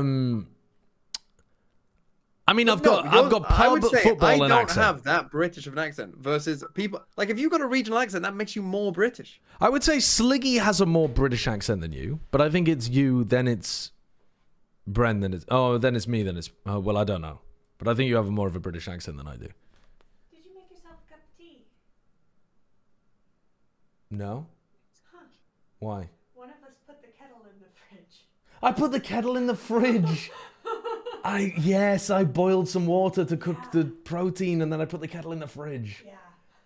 What's wrong with me? So confused because I want to make myself tea, and I was like, where could it possibly be? Why the fuck has he put the kettle in the fridge? Why the fuck did I put the kettle in the fridge? Oh, dude. So you didn't do it on purpose? No, I didn't do it on purpose. That was actual. That is a worrying sign. That is a worrying sign. In the fridge. It's because I was cooking my pizza, right? And I wanted to use the boiling water from the pizza to rehydrate some soy protein. Right, so I'm boiling some water to rehydrate some soy protein. The details don't matter. You can think about it as making a cup of tea if you like. But then because the pizza came from the fridge, I opened the fridge again to like put back the thing that I got out from there. But that was the thing that was supposed to go into my belly. So I don't know, but like, you know, my wires got crossed. Bro, I put the fucking... But surely your brain, when you see the kettle in the fridge, like I think many people can understand, like, oh, you went to go and put the wrong thing in the fridge. But normally when you actually put it in the fridge, you go, oh, that was fucking dumb.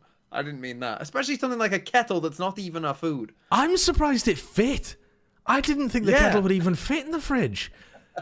I don't have a memory of doing it. That doesn't fit. Let me lie it down. I have a vague memory of putting something away in the fridge. And I suppose the kettle's the only thing that it would have been. Because nothing else went back in there. That's fucking weird. That is weird from me. Anyway, I think you're more British than I am. The only reason I would say I'm more British than you is because you spend a decent amount of time not in Britain. Okay. But don't you think that you participate? I mean, even if we just keep it to pub I participate in some quiz and British football. activities. Those are British as fuck. That's culturally British. But I think if you were here all the time, I bet you would go to a pub quiz. I assume you also participate. Yeah, I do, but not regularly, not every week. Yeah, but that's what I mean. If you were here, or if like you only lived in the UK, you would.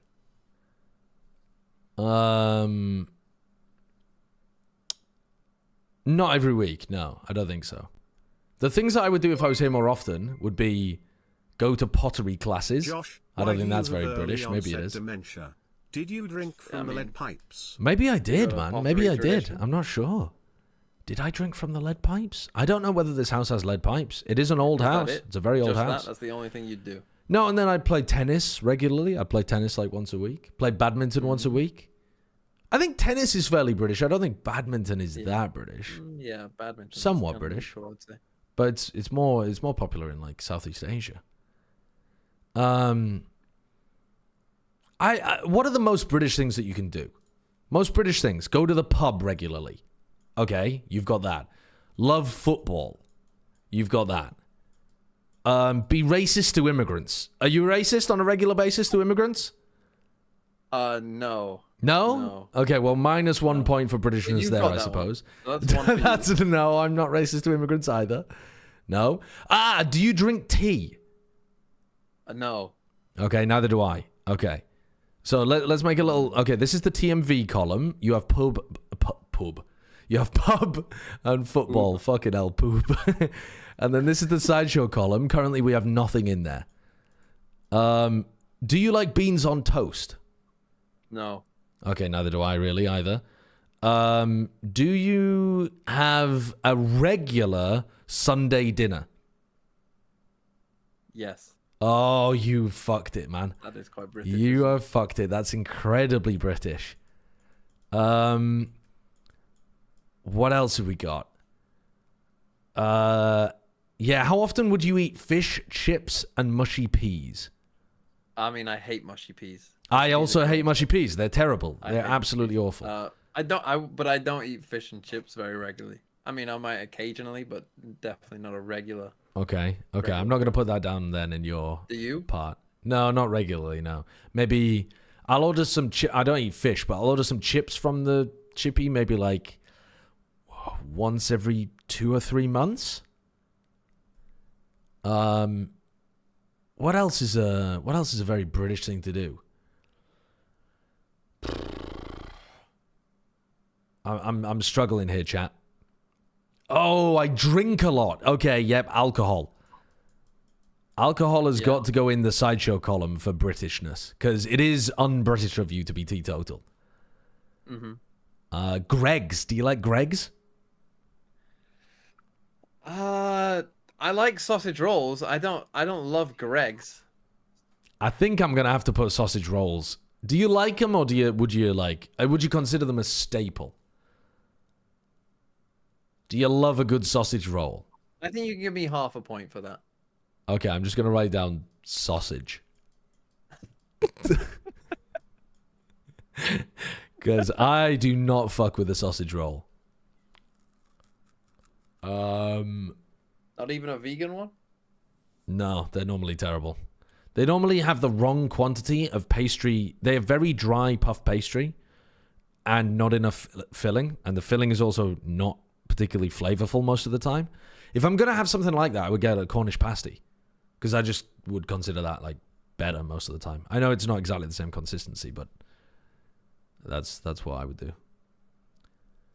All right, yeah. What about like Weetabix? You're not having Weetabix as a fucking British thing. Weetabix is an incredibly British Australian. thing. Let's start there. Okay, but fuck off. Like, Weetabix is incredibly British. You will never find an American or a European eating Weetabix. Just because someone from my chat just come to your chat. I'm writing down Weetabix, bro. I'm writing down Weetabix. That's said fucking TMV's always eating Weetabix. I have literally one thing on the British. I have one thing that makes me British, and you have like 10.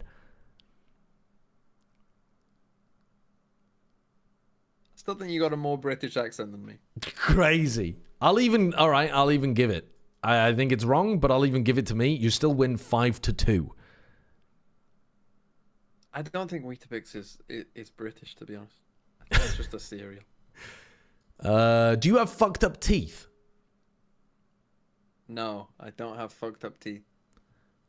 Honestly, mine are not like super straight and nice. So I'll put British teeth in my column. You're still winning in terms of the Britishness. Are you saying you don't like Sunday roast? Not only no. This is about. It's not about liking them. I fuck with the Sunday dinner. I fuck with the Sunday dinner, but I'll maybe have it once a year. I won't have it every week on the regular like this guy.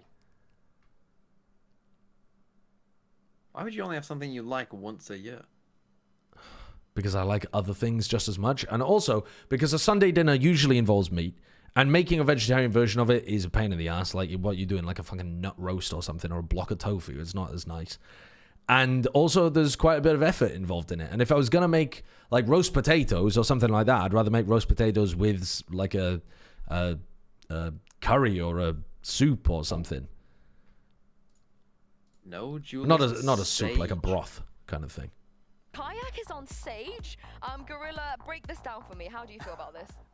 I mean, here you have two. Oh, cricket. Do you fuck with cricket? The Gecko wingman, and you have the Sage wall as well. I mean, I used to play cricket. He used to play cricket. He doesn't get any more British than this.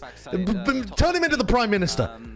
He's probably descended from the fucking king. It's kind of a throwback to the old days, you know, with the chamber, no duelist, the triple sentinel. How often do we see Sage? I think the king honestly would fuck more with tennis than he would football. How often do we see Kayak? No, if he was asked in an interview, he'd be obliged to say football because it's such a pillar of UK culture. He just wouldn't be able to. Which version of The Office do you prefer? I've never watched the UK Office. That's a point. That's a point for you then. How is that being more British if I've never watched the British Office? In fact, no, yeah, you're right. Give me a point because it's British to have a sense of humor. A good sense of humor. So give me a point. The first season of The American Office is genuinely some of the worst television I've ever watched. And then it does get quite good from season 2 onwards. They just tried to copy one on the UK. Yeah, they did. Badly. But season 2 onwards was pretty decent. You know what? It was always. It was legitimately funny from season 2 on. There's the dream comp. It's slightly altered to what used to be the dream I would say you comp, look more British. The Sage in it, so you know, Fnatic are still Sage believers. Maybe they'll convert some others into Sage believers. Aren't you literally ginger? Convinced. What I am excited Don't you look like a fucking 18th century aristocrat? Last time around, They would have never been bald. They would have worn a toupee. Was on that roster. And wow, yeah, a very different looking. Thoughts about Narrate as a duel with Zekken? You mean like Sentinels playing double duelist? I mean, in theory, sounds like a great idea. In practice, they've tried it a little bit. I mean, a little bit, tiny bit, on Haven. And it really looked bad. Narrate looked terrible on ISO. So I think it would be a very large shift. Maybe it's something they go into after the Tejo meta. What do you think of... it does seem theoretically a good idea. What do I think of the Sage from Kayak? Double Sentinel, like, you know, before it was cool with the chamber and stuff. For more aggression, but also allows a lot of different variations. I don't think it's better than running the Omen. I think it's strictly worse than running the Omen. But maybe they'll have some really cool ideas. What's that? Gecko Sage? Heretics used to run Gecko Sage. Yeah, you wall off and then you get the... you have to be kind of precise because you have to... Oh, well, I guess they're not even doing it this time. But Heretics would have a wall that... well, there's the wall immediately getting value, isn't it? But they'd have a wall where it leaves a little gap and then you throw the wingman and so the wingman plants with wall protection. Was how Heretics used to play it. What? Alright, the Sage is actually the greatest, the Sage is actually the greatest pick that you could possibly make on this map. The Sage is fantastic here. You're stupid if you don't understand why the Sage is amazing. Kayak might not need to play the duelist. I think it'll be alright, lads. I think it'll be okay. You know, just coming in straight away with that. Like, the worst thing is as well is they knew exactly where he was. Like, he was stuck behind his own wall, just a crispy couple of shots. And obviously That's such a fucking silly round. The sheriff, and that being recovered over, and it was exactly the tool for the job. And then, wow, okay. What a way to start it. My Scouse wife said that your favorite biscuit choice is a factor in one's Britishness. What would you say your favorite biscuit is? Gone for, oh wow, Cam's already gone. Already taken out. Gone for a mixed buy here, just two I don't eat many biscuits, to be honest. I don't, but I love a biscuit. Like, I have to promise myself not to buy them when I go to the shops, because otherwise I'll just devour them. I wonder if I have a fate. Like, there's quite a few different ones that I like. I'm not sure I have like a definitive. Is there a type that you like? Do you fuck with a digestive or a... Dodgers? I like just chocolate digestives, custard cream. Custard creams. See, I would consider custard creams to be quite low tier, whereas like chocolate bourbon biscuits would be top tier. But I just don't. Yeah, I don't find a custard cream to be that great. I mean, I think my favorite would be a chocolate hobnob. I'd do unspeakable things to somebody for a chocolate hobnob. I think a rich tea would be the most British. Yeah, but yeah, I think a hobnob is pretty British. There's enough time, especially with salvos gone in, to buy them that little bit of an extra window. The damage very much still on Me the when I'm at a cards. social occasion, hobbing with my knob. Nobbling and hobnobbing. Snakebite going through. The best of the flapjack cookies from In terms of the Co-op. utility of Snakebite going Can't down, say I'm but familiar. 2 picks, it looked promising in the end. Fnatic stabilized nicely. The 3 rifles carried through to the Yeah, next Kayak on stage instead of the Omen is a little unusual, but round 1, he got the plant down and a 3k, so... Oh, well, that's a bit unfortunate, but I don't think they were going to win that round anyway. And now they've got a leg up on this map. Ginger nuts. The problem with ginger nuts is I use them more as a recipe because they work well as a base for, like, you're making a chocolate torte, for example, as a dessert. Grind up some ginger nuts with some butter and some golden syrup and use that as the buttery biscuit base. Well, that Sage slow lineup is not correct. Basically being the bait. Well, the bait's got 1. But now do they expect the second player to be here? Well, Sage res value. Yeah, I meant ingredient. Did I say as a recipe? Yeah, as an ingredient in a recipe. Start. Yeah, let's see when he gets the next one. That -2 from you, Lou. -2 from you. Opening fight res as well. Not bad. Not bad at all. The Sage value has just gone fucking crazy in this map. Yeah, this is we're back in 2021 with that res. Yeah, people are losing their shit like Sage is the greatest pick of all time. You actually just fucking swung that. I can't believe. I have not been enjoying Kiko's jet on this map. I don't know why, but I just feel like he looks so uncomfortable so much of the time. It's Team Liquid on the massive This is they got the stack though still. Surprise element has also faded Oh, we because saw him. being up here. They still win this round. Oh, Now they've left this site for so long, Kayak. maybe so. Oh, no way. How is Chronicle with that? Chance in this round. It looked like an impossibility. Serial trying Always go up top. to fight on that Yeah, cross. every time. Always go top. Still not able to get the plant in. Nats looking to come in Oh, wow. They actually win that round. 6v3.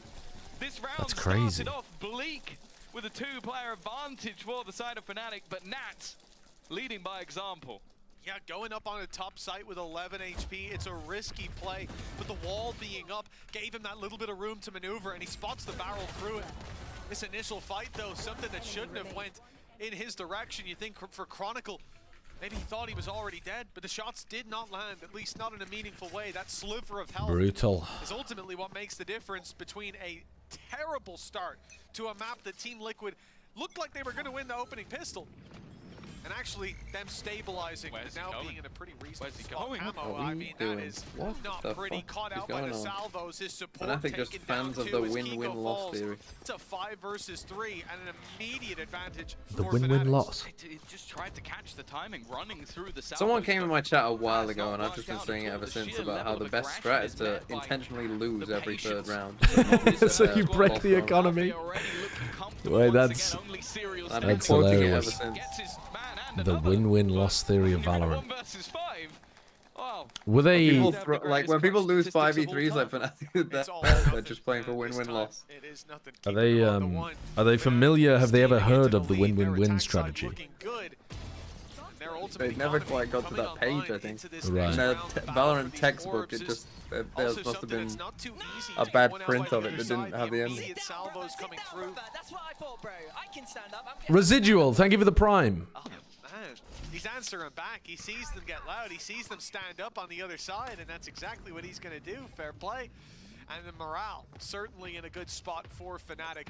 This round should only see it build further, as there's a lot of weaknesses for Team Liquid to play with, and a heavy stack towards B.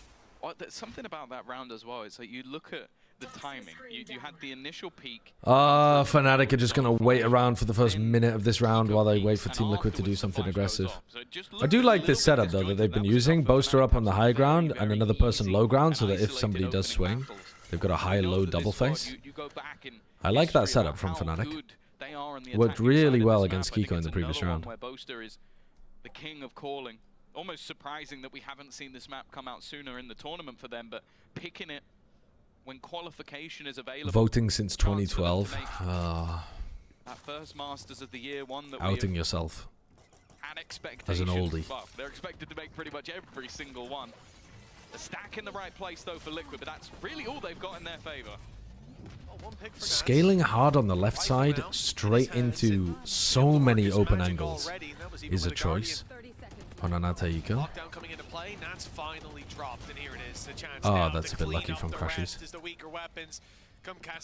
Good luck to Kiko. He's got a Bucky. A Bucky and a classic. Yeah, it's not range from a flank. Not quite what we're looking for. Alfiers was watching it. He'll go There's down. one, and he might be able to upgrade the weapon. Is there any now, chance? Crashies very low. doable. Look how low Crashies is, but Salvos will This come would be a online. bit of a Ult is recovery there, for but they're not Kiko. looking for any of that. They want the fight. That could be a mistake. Looking to try and find where both these players have gone to. They have now fallen back into more passive positions. There go the salvos and still That's so annoying. unaware. Remotely. Wow, they got Oh, wow. Wait, he got out so many ults. They used the lockdown earlier, and now they use the Tejo ult? In a 2v1? Fnatic extend their God lead. damn. Definitely a more dangerous scenario than expected with them running into the stack. And now That's a kind of weird spot as well, though, because in that position, wouldn't you say you wait until... Don't you want to wait until Boaster dies before you ult? Yeah. Oh, did you hear Chronicle there? He was like, something, something. But guys, we have way too high chaotic energy right now. Oh, maybe not energy. Maybe he said like calls or something. But he was talking about them being a bit chaotic. Coming into this round, 4 ultimates in play. Credits down to 0 or 50. Yeah, what you don't understand about using 2 big ults there is it's called win-win loss. Win-win loss, of course. I forgot about the win-win loss. 4-1 down. This is a swing round. This determines probably who's going to have the lead at the half, or if there will be one. I think as well, going into this half, you look at their previous performances, but facing off against KC again, a team that ended up eliminated. They only managed Oh, the discrimination against you for being 30 years old is going to go crazy, Lou. You should have kept your head under the parapet. Don't be the tall piece of grass. You're about to get cut down by the lawnmower. The Zuma lawnmower is coming, and you're sticking your head right up there begging to be chopped. Okay, the shields are slightly lower. That's the What should you ask Boaster today? I don't fucking know. It depends if they win or if they lose, man. Be the turning point. An early 3 stack towards the B site for this defensive side. Having the expectation, maybe the battle for the Thrash heading over towards A. Getting that little bit closer. Team Liquid with a bit of a high-low setup, just trying to establish Kiko on the line. Padatek looking to break in a utility if it does come in his direction. Clear early plan, but it's already disrupted, Tom. You see that the Killjoy doesn't have a turret down. This because salvos are targeting that early on. This is quite a passive hit. I guess it's because he's doing it off contact or on a timing or something. Are they going to thrash through mid? What the fuck are these pings, man? Boaster's cooking up a storm. There's no way. Oh, they're going to thrash through mid. Turret back up and online. That's going to be covering off the middle angle. Okay, Camo thrashing to re-clear B. As a recon, that'll be available late round. Oh, they're doing the wall play. Yo, they weren't ready for that. He's actually cooking. The problem is this is always the angle that fucks in. This angle sucks. It's so bad. It's such a nice idea from Fnatic. It's a pity they're playing the worst map in Valorant. It's illegal to do a mid to A. Because crossing this sightline is devastating. Yeah, it's a nightmare. Bro, what a dude. The win-win loss? Win-win loss? Win-win loss. Coping for Fnatic? Win-win loss? They call a mid-A split. Very clever. The amount invested on the other side, the panic shown early on. That's the thing. Whilst the wall was super cool, you actually just need to wall that off so you can cross. Yeah. Used up early on, and hell, we might have seen the lockdown, only that player ended up falling. And I think that was probably. And the problem with walling that as well, when teams have tried to sage wall that, but then you just get killed from like Boiler. It doesn't even block all of the sightlines. Your head's still visible from. It's all shite. The map is it shite. is. It really is. Still got sightlines from there, sightlines from there. Your economy's on the brink. Use those ultimates. Huge kill early on. Already finding one, and with Jump down from Snowpile, dipped into tube. No, this chat is not in Icebox only mode. Fuck you. Important rounds to win. Kiko looking like he's gonna go back for more, and well, I couldn't keep up with where the shot went. It looked pretty close. What? Hello? How's Crashy's allowed to just take 2 fights and win them both? Within the site, and he's just the ruse. 2 players now making a walk in towards A. Only Serial here doesn't have The old an two-man ideal exec. choice. He should at least be able to deny the plant, but he's being wrapped on. He's got to be incredibly careful. Oh, they know that there's someone here now. His position eventually will be taken out. Really nicely played. They were isolating themselves, but now, buying time for the Oh, flank. Kayak wasn't ready. Oh, Hello, Chronicle. The defuse can be found for Chronicle doesn't quite look as. to stay alive on that site, to buy that little I mean, now they've walled off Poster as well. What What the fuck, man? Dude, these rounds are getting overcooked from Fnatic. Just keep it simple and go to a site. It still got dangerous here. Like I think it was again Nats having to have these sort of big moments to turn the round back on its head, and they got a good view. They got a good view. But you talk about it, those pauses once more. Third one down, pause taken for Liquid, immediate response with 2 rounds, still fairly even in terms of what they've got on ult economy, and in terms of the rifles there ahead, a good opportunity for them to get back to a 4-4 scenario. Of course, Kiko's Nobody playing on site to break util for Kiko at all. definitely there to be I expected. mean, I guess they're not playing against a Sova, but But they always still have to be careful. Those 2 ults plus. yeah, it's only the Althea Dizzy he crashes needs to be with worried guns. about, and the drone after like 20 seconds. This round's not that far away. Well, that's it, right? Kiko can find himself a pick with the op or just a missed shot and get out of there. I'm tired. I'm tired, chat. They still have utility on it as well. Been streaming for like 9 hours today. I'm just letting out a little yawn, and you guys are at my throat. Question mark? Huh? Why are you acting like a furry? I'm literally just yawning. Turret's still online, so they know that mid is completely theirs, and there's a bit of a risk of the walk up through kitchen. And again, the turret will see in the window. They're going back towards Crashes. I think just maybe getting more ground than was expected. They could look to Has Sideshow done today's mini yet? I'm not interested in Sliggy's pimp activities, okay? I consider Mini to be his own man, and he can pick his own people that he I've wants. noticed you haven't been watching your volume lately. Did you get the single mother and her orphaned children that lived next door evicted? I've noticed you haven't been watching your volume lately. I have. I mean, I should be, but yeah, I haven't because I've been forgetting about him. You have to be a little careful. Time though. 20 seconds, 15 now. The Camo still holding that back yellow. He'll fall. The Alpha Year spot? The Alpha Year clutch spot? Unfortunately, he has to leave it in order to plant. Swinging through the orb, and well, that was an ambitious play. The jump about maybe expecting them to be low, not quite low enough. 4-4 now, Team Liquid. Isn't this a very defense-sided comp for Fnatic? It can be, yes. The wall can be extremely useful for diffuses, so it like blocks a lot of the utility. It's not going to block salvos, obviously. But it'll block a lot of the utility and the spam coming through, and you also have the wingman to defuse. You can use the wall in tube if you want Althea to lock down one of the sites, although I don't think they'll do that very often. I think they'll mostly use the Killjoy util for info. It's pretty defense heavy, but it's also pretty good on the attack side for just getting the spike down in the first place. I think what it struggles at is getting aggressive, because Kayak is often going to be the person that actually ends up planting after Chronicle's wingman baits out a bunch of plant denial. It's either going to be Chronicle or Kayak, right? And those are also the two players that want to be going the most aggro. So it's easy to get aggressive before you... Sorry, it's easy to get aggressive after you plant. But it's hard to make space for the plant rather than just like using wingman and wall. It's very much a turtle comp rather than a make space comp. Slow creep up from Althea in mid. He's trying to use this orb to creep under tube. That's somewhere. But it will also be useful on... I was looking for the Killjoy util. Just scanning the floor. Dropping that wall now. And that's going to delay like he's looking for fucking black glasses or something in very Pokemon. Low. It even stops the orb from going up in middle. So he's got his metal detector out. And all the while, as you pointed out, Tom, these rotations I think this is one of the comps where you can actually hit before you plant. Oh, Kiko gets a line onto Chronicle there. How has he got that angle? Isn't he just going to kill him again? Potential for the res. There isn't going to be the spam. It's actually Kayak. Oh no. In fact, they all start to fall, and now the only man standing was the lurk. Godspeed to Althea. Both players need to cross for the operator.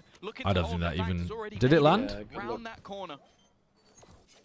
Althea needs to get a move on. In fact, I don't think there's going to be anywhere near enough time, even with that extra little nano swarm. That diffuser will come through. Liquid.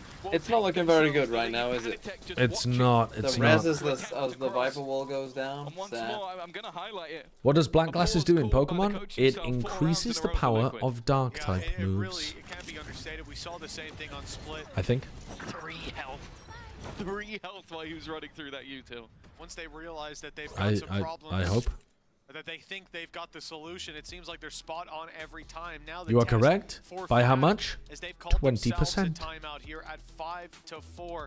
This was a which I learned very recently because Capybara put it in the chat. Liquid, but Fnatic end up claiming it, end up putting it 4-1 in the lead, and since then it has felt like utter dominance from Team Liquid. Starting with a round that I wasn't too confident would be they put in. What does Choice Band do? Choice Band increases the power of the move that you select whilst locking you into that move.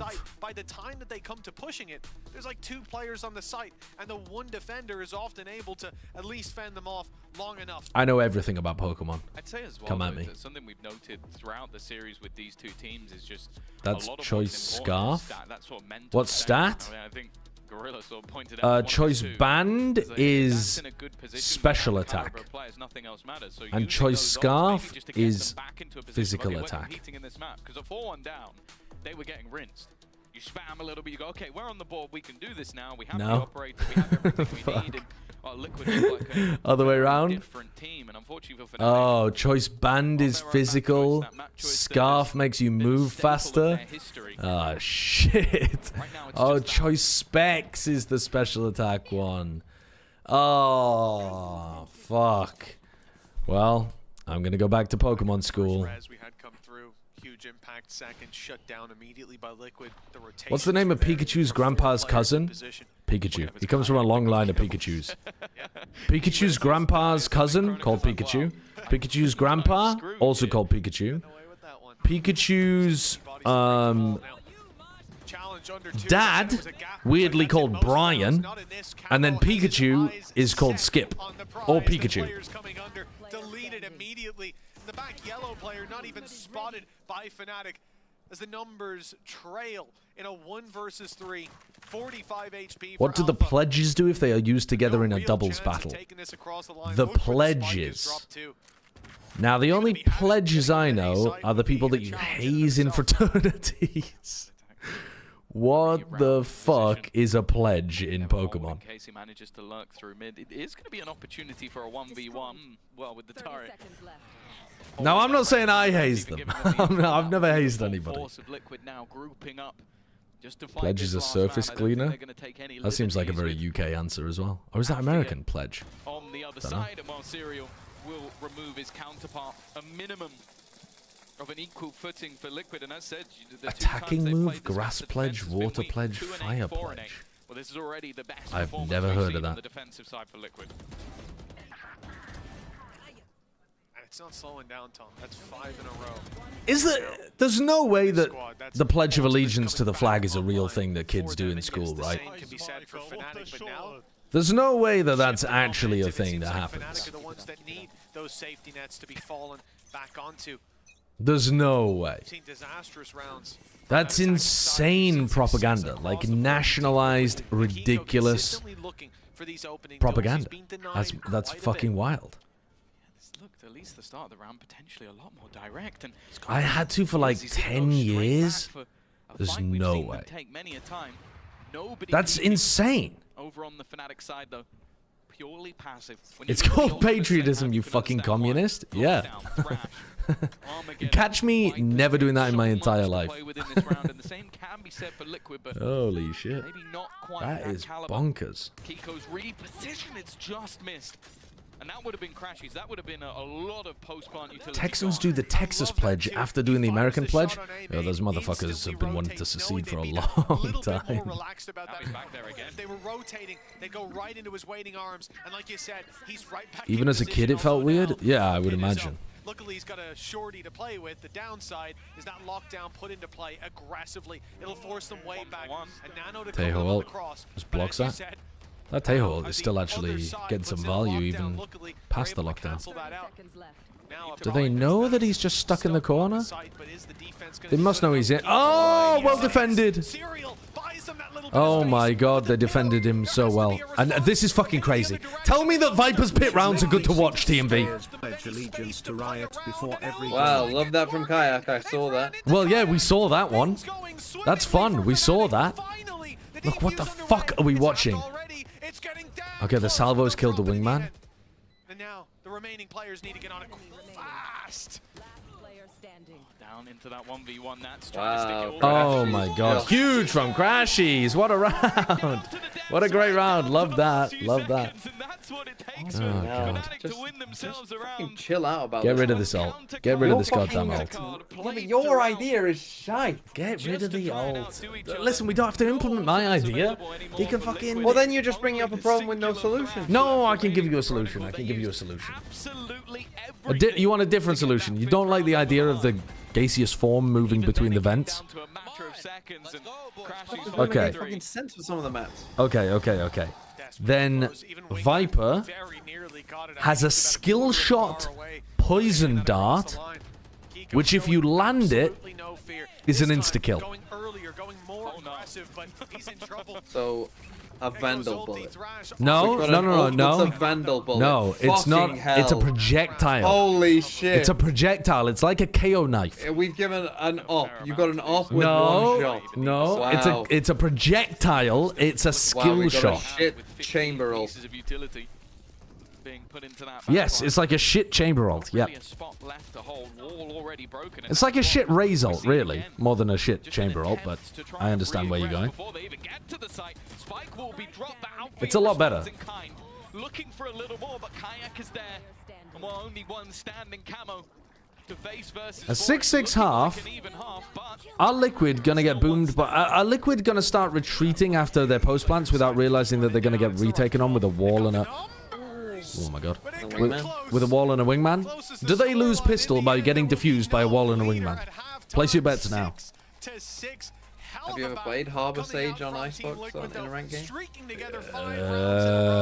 It is a pain in the ass to attack against, honestly. Very, very funny. Pistol round, good luck. It is funny. Having wall on a pistol is annoying, yeah. I'm going to add Achilles to the call, or rather just revive the call from this morning.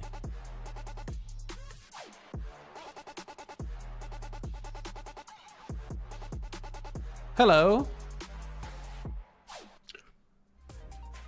It's the dumbest Viper thing I've heard. No, come on. Surely you agree that some of these rounds are getting a bit silly. Like, we need to redo the ult. We need a different ult. What I think you could do, and what they should do, is basically make the pit work the same way that flashes do on the observer client. So you see that way the viewer can see. Yeah, but you have to add some kind of haze, some kind of thing, but where you could see, but you can tell that they're in the pit. Hmm. He's cooked you right there. I think if you do that, I think players still deal be... with the cancer. All right, here's my players problem. deal with the cancer, and we get to watch. Here's my problem with that take. I can't tell watching a player if they can see another player that I can see. Like, I'm watching Alfier inside the pit. I don't know if he can properly see his opponent. And so I'm like, fucking shoot him. But at the moment, it's very easy to tell when you can see somebody else because they literally, like, they're lit up. It's 1-to-1. But once you start messing with the visibility for the observer, with a flash, it's really obvious. Like, you know that when the flash icon's on screen, they can't see it.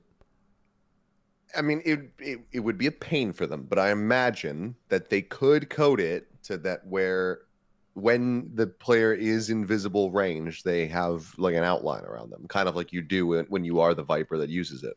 You just have to apply that, and then it works to the observer that you're on. Yeah. Who has a more British accent? Me or Sideshow? One that Fnatic picked for a reason. You both sound equally British, it's just from different regions. Just equally? Would you agree, though, that if somebody had, like, Queen's English, like, they spoke like this, would you agree that that would be, like, more British, like, silly level British? It is just a different region, of course, but... I mean, yeah. Because, like, but both of your accents are natural and sound natural. Whereas I think that anything like that, like fucking Victorian era, like wearing my powdered fucking wig type shit, like, yeah, that's that's a little silly. Right. Well, then I'm taking one off my side. How do you think that I'm British? No. I mean, people are lost on the internet. But the weird thing was during like the OGN days when I was doing League and Overwatch, because Atlas was doing those games as well. People would mix me and Atlas up all the time. I was like, one of us is fucking Australian. Yeah. I don't know. People are stupid. A lot of distraction as he spins on a dime, but ultimately people literally come into my Twitch chat. They've typed in twitch.tv/sideshow, or they've clicked on a link that said sideshow. Already, you don't know how it works. Okay. Or they've clicked on a link that said sideshow. They've typed in www. HTTPS. HTTP. But they've clicked on something that said sideshow, and they type in my chat, "Hey, Bren." I mean, how do you do that? Like, how? It takes a special kind of stupid. Can't give the game away though. Too much utility seen. Too many players spotted when that wall goes down, and Team Liquid. I did have that one fan at Bangkok come up to me, and they were like, I was talking to somebody, and they were really excited, and I could tell, like, okay, I need to curb this conversation so I can acknowledge this person. And it was this Thai girl, and she's just like, "Oh my god, are you paper thin?" And I went, I cast with him. Like, I thought about trolling. I thought about being like, yes, it's me. Yeah. Pretty much cements this round for Team Liquid. Oh yeah, I love Wyatt. flight simulators and play inverted. Wyatt was on a date in Austin, and somebody came up to him and said, "Oh, are you Brent? I love the podcast." Was it Rossi? Oh. Was it Rossi? But that's crazy while you're on a date to have to say no. Like, it's like, no. You've recognized me, yes, but I'm not the person you think I am. It's such an unusual conversation. The pressure may be on. My name is Wyatt River. Potential leap forward for that attacking side. As we said, I'm not Brennan Hook. defensive side performance from them is impressive. Can you not tell especially, by the you know, deepest scoreline voice in being 6-6 mankind? is one thing, the way that they got there is another. Yeah, also, you're going out on a date with a guy in Austin and you hear, oh, is that you from the podcast? You're like, oh, that is a red fucking flag, bro. The white guy has a podcast in Austin. Uh-oh, get me the fuck out of here. Yeah, but it's a known podcast. Yeah, but known for what? It could be, but it could be a red flag in the opposite direction. If she is suddenly just like, oh my god, what's your podcast? Oh, sure. Is that and the other thing? Yeah. And White's like, I don't know if I want to continue this date anymore.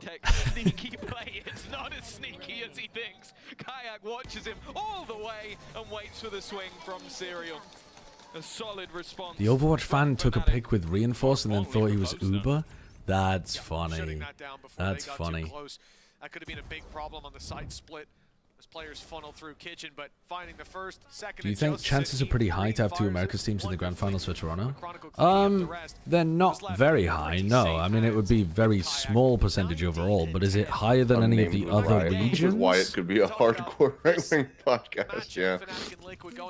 This is unnamed movement, keeping it underground. I think it's possible that it's a Heretics Liquid final, but I think that's pretty unlikely. I think it's probably more likely it's a G2 Sen final, but I think by far and away, all of the percentage chance of that is dwarfed by it being two regions. I think it's really unlikely the final is from any one region. Heretics Fnatic? Maybe. But again, unlikely. 4 players already on this side of the map. The gamble really is. At the moment, it looks like Heretics G2, but who knows where we'll end up by the end of Toronto. XLG Wolves. Bro, if XLG Wolves is the grand final of Toronto, I'm going to be getting pissed drunk, streaking through the streets, going nuts. Even just the information's enough for him. I'm going to be booking tickets to China for the celebration tour. An audacious play from Kiko. 10 HP plays behind a very spammable That shit would go I've been paying crazy. attention. What's been happening in this game? Do you mean in this half or in the first half? Sorry, in the first half.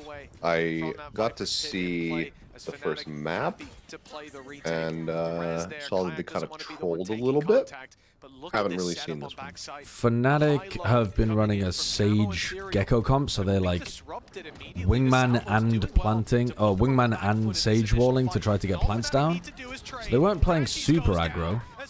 They weren't like hard fighting over backside as much like this. But honestly, the Sage reses have been pretty impactful. It was quite back and forth. It ended at 6-6. Oh, couldn't get the wall out. I mean, that's good from Padatek to not allow himself to get walled off. Oh my god, Crashies.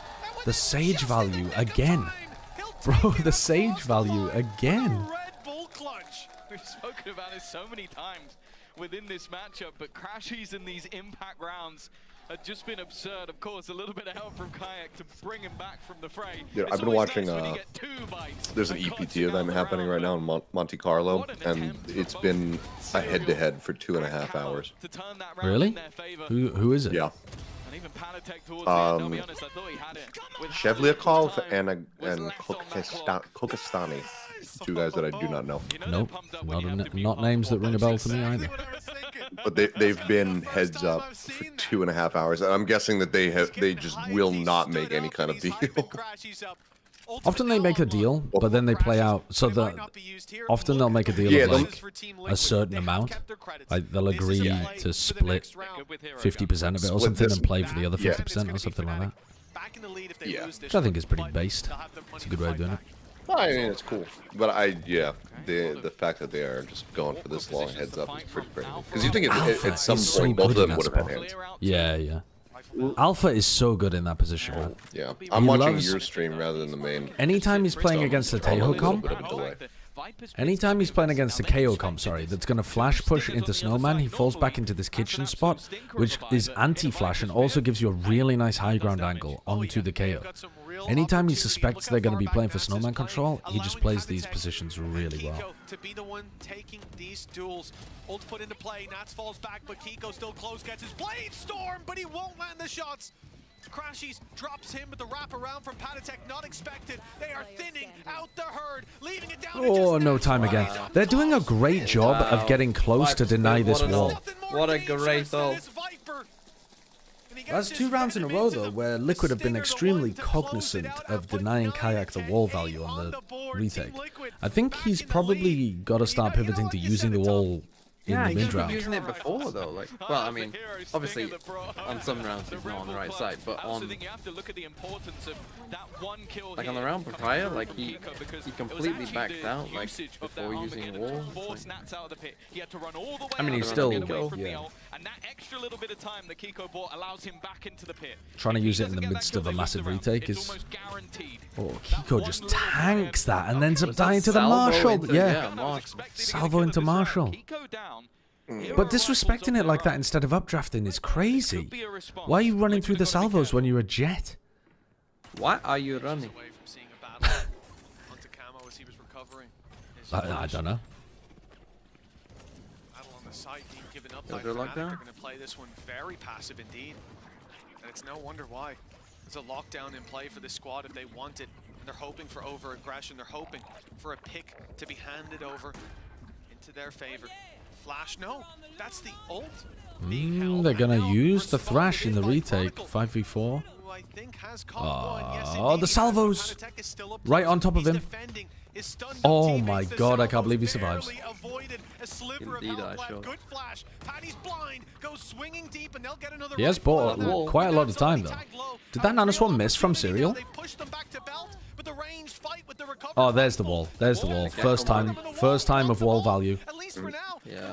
was able to deny, but Camo falling leaves this round in jeopardy. It's Fnatic's with an easy defuse.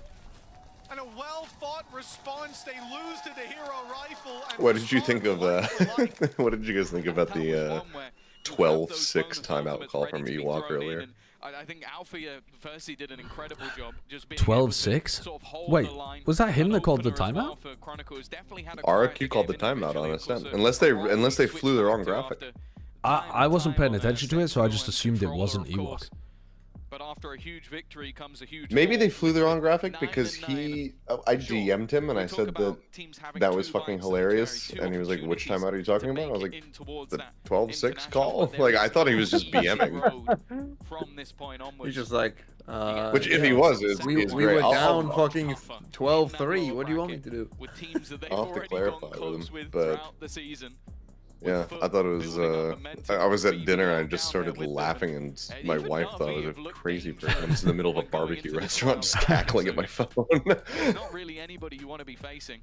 Yeah, grabbing an Odin would be good to kind remember of when I explained the whole like I think that Frost Termy thing from last year? And she's like, yeah, I was like, well, it kind of just happened again on better terms. I think altering your positioning to try to counter the Sage Wall, like fighting aggressively, but keeping all rifles that are better for duels, is generally going to be better than buying an Odin. Especially because even an Odin, when you're trying to get through 5 like vertically positioned pieces of Sage Wall, is a bit of a pain in the ass. But it's definitely something they could do. Yeah. Yeah, they are getting the sides fairly free. It's absolutely something they could consider. They didn't look too great the last time either of these teams faced them. They're able to best, but the reality is that last game we saw from them, they hit another level. Yeah. They made the changes they needed to, and now that's not going to be an easy game with elimination on the line and victory just around the corner. For Team Liquid, they need this map and another to lock in that international event to avoid the lower bracket. Oh, the flash. That is a cool idea. I like that little play from Team Liquid. Flash the turret to find a timing past it. You see that? They walk all the way up tube. And then when you have to cross the window, you flash mid. It flashes and blinds the turret so that you can cross into kitchen and have a undetected lurk. His first Masters event, his first international, and one that I think unfortunately, Fnatic already had 2 players like in position ready to shut it down, so didn't end up mattering. I was gonna say if they close this round down, but I But it's a nice idea. Story is more It's so not when happening. Crash's 2 HP position clutch, is one of ain't the happening. weirdest spots. I think if Kiko had cleared that, I would have asked them to check him PC. But that is now just 3 rounds Is Sage away. Wall 4 pieces? I got to be honest, I thought it was 5. Kayak to, well, be I thought there was a another middle one of piece. the Polish alumni that have made it to international events. He's not going to be the first in that case. I mean, I guess it makes sense that it's 4 pieces because the little symbol for it is 4 pieces. Especially stepping into this roster, as you said earlier on, big boots to fill. But he is doing that. But for some reason, I thought it was 5. I thought it was symmetrical in terms of like break a middle block. Coming in on the Sage as well, an unusual pick, and what a way it would be. Belez, you're doing an incredible cosplay job right now of the average Brit. Potential return to 4 Masters events, not somewhere they've done well recently. Chance to recover on that reputation. Fnatic again have gone for the full retake. I think what they've been doing with Teo, sort of clearing a lot of these aggressive angles, has helped them out massively. You should run. Crashies, in fact, has been huge, but this time they don't have the counter lockdown Quite an available. early Last lockdown, time out, They were actually. able to buy a little bit of extra space to get into position. Instead, Liquid have I don't think they used have this to get position of their Nanoswarm own. on In fact, Spike, look do how far they? forward they sit. And they've used early. Oh, they just have to fight. They don't have any post-plant utility. You just got to fight. Dude, another res. Bro, how many fucking reses has he had? Kayak with the self-heal, but he's taken down, and now Crashies with it all to do. Is that his 4th res? Maybe more? See, you might not know this, but you actually get altos for getting kills. I know you're kind of new to this, but you get a lot of kills, you'll to just fight get a them lot up of front. ults. I think Really? the benefits of their comp, you have I knew those you extra got them for flashes. dying. Sure, okay, you do have a few nades that can be used to But I counter hadn't angles, figured but out the they're whole using a lot of killing those thing for the yet. take. They're using those as the danger is there early. So instead, when it comes down to the late round, they're like, okay, let's set up in their face. Let's not allow 25 kills. Fnatic to have that Fucking hell. retake. Let's not allow them to Well, you can see throw why in the Fnatic want to slow run this comp in combination from their with scrims. salvos to try and take us out. Let's make them adapt to the way that we're playing. And They're constantly playing 6v5. the firefights went their way, no clutch. Or at least to be 5.5 had. versus It's 5. been a back and forth throughout. This second half especially has been a lot less about the streets. Is EMEA still playing online? Just one either side. We don't know. I think they're playing online. Close as could be, but Oof, those are some shots. Sorry, I was laughing because you roasted me for not getting kills in ranked, and somebody in chat was fighting my fucking defense for me and said, "Aren't you higher ranked than the mid VTuber?" Which is, I don't know, maybe that's a big one in your community, but I've never seen that before. The mid VTuber. That's fucking good. God, the Paper X fans must be unbanned. They're back, Hot off aren't the presses. Finally, someone's got some original thought in there again. I mean, that's a good one. That is a good one. Nats takes a look at the scoreboard, sees the credits. Mid Will just back VTuber. off into their own spot, carrying their own rifles through to the next, and allowing Fnatic to reset. Because at the end of the day, the I struggled to come up with a paper cut insult on V. Honestly, that was good. VTuber is a great small insult to somebody who's doing analytical. No, it's not, is it? Yeah, that's the problem. They're usually That's the very problem. antagonistic. The more you prickle me, the more they're gonna naturally get defensive. You don't want to get them like for me. Do you know what I mean? You don't want to I mean, turn them I for would. me. Some of them will join my side, surely. I think, if anything, it might cause a civil war. I don't think there'd be enough people willing to go to war for me. There'd be enough No, people you willing could've to just kill left me. it. I don't think there'll be enough people. I was gonna say it live, but he's 17 and 12. He's still having a decent game. Here we go though. Kakuka said that it was online Very aggressive. when we talked to her on Plat Chat. Early take I don't know if towards that's what you middle, mean, but I think that Karateka. was purely just to break some of the utility and then fall back. Yeah, put that pressure on, see if there's a response from Fnatic, if there's a head to be ripped off, and if not, settle for the turret. That's an information vacuum for Fnatic. Conscious that players could now cross through that window. I haven't realized until now for some reason that that was on. TikTok wall. TikTok You'll wall. see that angle held by operator Grim players, wall. but they're usually a little bit lower down. You can see everything. And Team Liquid, they've lost the opening pick, they've lost Camo, and that's a lot of not just the ultimate that was in his back pocket, but a lot of your punchy utility to break through that defense is now left for the next round. That's definitely a rough start. That's something What is the game plan? How the where the fuck are we going without our Gecko? Why are we leaving Kiko here? Is he lurking? We now have a lurking Jet with 35 seconds left. Yeah, they don't need an entry. What's going on? They're coming all the way back. Oh, wow. Oh, he might have just caught the god. Nope. Wins. Wins. Against their top fragger. Wow, they're coming back with 15 seconds left. And setting up a mid lurk. Oh my god, you're cooked. You're fucking cooked. There's no way. They've got salvos. They've got tail. You're screwed. We missed it. He missed it. Wow. He repositioned as well, though. No, I don't think he missed it. He knifes him. Fucking hell.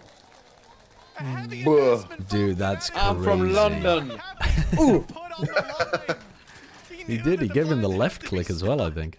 But taking Steel out there is a bold maneuver. Yeah, Chronicle bought a knife to a gunfight and I mean, that is mad calling from Nats, though. That's the first round where it feels like he's ludicrous round, but yet that was just perfect. Lost the shit. Like, we could talk about the kills, we could talk about that he isn't necessarily. He didn't even run out of bullets. He forced them to reposition time and I don't know. time again. He just. Maybe just Why would you not go for your pistol? He has 13 bullets left, didn't he? Yeah, Chronicle just shouted, "What am I doing, bro?" I don't know. Maybe he pressed the wrong button or something. He must have thought he already killed him and like pulled out his knife. Yeah, maybe. I think we're just watching the Chronicle just fucking spiral. He was like, the comms are too crazy earlier, and now he's just like, what am I doing? Yeah, I mean, he might be under a lot of pressure. Oh, Nats? Oh, Nats. Never mind. Again, I'm on a delay. I wonder if Fnatic put a bunch of pressure on themselves to win the trophies domestically again like last year. Oh my god, that fish. Luckily Chronicle hasn't, but while he's busy defending his teammate, there's a flank all the way around. Serial's good for this, right? I'm looking at Kiko on the other side as Crashies falls.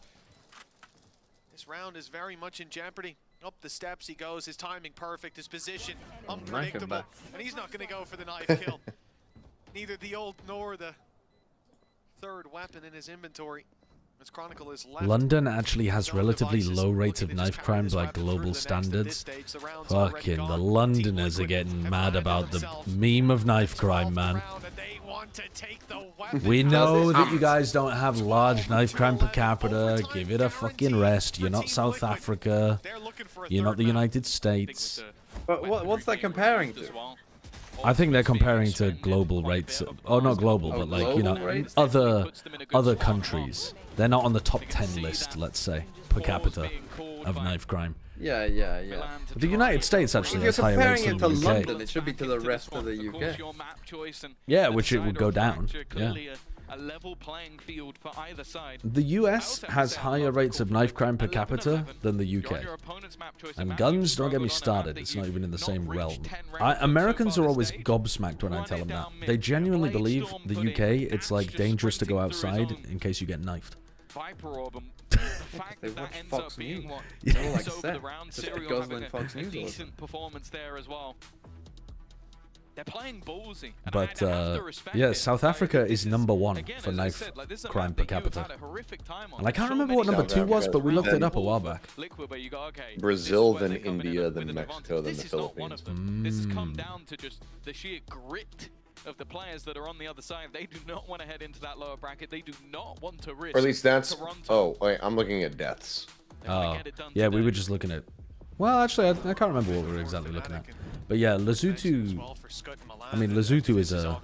What do you call it? An exclave? An enclave? Enclave, right? An exclave is when it's outside of the country. Lesotho's an enclave inside of South Africa, so one would assume that whatever is causing the knife crime to go crazy in South Africa would be maybe similar in Lesotho. We move into the final round of regulation. The Philippines wins if you sort by rate of stabbing deaths per 100,000 people. I don't think they win. On a ratio. I don't think they win. Calling them winners for that is. I think they're losing. I think they're losing. but Kayak's got to I play mean, his own. sure. Sorry, poor choice of words. Definitely going to make things a lot tougher. But it's by a country fucking mile, let me tell you that. Really? This says rate of stabbing deaths. But these statistics, I guess, are from 2021. But it says 5,400, almost 5,500. The next country is the Ivory Coast at 742. What the fuck? Dude, people in the Philippines are massacring each other with knives. This is why Tondo Gaming is a saying. What the hell? It's like apparently like a very dangerous region of the Philippines, and that's why the Filipino players and casters call Tondo Gaming when they die. He died to the fucking Viper's Pit and Nanoswarm combo. Oh my god. Oh, he's God damn. It's a battle of the Titans. Two teams that are having. I guess in South Africa then people are just stabbing to maim, and in Philippines they always stab to kill. I still think they're probably one of the most wild videos that I've ever seen on the internet, and I've seen just about everything, was that that South African like van driver who's like had like, you know, he's like a cash car, whatever the hell you want to call it, armored car, and they started getting like an attempted hijacking. Fucking craziest video I've ever seen. And the conclusion the of robbery said video? attempt was. Oh, dude, the guy who drives the van is a fucking boss. He's insane. Like, he had to be like ex-military or something, because he handled it super well. And then at the end of the video, he's like instructing the guy next to him, who's like, seems like he's pretty new on the job. And they get out of the van and they have like a fucking shootout, and then they both apparently were fine. And the guys, like the people who were trying to rob the van, like ran off. What the fuck? But it's like it's like 4 minutes, and it feels like you're watching like an in-car POV from like Fast and Furious or something. Okay, I'm gonna go grab a little bit of water because I need to rehydrate myself, and when I return we will have map 3 of Liquid Fnatic, which thus far has been a banger, though we did kind of get pulled off tangent there towards the end. Like, those guys are cool. In the US they would have just run away.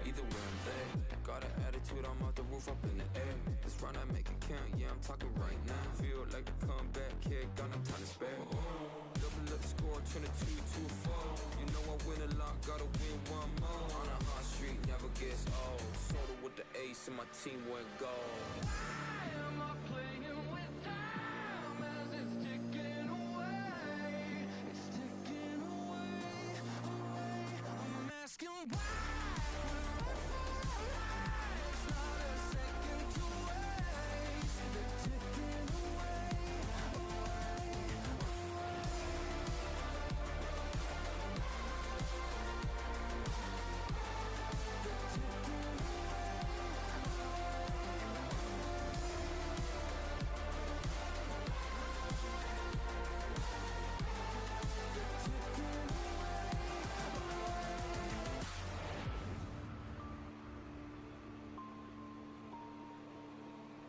I'll give it one more try. I don't know why, but I keep coming back every time. I wanted more than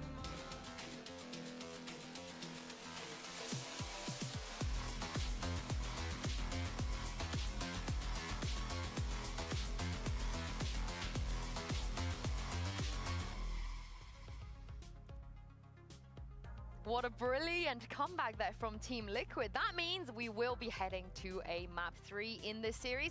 I'm your host, Youngsu, and I'm joined by a full house on the desk here, Kakuka, Gorilla, and Billy. Let's just dive straight into the comps, because nothing, no changes on the side of Team Liquid, but we do have something here.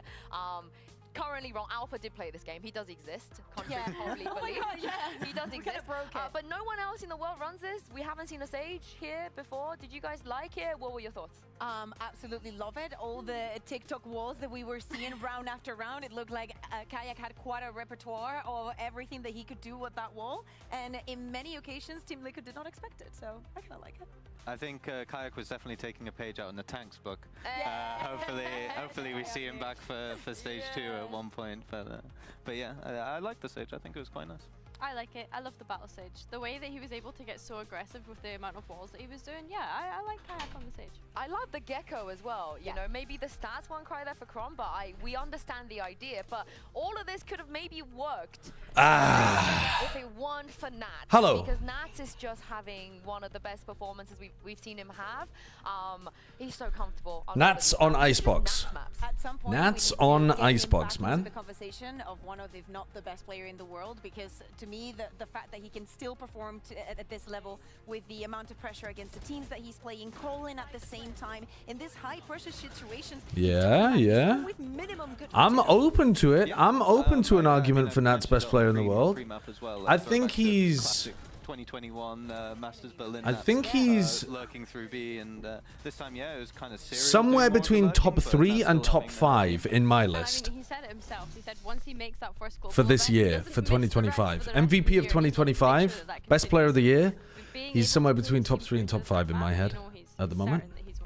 He's won them so many rounds as well. And Billy, at some point, maybe we want to see a similar expectation of Fnatic knowing what Nats does, right? Because on Split, they were catching him out a little See, bit more. Ethan's going back to IGL for NRG. I saw that the manager said that, yeah. We know this. He's been doing this for the past I wonder what the 5 actual calling years, structure is so going to yeah, look like definitely inside the gonna be team, though. punished a lot more. Who's the first? We talked about this earlier on. My list would be something like, it's going to seem very America's biased, by the way, but I mean, maybe it is. I think my MVP would be something like currently Trent, Leaf. They're Nats maps. Let's talk a little bit about this Apex. And then I've got 3 that I'm not sure about, which is Nats, Chichu, So if you do not remember, at the start and of like last year, we were speaking super highly about Kiko, how he was picked up after being a brilliant maybe Kiko. and this year Kiko's kind of not really. I think Kiko is not really in the same conversation as Nats and Chichu at this point, though. that this is going to a third map, and we're seeing this performance coming out of the two of them. Yeah, that's why I was just bidding. But I think these are my top Apex. 5. I mean, it's so nice to see these two youngsters come up against one another. But I mean, Kayak on the Sage, Kiko on the Duelist. Yeah, I mean, like Zekken would be somewhere down here, but I think there'd be probably some people in between. I love how the rookies have been performing, right? Just this entire split. But for the side of Fnatic, you've got to see players like Zekken wasn't as good as some of these guys at the beginning of the year, even though he's been amazing recently. The entire series. Yeah, Same with Miniboo, same with Woodrians. They just all played really, really rough. Well, I mean, Bedjifishi in particular, actually, from Heretics, but yeah, they didn't play a good enough kickoff, really. Same with like Durka. Durka was amazing at kickoff, but wasn't as good later on. I think if you take the entire year as a sample size, I don't know who else I would have in my top 5. There might be some people I've forgotten about, but this was not the case I think it would be and we these were 5. hyping up how this is one of the best matches that we have in EMEA in history, and so far it is delivering. And coming on to Fracture, knowing that the teams have not played it in quite a while, that it was something that we were seeing. Honestly, I can't remember whether Miniboo was great in kickoff. I don't remember him being great. But I only remember the negatives, really, about Team Heretics at kickoff. So maybe I'm forgetting Miniboo being really good in kickoff. In which case, Miniboo probably should be up there. Because he's like incredible now. Yeah, and just with how Nats is performing, and look how vocal he is in these moments. Who would you have on your all-rookie team this year? I can't really remember who the rookies are. Rookie of the year. Why would I capitalize the T? Crazy. Crazy behavior, actually. Who are the rookies, chat? I'm honestly going to be so frustrated, especially when you look at Fnatic's composition, right? They usually have Kayak on that Zeus. They have so much explosivity. Cortesia. Really good. Wait, how many gifted? 20 gifted if I guess the score correctly. Oh, on Fracture? Yeah. On Fracture? I think you just don't peek Nats. I do hope he's the Cypher, though. I'm going to say 13-10. But I think the last time he played the Vise was pre-nerf. So I'd be interested to see if he actually to decides to swap Liquid. back, 'cause it's been so long I'm going to say since I've played. 13-10 Liquid. Honestly, I'm he has locking way it more in. impact on the Cypher than what he does on the Vice. Oh, Luxio's been phenomenal, hasn't he? He's been so fucking good. Oh, Verno, yeah, of course. How did I forget about Verno? Cushy. Cushy's been really good. Famous isn't a rookie. Freeing is a rookie, though. Yeah, goddamn. Freeing. Hyunmin as well, actually. God damn, I've forgotten about all of these players being rookies. They're getting carried by an Raga, is Raga a rookie? Carried by an import today. That's why. Did he play at all last year? No, I don't think he did he? I think Raga's a rookie. At Agent Select, and we will not see any changes. Does that make you feel a little bit concerned at all for Liquid? Not at all. I think Vice is still like quite strong, especially going into Neon with the Vines. Yes, they're a bit shorter. Happy Way? Honestly, Yeah, Happy Way would have to be in consideration. Versus it. Um, I see no issues. With Fnatic starting here on the defense, we were speaking about Kayak? maybe not having the best showing on Icebox. Yeah, he'd have to be up there. He's definitely been good recently. Had a slow start to the year, but he's been great recently. Team Liquid is supposed to know this, and Fnatic is supposed to reinforce DOS 9, yeah. Yeah, I think as well something that we need to keep an eye I don't out think for Famous. is I thought Fnatic Famous had already.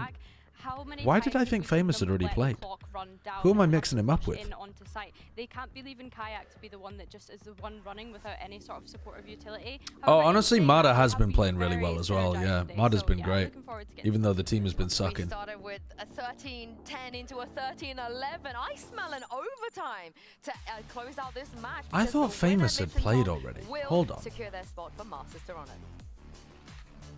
It all comes down to this fracture, the Who am I final getting mixed map up in with the if it's not him series. then? And we're going to see Team Liquid and Fnatic go at it one more time. One team about to book flights. The other. Oh wait, maybe I'm just thinking. Maybe I'm just thinking because he's been to global events before Stack lower bracket awaits the loser. that he wouldn't count as a rookie. Let's see who that's going to be. But that, I mean, he does. Yeah, the way that we've done it before is that you still count, even if you've been to a global before. Stronger on that defensive side, but I want to highlight two players in those performances. I think Floor? already mentioned I one. mean, I don't think Floor can be in contention for Rookie of the Year when she played such a small amount of the year. I mean, not a small amount, half the year, but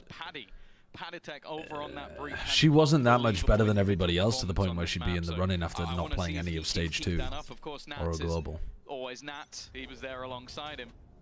But she maybe could have been. I mean, I think this year she was always going to be limited by the fact that her team was shite, though. Let's fucking go. Owned. Incredible anti. Get fucking scrim shared, idiots. They're doing a fake on B. They are doing a two-player fake with the Tejo drone on B.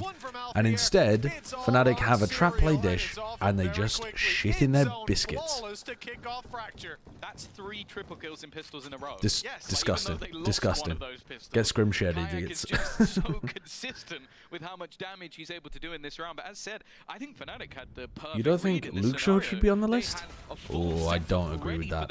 I think if Luxio had not been like the best Sentinel player we've ever seen in the matches he played, then yeah, fair enough. But he's honestly, he's playing like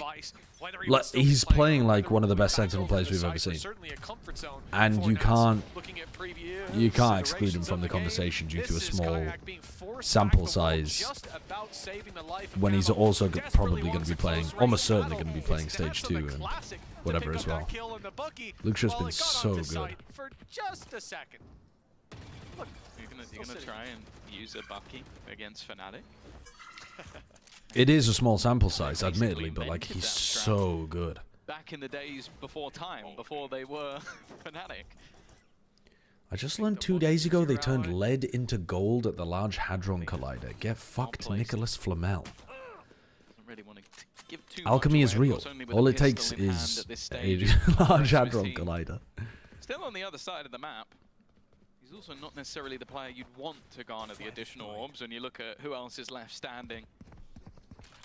Rolling Thunder, Orbital Strike, Armageddon would probably be the ultimates of choice. How are they doing that? Maybe the Philosopher's Stone was a particle accelerator. Bro, if it's that big and it's a particle accelerator, Holy shit, they're working with some advanced technology. Running into their deaths.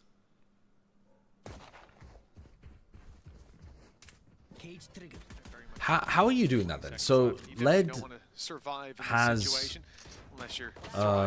what? The idea is that Led eventually, if it undergoes radioactive decay, is gonna get to that point, or if you knock enough neutrons off it or something. What's the dude? My chemistry classes were like a million years ago. You'll have to walk me through the science.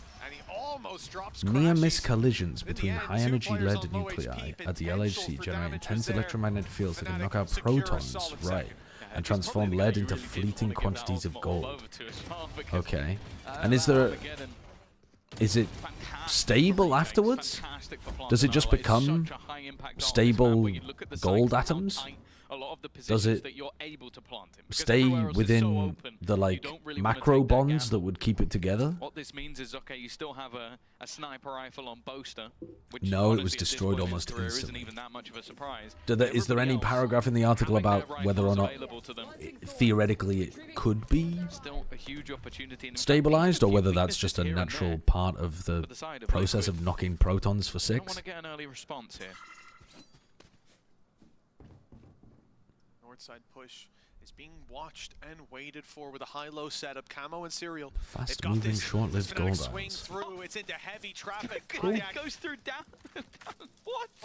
Peaceful Soup, thank you for the 9 months. Sorry, let me lock in because this is the bonus round. I need to focus up. Chronicle didn't even get to see them.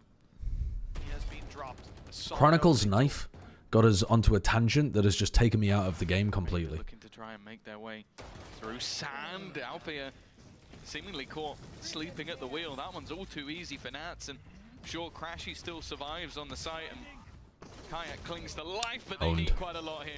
Camo clears out the site, and the remaining players, yeah, look how low they are. The only decision is to just hold on to the weaponry. For Liquid, that's as good as it gets in terms of what they bounce back with in this third round, and very sort of patient play. It was clear they knew. Oh yeah, I'm sure. Yeah, it sounds like the kind of thing that they're just doing to see whether they can do it, but also because, like, it's the kind of thing that gets chosen because it has a lot of marketability as well.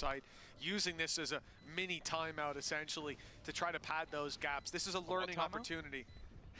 What's your pred for this game, Mr. Show?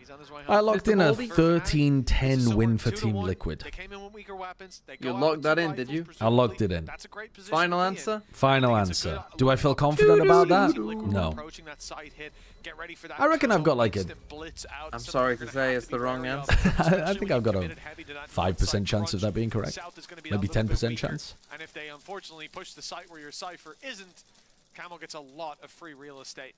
Something they'll look to combat coming into round 4. Those 2 rifles help them out a ton. Yeah, from a single kill in the first 2 rounds to not a single death in round number 3. Already seeing that continuation of the back and forth.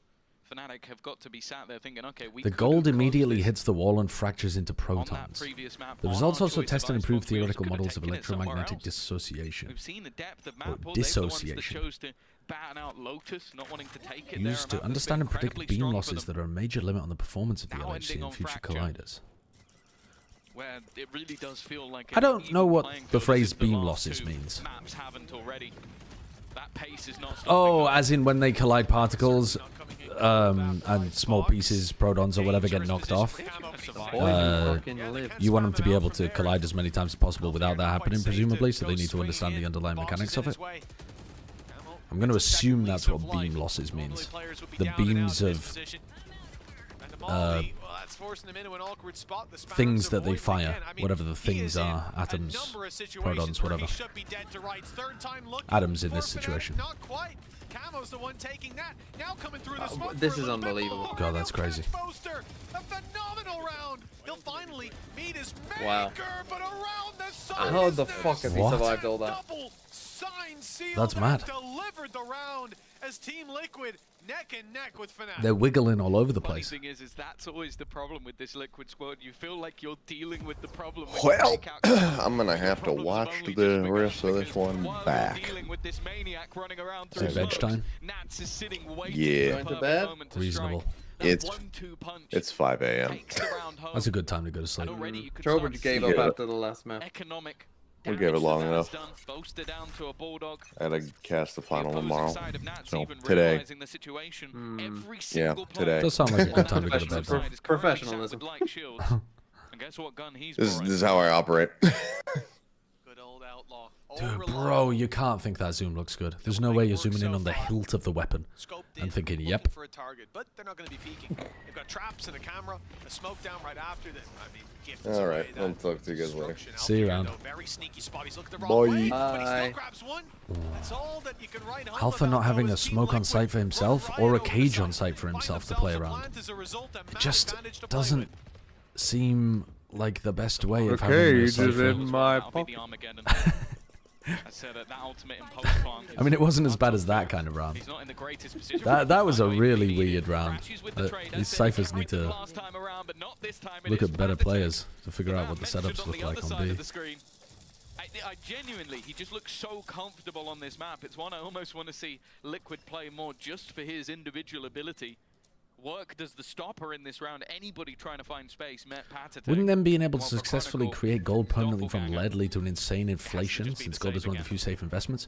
Oh, because I'm sure it'd be really fucking cheap to power on the Large Hadron Collider every time we wanted to produce gold. It's going to be more expensive than digging it out of the ground. They go hunting towards the spawn for just a moment.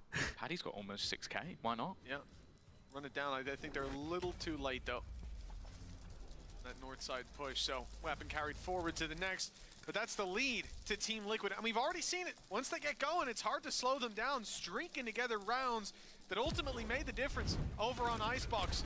Fnatic, they don't want that to be the case yet again. They've seen this story play out before.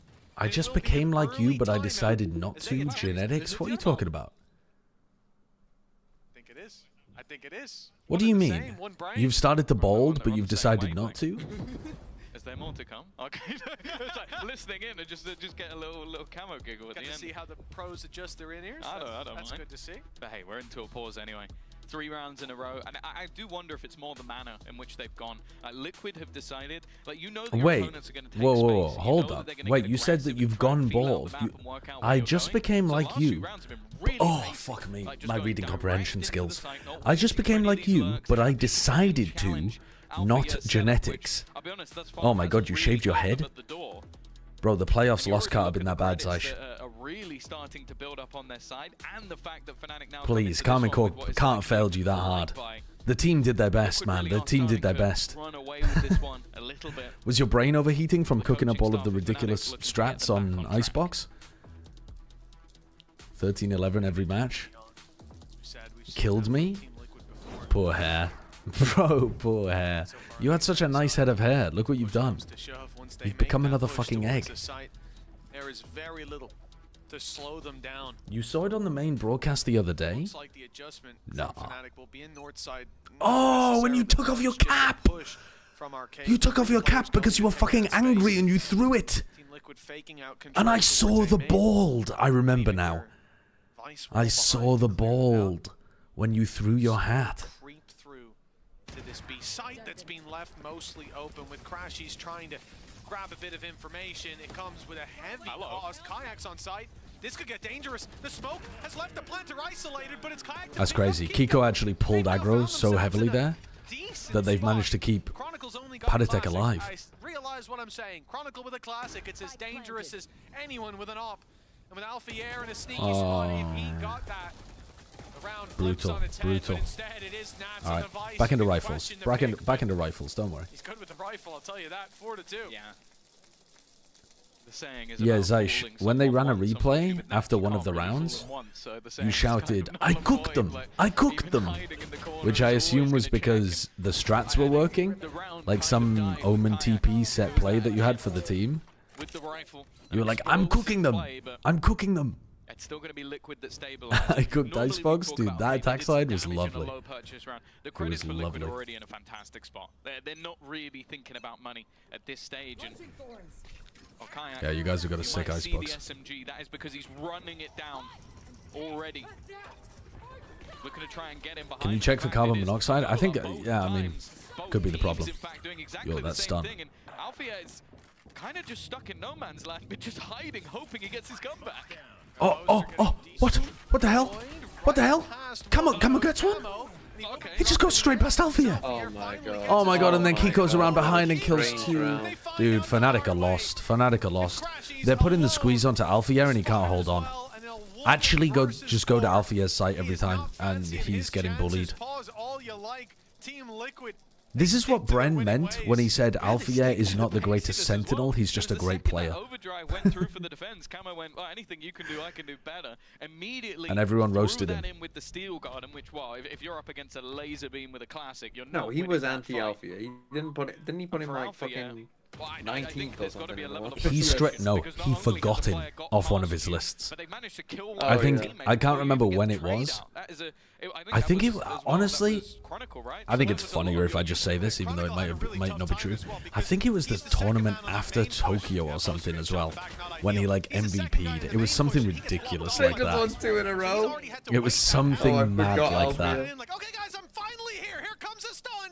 Bam! He's shot in the face by an angle that his teammates covering. That's got to be so. It was Champs 2023. Yeah, I mean that is the funniest time to forget Alpha. After he's just won 2 tournaments and MVP'd one of them. Oh, was it before Tokyo? Chronicle, rifle, no shields, no flashes. I mean, they fucked their buy. Talk about the idea of if you troll your scrims, it normally means you've been running it down in scrims. They have fucked their buy. That is one of the worst breach buys I've ever seen, though. Ever. All 5 players in one spot. That smacks of insane desperation. The map. Sure, they've got utility down to watch for that, but they are just looking to send it in as a unit. Camo. Camo. Oh, the little gap. Oh. It looks like Fnatic don't have proper protocols on how to defend B. They're not like. Kayak just gets pushed in a corner there. Previous round, Alpha, just gets pushed into his smoke and then doesn't really have an exit strategy at all. They're not setting up good like smokes for themselves to fight around on site. They're just getting squeezed and losing.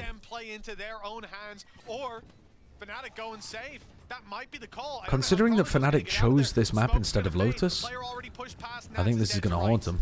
It's a clean kill for Chronicle. A second. Yeah. Because EMEA is so competitive as well. If you lose this game, you absolutely might not make it to Toronto. Incredibly decent chances that you don't go. Pace, this confidence from Liquid has been an they play Navi so far. in the fucking isolating Kayak, who was ready to try game that Navi could have won multiple times against them, but never did. Same position again and again. Yeah, but that was ages ago. Struggling to hold on to the arcade. Yeah, but I believe is the point. Like, That's all that matters. Whatever, they are immediately destroying it and running straight through. Gonna be an Angel masterclass. It is a Polish bulldozer. Good job, nice direction. It's coming straight through onto that site. And we know what to do, boys. They haven't. Dude, Nats is such a good leader. When I listen to him, I feel like I understand. I'm not even in the comms, but I'm like, yes, yes, my king. I won't lie, I don't even think I noticed it. Yes, my king. It does feel like the right time for a timeout, doesn't it? Eco round, heading into a decisive round afterwards. You're going to have some important ults to have to game plan around as well. Looks brutal. Looks like a shit buy again from Chronicle as well. Nothing's worked. We'll throw this at the wall and see if it sticks. And speaking of the wall, the vice wall has to be bypassed. I mean, I guess he's buying full armor because of the outlaw. He hopped over a trip, but the second player didn't. Okay, good kill for Boaster. They've dodged the ult. Already a decent trade out to start. How has he got one and gotten away there before Crashies could trade? That is good though. That's the rifle putting in work. Finally, we've seen Crashies in a position where he can do some damage. They've managed to avoid him throughout. Camo, though, still looking to fight. Oh, the 80, yes. And makes it look easy. That they do now. Yeah, and he's got Slide as well online now. And he's looking for that little bit more. Oh, they nearly lined up. Oh my god. What a round from Crashies. What a round from Crashies to get them back in. Felt like a solid map for him, but he needed to dig deep to win that round. Yeah, man, I mean, the only rifle coming into it, he's able to trade out the first in main, but from that point forward, he is at a disadvantage in every fight. He's tagged up, but it just doesn't seem to matter. Boaster does well at the start, but in this 4v2 that Crashies brought them to with that initial fight, dodging the trade and then taking them out as his teammates fall. Boys, let's go. That might put the wind back in the Well, sails he's of trying to Fnatic, hype him and up. damn, you better hope it But I does. think push them back in A holes and do another B split, because that was working. Look at the scoreboard. 11-4 for Crashy. He seems to be the man of the moment. God, he's crossed them up and he still gets the kill. The slowest death of all time. Yeah. Yeah, full grouping up there against Well, the pace this Breach. time has been stopped. That's the other thing. We talk about the mentality for Fnatic, but if they can stop their opponents from running and I'm surprised they did that so at high. a million miles an hour. with ease, this can become a very different half. Already a two-man advantage, but Sight looking to fall. Well, that's as always Alpha died from careful that with spot Kiko. before. He's not going to do that again. And now Serial, all that remains. Alpha, you're doing well too. I mean, there's been a couple of sneaky positions that he's just been rooted out of, dropped in early on before he can have the I think impact. This we time just he's go back to brought B on splitting more Liquid. Serial. Honestly, it was working. Don't overcook. You can do a little bit of defaulting at the beginning if you like, but end with the B split. They're just waiting for their teammates to come up behind. And yeah, it might seem like a lot of commitment towards main. Ultimate's thrown through, everybody swinging in, but just like the start of What Revenge of the hell are you City guys opening talking about? scene, you gotta throw the kitchen You're talking sink about at it, Super playing... try to connect those rounds What now? together, get the wind back in your sails. He was playing League of Legends? Looks like good tidings for Fnatic. Oh, They he can was playing equalize this Marvel in the half. Rivals. You can forget about the streak from Team Liquid. I love that bit in the film where they win round 9 and 10 back to back. I That's just an epic moment. have so little interest in learning that game. Liquid's still in the lead, but There's something... we've seen this already. There's something cringe that I can't Liquid get rid of last in map, my brain it took about a it. big round for them to get back into the And game. I know that that's very Pressure, like, but still I'm Seagull 12 and I thriving hate within it. Marvel It's only gonna be the kind one, of but the trade vibe, immediate on the other side. Camo once again but I really can't get over it. bouncing in towards the opponent's spawn. Chronicle, he's tucked in. Panatek is completely unaware. That will be a plant for Do Serial. they still Bear in mind, win that this? is his ultimate I online, mean, but at least Kiko it does will not be have Molly, once he's no longer and suppressed. Serial's stuck on site. I think Serial needs to get out of here. He needs to take an opportunity to leave. Bro. He's tanking that utility down to 70 HP. Bro, he needs to have left way He's early. getting fucking Valorant right there. Or winnable. What a kill. Kiko under Crashies. I think Kiko wins this. Trying to stick at the half. In fact, he's going to get it all the way there. Forces the fight with Kiko. Sees he's not defusing, running this Wow, clock what down. play. Wow, there was so little time on the clock there as well.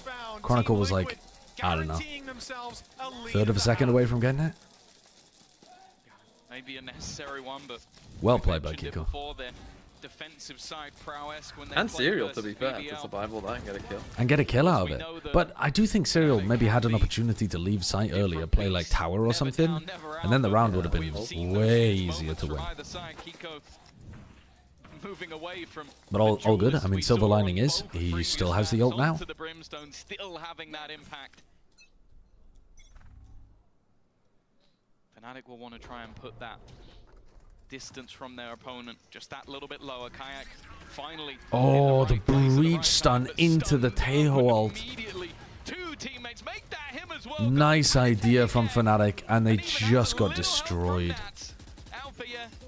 All they had to do was try to hold a bunch of stunned players into arcade instead of allowing them to escape, but they couldn't. Rolling Thunder, Armageddon online, and they're just sending it. There's no waiting around. They are going to blitz him with utility, and Panatek throws God himself at it too. 8-4. Talk about a lead at the half. Team Liquid have worked wonders. They lost the pistol round here, Tom. Yeah. It was almost flawless. A couple of rounds that weren't perfect from Liquid, and that's, I mean, the rest, it looked like Fnatic just couldn't hold B at all. Anytime they went B, they won. Like, literally every time. They lost 2 rounds. Well, no, because they lost a round where they fought halls and then they went back to B, so I guess that would count as a B round. I don't know. But they won almost every time they went to B. Attack or defense-sided map? I think it depends. This is gonna sound really stupid, but I think it just depends on how good you are on that certain side. Like, I think that for T1, they look really good on the defense side of the map. For most other teams, they're spamming the attack side of the map. So I guess for most teams, I'd say attack-sided, but pretty even. Yeah, this map is going out of rotation. I mean, it's amazing analysis, but like, I think it's just, I think it's just fucking factually correct that this map is pretty balanced, and it comes down to your team's style more than the map itself. Well, we mentioned Fnatic, they only Moosington, thank you for the 3 months. What's my thought on the socioeconomic state of the world? I just beat my country population. Hit me up after I've had a few more of these. By 1. I got 53. But that's faded away, and now oh, for the population higher lower. Yeah. Go on then, give me one that What do you think has a higher population? Monaco or Montserrat? Oh my god. That's what I lost to. I mean, I guess I would go for Monaco just because it's fairly dense, I think. A place. That one team was Fnatic. Nobody else It was Monaco. It was Monaco? You're a fucking idiot. Break his streak of best of 3s within the VCT. Fnatic has never After lost surviving the the best likes of of 3 to Team Kazakhstan Liquid. versus Syria. And the first time it might happen. It was little would be to Montserrat. stand Ooh, to an Kazakhstan versus Syria. I mean, I think I'm going with Syria. Am I wrong? Masters I'm appearances, correct. something that the organization has been building towards for such a long time, with superstar signings, heavy investments, even picking Nats out of what was one of the greatest rosters of the early Valorant Fnatic years going for the B split. now lead this team. Let's see how Nats anchors this, comparing it to Alpha, yeah. And maybe comparing Kiko's smokes to Boaster's. Because I don't know that they'll give Nats a smoke to work with, but they might. Who stand in their way are the No, masters he of the tucks into comeback. Dice. Fnatic looking to try And look, they smoke this. They smoke Arcade, and they triple get inside of it. Now that is a team that knows how to play the defense, right? They smoke Arcade off, and then they use that to threaten to backstab, and they get inside the smoke, and they can all play like rats inside of that. Or sometimes Nats will play inside this smoke as well, and try to push all the way through and force his fights and dominate tree. But the wall gets in the way. Still a chance for Fnatic, but time is ticking. They need to force the fight. Oh, strangely whiffy from Nats there. Leaves it onto Serial. He's had a rougher. Oh my god, he wins that. He wins that. He took down the high HP player. Bro. Alpha, yeah. Alpha, yeah, the attack side player. 2 on this map, but they're still trailing by 3. Yeah, they needed that. They really needed that. Bring the energy back up, but more importantly, just the distance that would have been built between them and Liquid at that stage might have been enough to put this to bed. Instead, Yeah, Alpha with his movement to dodge the Nats shots. on low HP, Can I get a time check? and not 3, much to be 2, thrown 1, into this round. I'm looking 0, at Panatic investing 39, into the light show. 38, 30. Fully confident. Sorry, I was counting, but I was muted. 33, 32, 31, 30. In towards A, looking like they're gonna wrap around the world, potentially picking up orbs Fucking as hell. they go. Just hunting for where Fnatic currently lie, but after the trip has been broken, information. Well, this looks has like a been sent. completely free site. This completely under their control. This is But a to be very honest, this open comp, A side. maybe more than any in the game, Well, your has Julius is in on it. What are we waiting? ridiculous. No, he's not in the side, I guess. They're not fully aware of Would you just how agree many that numbers are being running committed on that side. heavy flank pushes on rounds like this is a good idea? Partly because you can just choose to die to spike afterwards rather than charging up the attack. Eco? Alright, they're going to go for it anyway though. Charge at them. Wait, that's such sick movement from Nats. And he only has a pistol to show for it. Nothing really to write home about. Alpha here again, bailing them out. Holy shit, Alpha. Keep the ghost. I mean, to be honest, best ult that you could charge up. Relative ease, and you can thank this man for both of those. I think back to I guess maybe the Neon this ult is man's worse. debut playing for Fnatic. He definitely was not on the Cypher. He was playing the Raze on this map. I think it was where we were firmly within that chamber meta, and he took over that duelist spot and was frying just the same. I mean, those last 2 kills. The funny thing is as well, Those last he 2 had kills are 6 sick. kills in that first half. I believe he's had 6 kills in the second half already, and we're only a couple of rounds in. All of them utilizing that trusty Ghost as well. That's up top. Guardian in hand, and Crashies was well aware of the potential of that peak. The defense already He doesn't actually have a flash for Arcade. Taking a lot of control, but it's the same setup as before, just leaving Cypher utility. Bro, Kiko's used ready for some an early tree smoke and an early B main smoke. So he's down to 110 and he only has a single smoke for the rest of the round. That's... You can't be playing like that on the defense, Brim. The best idea. 3 players ready to fire right back and confident. Well, we got a game. Yeah. Monster, another player with a slower start when it comes to this map. They've just heard the walk up as well from Nats. And he will be His dealt head's with poking up over the top. Ease. That's it. Save. Team Liquid. Hello. They even be calling the save at this point. Fnatic can even Are get you out a of here. sunrise or a sunset? Smoke to try to get him back. Sunrise? Problem is, Alpha here. Why? Feeling very confident You're a indeed. morning He's just gone to person? get the rifle and runs right back out. And There was a chance there. He saw Patatek toying with the idea of a peak, but that rifle, You're much more still in the valuable, prime of carried your through to the life. next. Yeah, I think Alpha had that And- moment of realization of, well, I could run in while having a Vandal, but the It's Bulldog dark was until willing you to be arrive in the sacrificed. They room. actually gave him a Guardian so he could run in. The man is just hitting right now. And if there was anything that was going to bring Fnatic back from an 8-4 deficit, it's Alpha hitting peak form. Yeah, feeling confident like that. He's now top, by the way. The fact he's ran back, said, I wanted to push, but I don't want to give him a Vandal. And they go, oh, I got a Guardian, mate. Sure. Thank you, Not even thank a you. moment's thought. He's on the tail. Live another day. 8-7. Oh, we saved that one. Well, We this saved is that the one, real chat. danger, isn't it? We We've seen these saved that one. timeouts change the course of the game. He doesn't often ask me unusual questions, but my radar was going off like crazy on am I a sunrise or a sunset? It's not like they'll have a ton They to both work seem with. reasonable. Tom, you said it on Icebox. I laughed in your face, and I regretted it immediately. They're good with the hero rifle. Quick time event went The nuts thing is, there. they don't have any ults to supplement. That's the only thing that makes it a little bit harder. Like, you go back to having a Viper's Pit on both of the previous maps. Yeah, it's like, and it's in that too. Oy, oy, oy. Ascent is probably one of the smartest players in terms of when to use it. When he knows he'll have enough to win them around. Okay. In this case, there's not even What are we anything looking at? So this is a tag timeout. So did we just come off the other round where they were? 3 of them. And even Yeah, then, they got it's like, okay, how much can you then do with the rolling thunder? spanked when on an Alpha A split is basically. hitting They headshots every came time anybody walks into pretty the heavy cross, down and dish it makes no difference. It after is putting a cosmetic. tiny bit of pressure over towards Arcade at the start of the round, and Kiko I popped think that's why we've seen double smokes, and then 2 I don't players think just got rolled anchoring necessarily A. to do with strategy. It's more so, okay, one of the best players of their amazing 2023 run. if Playing not the Brimstone best, is on this currently map popping off. I'm going to take a pause feels so he has to sit there for a minute so and cool rough. down. Exactly. Whether that's going to have effect or not is another thing entirely. Early on, salvos and drones sent in.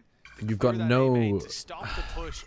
no creativity waited out. possible They were very much with expecting that to be the play. where The you main throw thing your here is you don't util wanna or see the timings and individuals stuff. taking You fights. just You don't want to see you have to Kayak save it for the running through perfect sand and moment looking and then for use it battles. at the right There's a moment. lot of Otherwise, weaknesses, and that's why they are taking this you're just kind of together trolling the rest of slowly. your team. Like, it's not you that gets trolled, it's all your teammates. Ton of control behind them. They'll probably commit to this A site.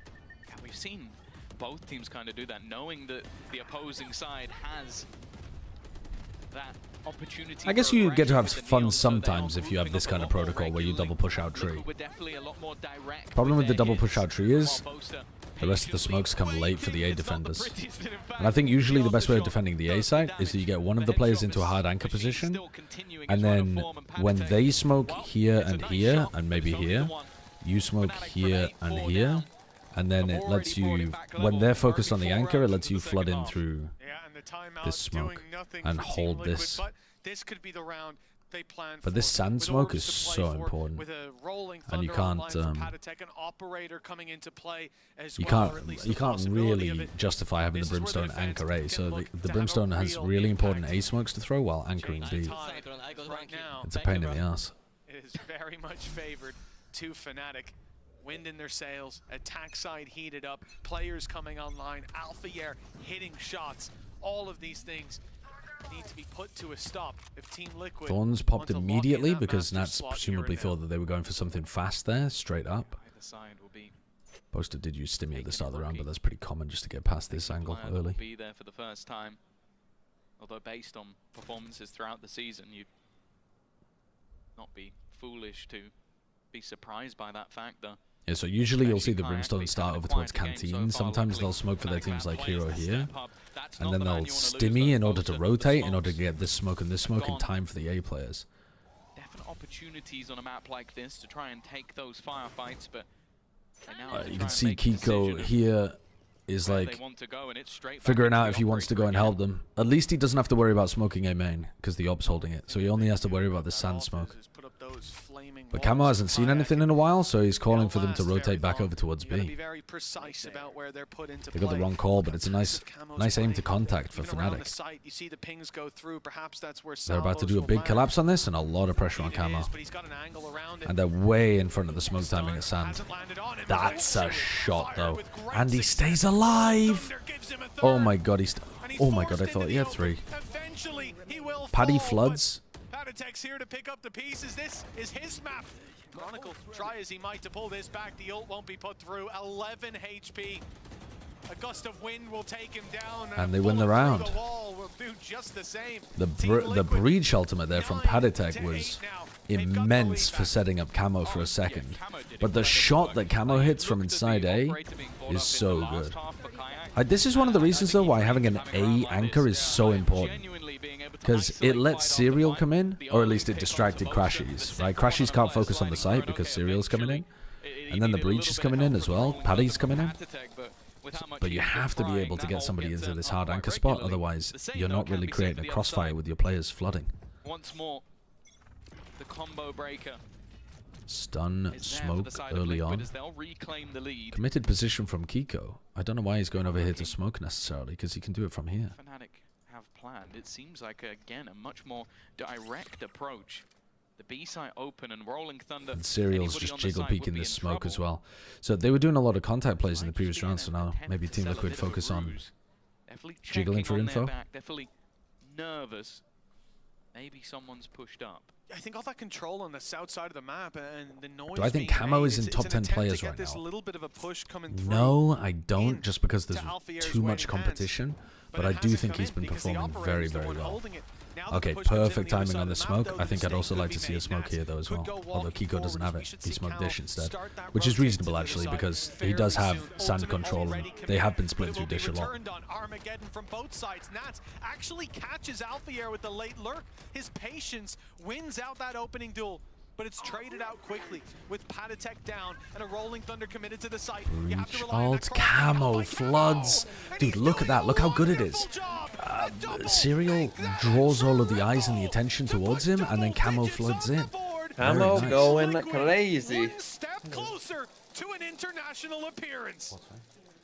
Wow, the second one. This game's going to be this done year. in less than half And while an hour, Camo, he has been the reason they have 2 rounds in this half. The loss with the operator surviving on the site. This time his teammate gets mowed down by a bunch of utility, but he's not there. He's waiting that is to nice. try and wrap back in, moves himself to the top of the board for his squad, and well, Fnatic now. You called Neon Ult was worse than Cypher Ult 5 rounds ago? On the attack side, I think it is. In the last round, and now their Do you not think that's true? Start to be called into question a little bit more. Nats was on this roster in stage 1 and stage 2. I think on the attack side, Cypher Ult can get you more round wins than a Neon Ult usually. That was the first time that they faced them in each of the stages, and that was what ended their run. What's the score? 10-8? Something like that? 11-8? One time Nats was under an IGL, the next he was the IGL, and both times losing out. You can only imagine how good this feels to just about take the lead here, to be so close, but he's not losing sight of the round-by-round play, a game of inches. They are inches away from taking it across the line. I don't think this man is ever going to doubt the resilience of Fnatic. We recently had our record beaten for most rounds in a matchup, but one that was definitely up there was a Mech versus Fnatic split, which I think it was. I got to agree with you. Worst conversations happening. I see that. I see that from Cavalry Archer. My brain turns off. It was literally like 0-0-1 or something stupid. Who's winning this? Like it was as small as Oh my it god, could Camo. possibly be. Oh my god. Well, They're maniacs. Camo is not looking to stop. The angles I see some of these Orpas take at the moment. But he has some support, or at least did. Why? He's sliding forwards. He was completely caught by that Brim ultimate. Matt's left on 8 HP too. Fnatic with a good chance. A solid early fight. The wall tripped, baited out to start this off. Kayak's got a big battle up in heaven. And he's won it too. With Nat still clinging. It does. Look at the spike. Yeah, I know. Serial. Oh, Boaster heard. Serial heard it. Serial heard him. Can't catch him. But now you just full run A, don't you? Oh, they're here though. They're here. But doesn't Boaster take? Yeah, I mean. Wow, popping the ult before the door gets opened. Serial's got to win this round. For Serial to reposition, to set up, to Oh, he spotted him for a moment. That was the goal. Doesn't want to allow them to cross. They're not going to do it when they don't have the Hello? guns. 30 seconds. The fuck was that? They're now going to make their move. Nat's incredibly low, already dealt with Fnatic. Serial just threw his drone onto a ceiling, and then either it broke or he cancelled it immediately. Maybe he thought he was exposed in the open, or maybe that was a bug. I don't even know. But he just used all of his util just like instantly there, Serial. Crashies. Nice from Crashies. But again, he's there when Fnatic need him most. Oh, a huge fight. I wish Serial would take more risks in some of these spots. I understand he's trying to play his life and he's Teo and that shit, but like, one of the spots where he planted, I felt like he needed to take a bit more of a risk in order to get in a better position in this round as well. He just got stuck, Dish. It's tough because Kiko's not alive, so they don't have a smoke over towards A main or anything, but just throw some salvos and a stun and try to jump in lower while the cage is up or something? I don't know. You got to reposition though, I think, there. Otherwise the round might be chalked already. It has been a back and forth series all the way destroyed. through. Holy shit. Big deal. The anchor of this B site. Well, you're not flood defending now. This is like the first time they've gone B. Gonna find absolutely nothing, Kiko. Yeah, they tried to heavy pressure B in the previous round, but they didn't manage to get rid of Nats. The stun in as well. The stun? Wow, that's lovely. That is lovely. So now, no Molly for post. And they might. Oh no, okay, that's a good wall from Kayak. Kayak walls from tower in order to get Crashies out. But nothing offered up. If he had his ulti, it would be popped. But he's going to have to do it with the operator instead. Crashies on another one. It's a wall bang through to Kiko. Oh my god. Serial. Hello. The tap there, putting pressure on. Someone has to no swing salvo? and it's Alpha Air to do it, but I mean, it's only Chronicle left. It's all onto Chronicle. Oh my god, Camo is everywhere. Camo is everywhere, doing everything to everyone. He's like clearing with the site with his AWP, trying to take an angle into heaven, goes back to cover B main, fucking swaps over to a rifle. Camo has managed to do the things he's doing, like running into the site with an That's a nice punish onto Boaster though. I think Boaster was definitely trying to bait that out and still got caught. Flips back and gets the last kill as well. He is having a game and a half. Feels best. Let's go! Dude, they are believing. Very excited at the potential of joining Lohan as well. Teammates in Heretics. They're the squad to make that was like a holy fuck we're doing it kind of scream. Already. Oh no, they went for the bait and switch and just got fucking destroyed. Wow, flattened like a pancake. The party piece of the round, Alpha has now they're gonna, well, if these two live, maybe not, but 10 already for Fnatic. Alpha's had a couple of rounds on the attack side where he's dominated. The attempted push of B main out of the defensive side is met with an immediate shutdown. Alfie, I thought we forgot about him for a second. That was what it was. He was like, did I just hear the word camo? Oh man. It's going to be a tight margin. Serial under pressure, trying to defend this weapon, and they need it. Yeah, we mentioned that, oh, well, Fnatic, they won't be down and out of it economically. The only player that had a disadvantage was Kayak, but he had his ult to fall back on. That might not be quite the Blade Storm, but in his hands, it might even be better, being able to slide around and laser beam you. And for Team Liquid, it's not the same boat. If they lose these weapons, that's going to be a big disadvantage for the next round. For now, at least, they're holding on tight. The stun already subsided. They won't go down to the utility. Now it's just a formality. Weapons carried through. A full buy possible for Team Liquid. The ults are just getting so big here for Liquid, though. That is nasty. They have Teo and they're one away from Breach ult, something like that. Well, Liquid, the pause comes through once again. I feel like a broken God, record, but taking a tag really pause. is ludicrous Is this their last how one? much impact we've seen from the coaching staff on either Must side be, of the must series. be. It seems like the game They're saving can 2 for spin now. on a That's dime. fucking. That's just laziness, to be honest. I was gonna say it's big balls, but it's just lazy. Liquid managing to have an incredibly DFM type shit. effective first half, even after the early start that was there for the side of Fnatic. Oh, well, there hasn't been a player within the server that hasn't had a round. It really is a hard-fought victory, whichever way this goes. And that is the sort of terrifying prospect, is you then talk about the turnaround time, the immediate reset that whichever team that loses needs to have to head into that matchup versus Na'Vi. And I'm not a McLaren fan. My wife is. That's why there's a McLaren up there. Players are sat there watching, taking notes, picking apart everything you're doing. Angel and Happy as the 1-2 punch of the big brains along that team. So yeah, they have Teo ult. They're one away from Breach ult as well. On the defense side of Fracture. Away from Toronto, straight back into a series. Buy Serial a Bulldog versus a squad known for some of the wackiest stuff. Yeah, they're just saving. Valor in history. But they could get just another Guardian then. I think it's fucking winnable though this round. I think you don't want to let Fnatic completely back into the game by forcing this, because then you end up being on the wrong side of a match point. But if you eco here, I think even this round becomes really winnable. What a time it would be to with the reset ults. it in a match like this. It's not quite elimination. It's not quite revenge for stage 1 and 2 last year. But it will taste just as sweet. They're coming back because they think that drone was a signal that they're going to end A. Crashies has kept 4 players on A just by droning Dish. You go and once you've taken full A main, when you go and grab that breach ult though. I think the drone coming through, they thought they had to return back to A on a timing, but how has he got through that?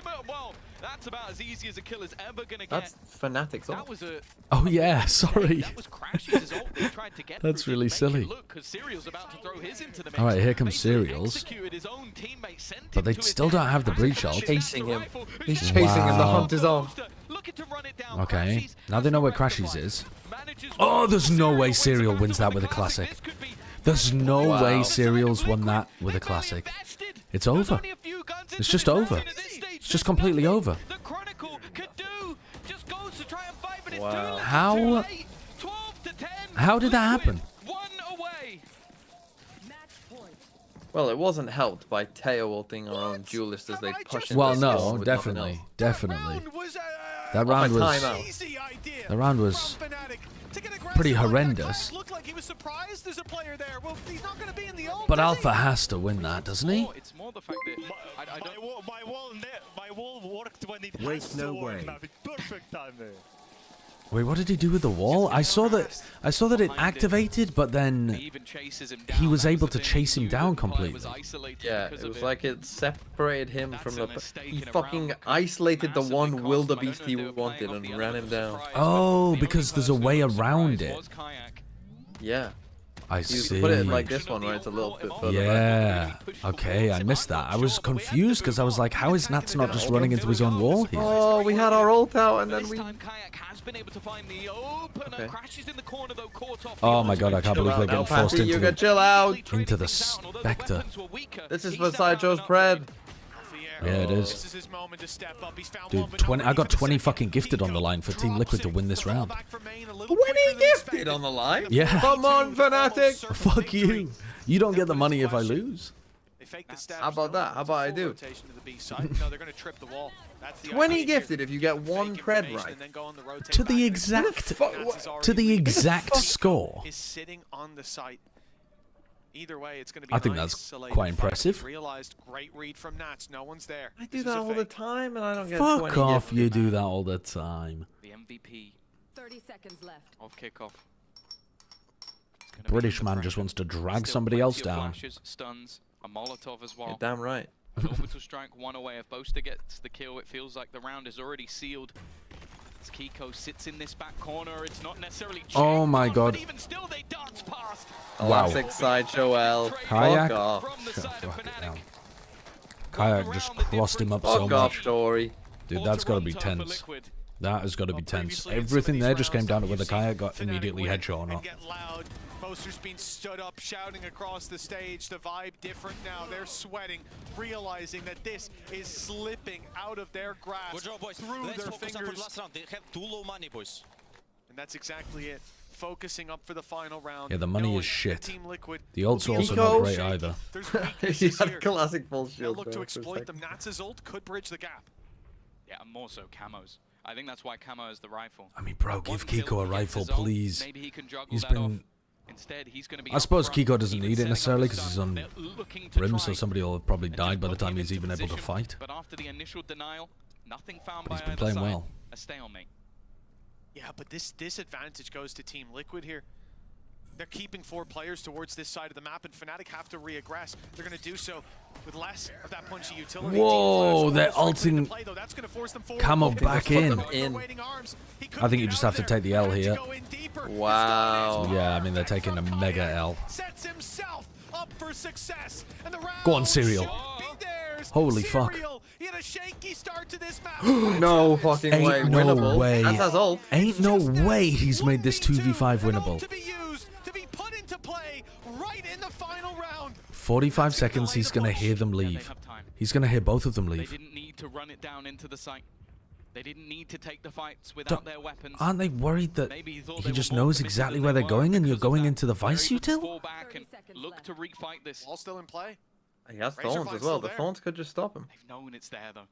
They've And known now it's there. time. Isn't this an insane overcook from Boaster? Nats has already repositioned. Chronicle's gonna get What's he nice. doing? Oh my, yes, What a yes, shit yes. call. The wall has no time. Has to go. Has to go. Running into sight?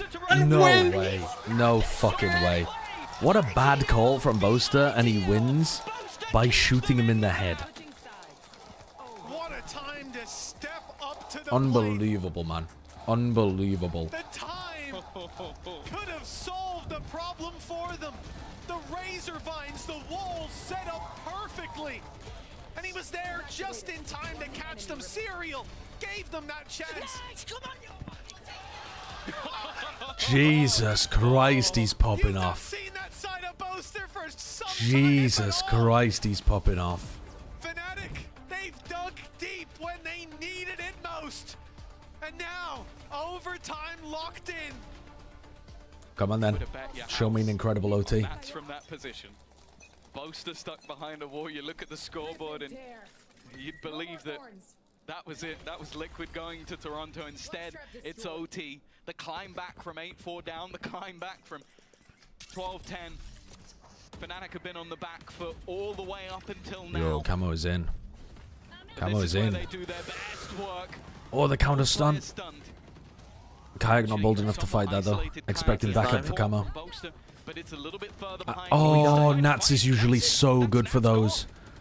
That is big from Kayak. Coming from the smokes, though, is Kiko to level the playing field. How do you lose when Kayak is just dominating B main like that?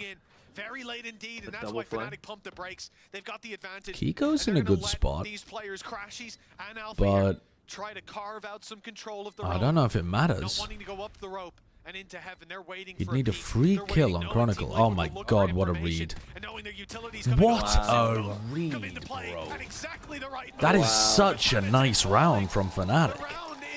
Holy shit. Boaster's on his feet again. They were just moments, seconds away from Kayak defeat. owned that round.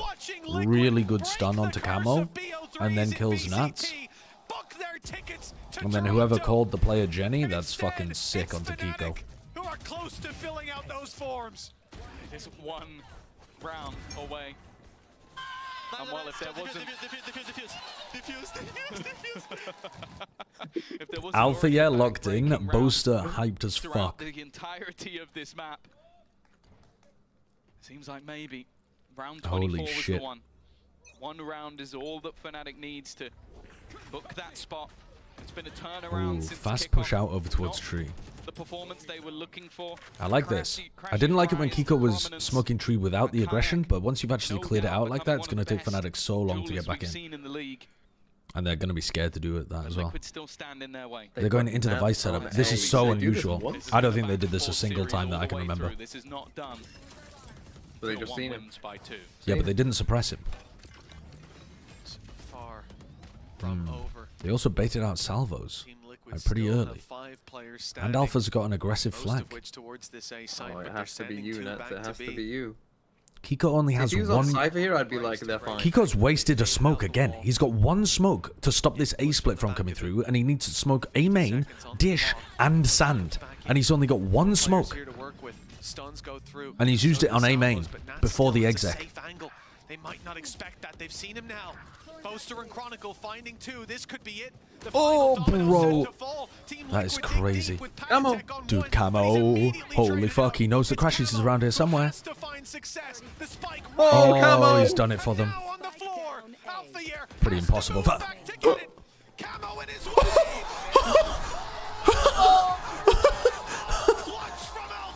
Ain't no way. Ain't no way Alpha has dropped out of dish and won a 1v2 by brute force. Holy shit, man. That is a vintage for Fnatic. That is a vintage. Boaster is fucking making out with him. Oh my god, they are so hyped. Bro, they should have... That is a crazy one. Considering round 24, how badly that looked like it was Liquid going to Toronto?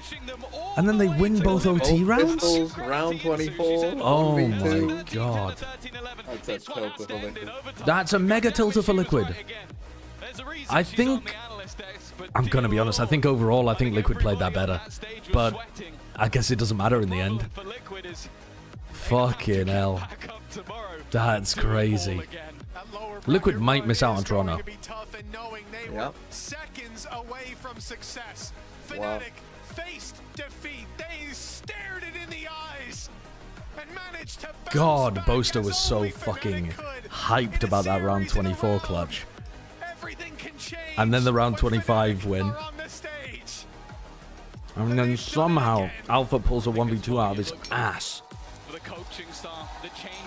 Holy shit. That is fucking awesome. Well, it's another new team. What? That didn't go to fucking Masters 1. Oh, right. I thought you meant that it had never been to a Masters before. Yeah, the little plucky underdog. What a story. Yeah. That is a mega tilter for Nats. He had everything in the palm of his hand in round 24. And he just got owned by a guy that had like 10 kills, I think, at that point. Yeah, and then got cooked in OT. Fucking hell. That's incredible. Well, that was a fucking great game. That's got to be one of the greatest qualification games we have ever had in VCT EMEA. Now, Yeah, that FNS, was a do not great turn off game. your stream. Boaster and Crashies will be joining me and Kakuka in just a moment. Yeah, I'm afraid I'm going to be turning off my stream But though. of course, Kakuka, that you have to feel sorry. EMEA with their fucking 17th finesse reference of the day. And it continues to deliver. Tarek must be sat there like, what am I, chopped liver to you? You can feel that any of the teams What the fuck am I? could win. The resilience that we've seen from Team Liquid, bringing Yeah. it back on You watching the game tomorrow? I was going to be watching the games tomorrow, but I'll only be able to tune in for the Pacific Grand Final now because I agreed to hang out with my family instead because they wanted to. Oh, you chill hear and that, have a nice chat? You barbecue. hear that? He doesn't see you as family. You're not family to him. Of course, you're not. You're not fucking married to the game like some. like you, eh? He's a part-timer. You woke up late today. I'm also ill. You're sick in the head. Okay. Well, that too, but I'm also... Goodbye. Goodbye. I'll be there for the Pacific Grand Final. Yeah, I'll be there for the Pacific Grand Final as EMEA, well. because I'm married to the game. This fucking bloke. This guy, man. He's insufferable. Alright, I'll see you tomorrow. The word bloke, put one on the fucking total for you of being British. Get me gone. Get me out of that fucking call. Jesus Christ. Okay.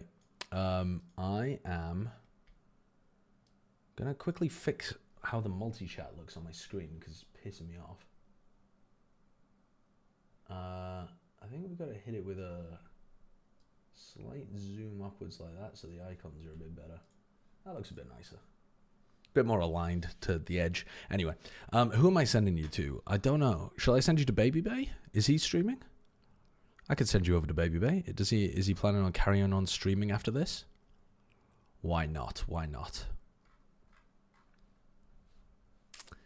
Let me have a look. I'm not sure I follow him on Twitch actually. No, I don't. Let me have a look. Baby Bay. A_Baby Bay. What a strange Twitch name he has. Alright. I should follow him. I'll do that presently, okay? So yeah, I'm going to be back for the Pacific Games tomorrow, which start at 9 AM my time. So in 11 hours, I'll be back. It's a best of 5 between Gen G and RRQ. But then after that, I'm going to go and meet up with my family. So yeah, I'm not going to be doing the EMEA games tomorrow. But I will be back for the EMEA qualification game after that. With, you know, whoever wins basically between... Liquid, well, it's probably going to be Liquid BBL, but to be honest with you, it could easily be Liquid Foot. But I'm pretty confident it's going to be Liquid. Anyway, I'll be back for that game, but that's on May 16th. So actually, after the Pacific Grand Finals tomorrow of Gen G RRQ, the next thing you'll see from me on stream will be Baldur's Gate. So it won't be on this YouTube channel either. But if you hop onto my other YouTube channel, you can find me playing Baldur's Gate from May 12th. Probably May 12th, 13th, 14th, 15th. I'll be playing Baldur's Gate. So, yeah. See you in a bit. By any chance, does anyone know how to stream Valorant on OBS without it crashing? Yes. If you have the most up-to-date version of OBS Studio, there's a bug, and you have to use monitor capture instead of game capture. There you go. I've spread my little piece of knowledge for the day. And I'm gonna... What the fuck? I just typed Raid Baby Bay into the chat instead of actually doing it. I'm gonna... I'm gonna raid Baby Bay. I'm gonna send you over there, and then I'll be back tomorrow morning. Dude, how did I put the kettle in the fridge today? What is wrong with me?